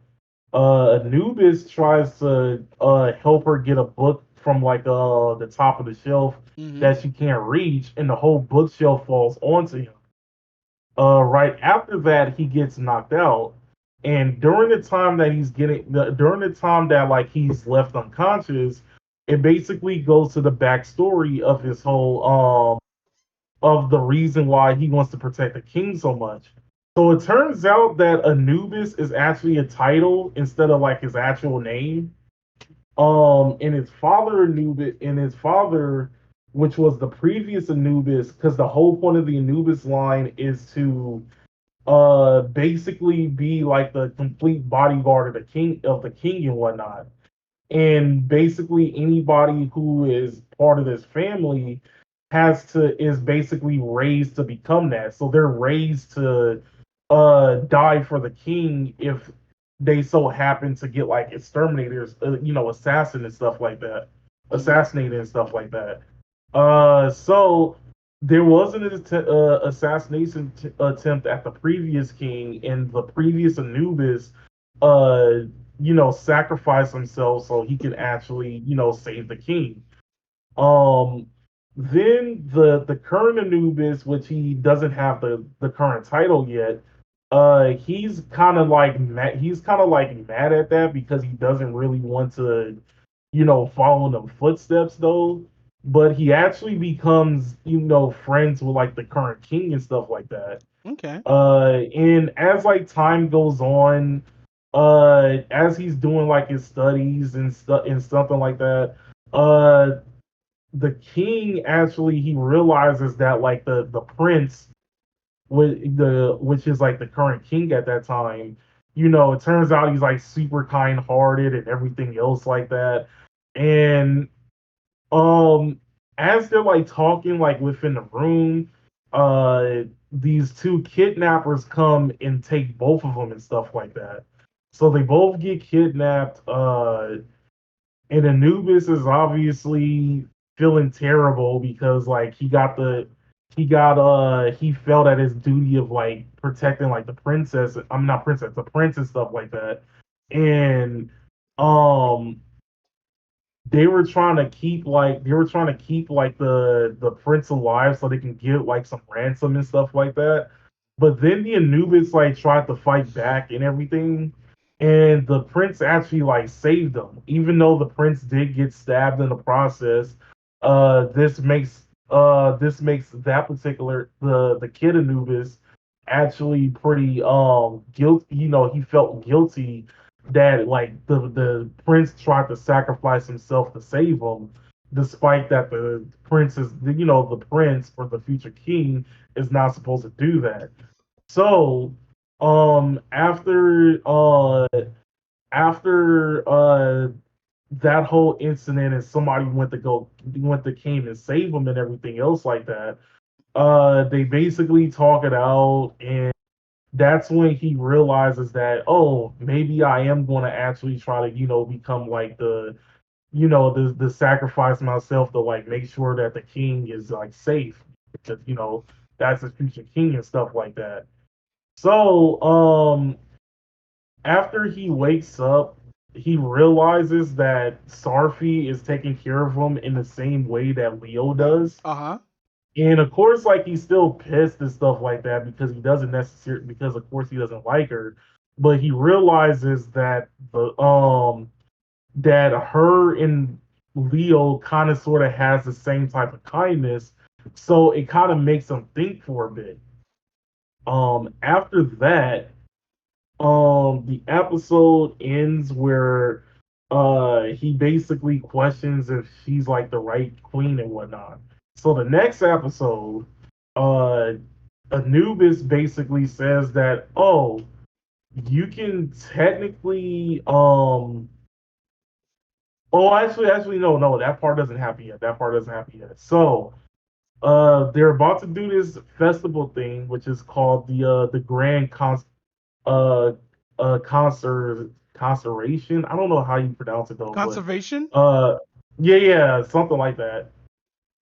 And it's basically supposed to be about the anniversary of the founding of their kingdom and stuff like that. And what happens is that Leo is supposed to wear the same costume that the very first king actually wore. And it was supposed to be, I guess, like if you really wanted to um figure out what the whole ceremony is, I guess this is supposed to like what will be like the best way to describe it?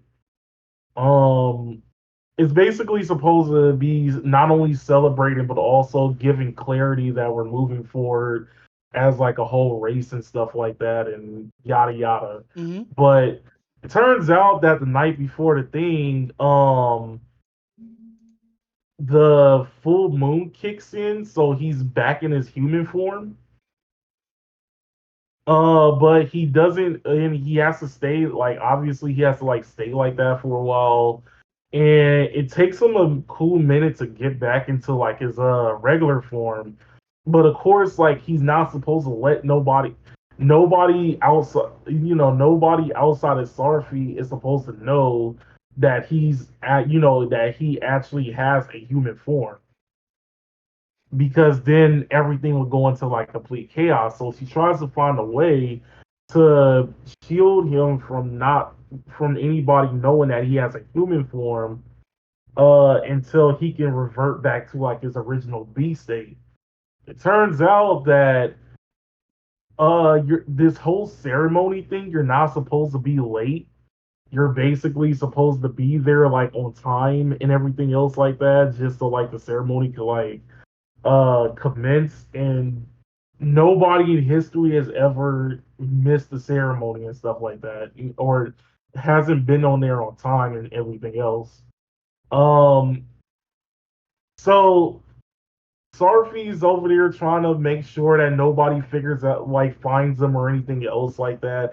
And he almost gets found out because she runs into like one of his other security guards, which is named Set, and Set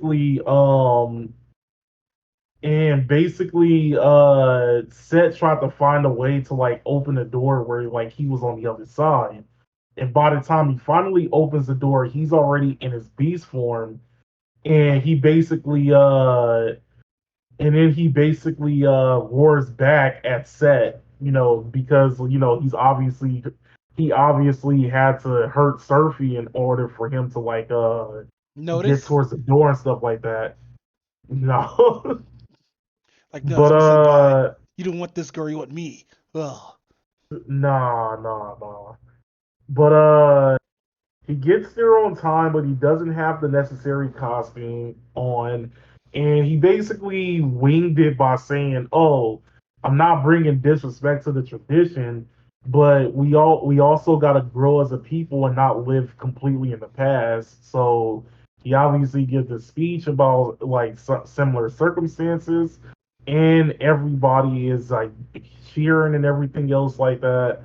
Towards the end of the episode, Anubis decides that um he'll let he'll let Surfy be not a completely queen, but like a acting queen.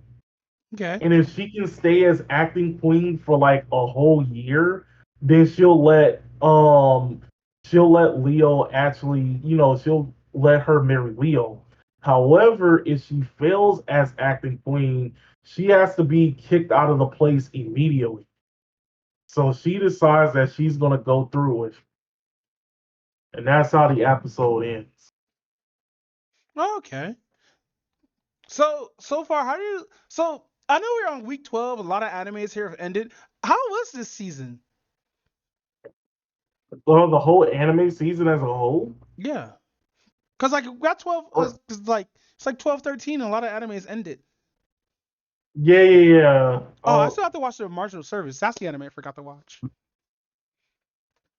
This anime season was actually pretty chill. Um, we had like a lot of breakthroughs with Oshinoko actually surpassing Brotherhood, Mm-hmm. so that was actually pretty interesting. Okay. There was a few anime that people were talking about. I think Mashal got some pretty decent fans on the bandwagon. It kind of started slow because there was like a mass majority anime that was just like, oh yeah, it's an isekai and Again. stuff like that. Yeah, they're just nothing but isekais, and surprisingly, well, actually, I'm gonna probably just binge watch it because I keep forgetting about Ranking the Kings. Oh yeah, yeah. I'm actually gonna binge watch that too. I just started episode 2. They're in the desert. Oh, okay, Yeah, so okay. basically, I guess something's going on with the kingdom because I didn't get through the whole episode. And the guardsmen from what's my the Golden Guard? What to go pick Boji and the homie up. So now they're in the desert and trying to get settled or whatnot. And then we find there's a big ass frightening monster in the area fucking with the wildlife and shit, right? And so that's where I stopped because I had to go to sleep. Oh, okay. Yeah, but this season of anime is like kind of tough, man. It's rough. Like I'm watching a time travel anime, an isekai. I hope. I hope it's a time travel anime because like a lot of the shit from Poke's past is coming up in this world. So either somebody else's isekai or some shit happened. I don't know. Oh, okay. But what else? What else? What else? What else? Think. Yeah, fucking. I don't know. I'm looking forward to Rick and the Kings though, because I haven't touched that in a cool minute. Also, I have to watch Heavenly Illusion because that was an anime I was supposed to watch and didn't have it on the site for a long ass time. Really? Yeah, I couldn't find it. Like I saw it once and see memes of it, so I tried to look it up on the site. There's only 3 episodes up. And so I'm sitting here like, Damn. you know what? I might as well wait. And like a couple of weeks ago, they dropped all the rest of the episodes. That's so weird. Yeah. But with that said, you want to do the clip part of the podcast while I turn off the stream and shit? Yeah. Oh, wait. What up? So outside of Demon Slayer and Hell's Paradise, like I think those are like the 2 main ones that everybody was like mainly watching, I think. Really? Cause yeah, I'm not cause gonna it's watch Demon weird. Slayer because like I feel like it's gonna be too long, you know? Because I like the last season, it's just like yeah, I don't like I'm not I don't know, something's just iffy about me about new seasons and shit like that. I don't know why. Especially for shit So like Demon Slayer. I think in my honest opinion, like when it comes to Demon Slayer, series isn't bad, but I don't care for it like a lot of other people do. Everybody says, "Oh, Like it's I fucking can, amazing." yeah, like I'm not like head over heels for the anime, but I do like it. Yeah, do you get people trying to argue with you about it? Not with me, but I did hear. I know like there's like some people are definitely hating on it because like anybody who hates on it is just basically saying that the animation is the thing that's carrying the whole anime. Well, that's the thing about animation. You make animation good because people want to see more of that. Yeah, the story might be secondary or the story might be primary. If you like the anime, you like the anime. And like that's why I don't follow like the whole popular tropes and shit like that, you know? That's why I don't watch shit like One Piece as I think I gotta check what has more episodes, One Piece or Case Closed. That's actually a pretty good question. Cause One Piece did catch up like fast. I'm sitting here like, Yeah, God damn. But no, I might end up watching Avengers soon now. Like that ass. I might actually. Oh, actually, you know what's weird? I have not heard. I haven't heard anybody really talk about the Near Automata app anime. Really, Really? I haven't heard anybody like talk about it. That's so weird. Yeah, I don't know. I haven't heard anybody talk about recently because like, but I don't talk about anime except with you. Ah, shit. Or if I'm with if I'm with what's you call it in this one streamer server. Although there's like an anime, well, it's been out for a while, but I kind of want to watch it. It's called Golden Kamuy. Mm-hmm. Um, and it's okay. I'm gonna be real with you. Some of the things that happen in the anime is pretty sus. Like for a prime example, they had like a legit gun battle, but like replace the guns with like sperm. Ew. Ew.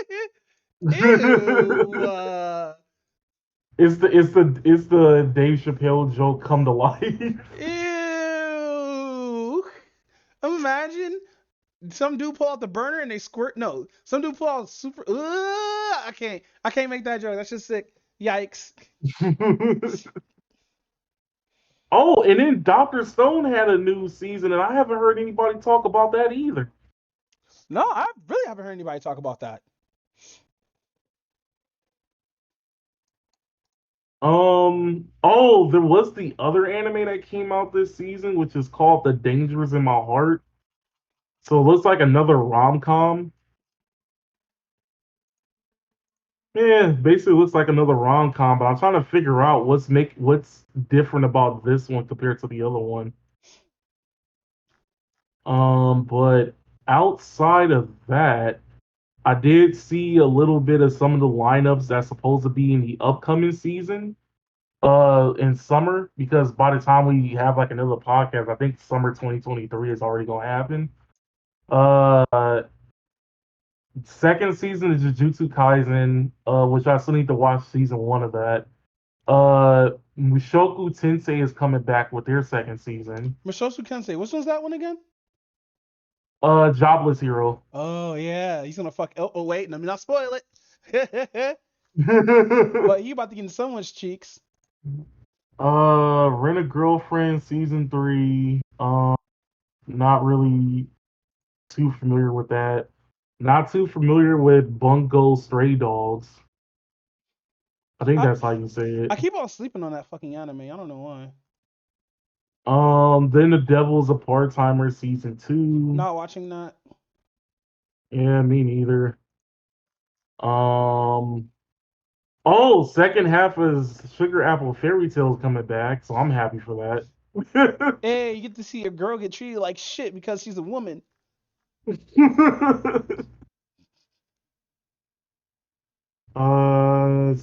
Let's see. There's an anime called Undead Murder Farce. I just said fart for a second there. Nah, farce. That's so weird. The masterful cat is depressed again today. What? And it's just this super gigantic cat. Oh my god. Let's see. The Great Cleric. Please tell me that's not an isekai. Fuck, it's an isekai. Jesus. Oh, and speaking of isekais, that stupid vending machine. I got reincarnated as a vending machine shows up. Wait, what? Yeah, they actually adapted that into an anime. That's so weird. That's so weird. It looks weird too. That's the stupid thing about it. That's so Let me see if I can find. Let me see. Yeah, it looks super weird. I'm not gonna lie. Let me just show you like the cover art. It looks weird. Oh my god.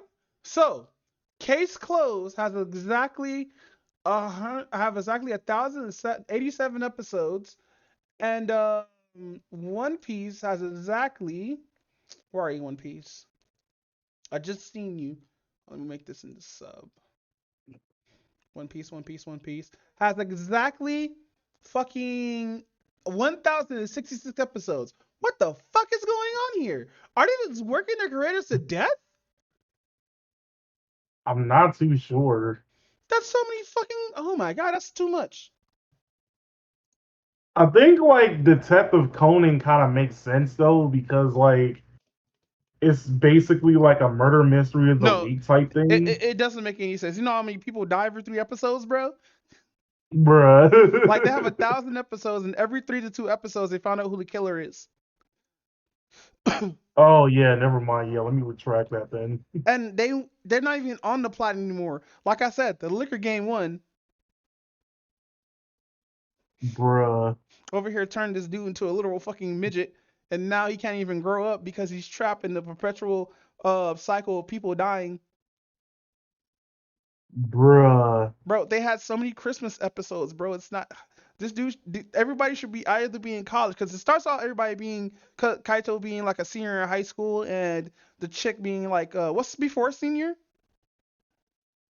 Junior. Junior, yeah. So the chick's junior, and like I think she became a senior, but I'm not sure because the anime doesn't even go back to the school except for like sometimes or when tests have to happen.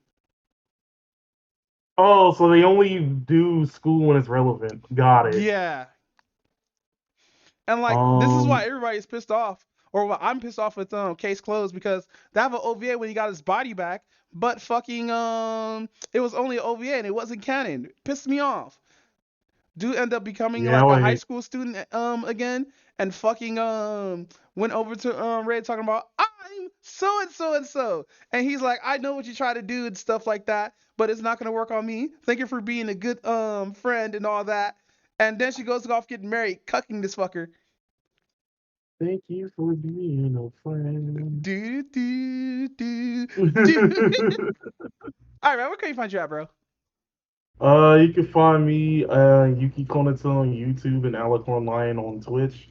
You can find me on Shin Doombot on Twitch and on Twitter. You can find me at UB Doombot, and on YouTube you can find me just Doombot. And also, like, you wanna hit me up, I do have fucking a Telegram, but like I don't really use that except for shit posting and fandom posting. But other than that, fam, with that said, let's get the fuck out of here. Oh, you can also find clips of our podcast on HotSticks Clips on YouTube and maybe on Instagram. I haven't uploaded there in months.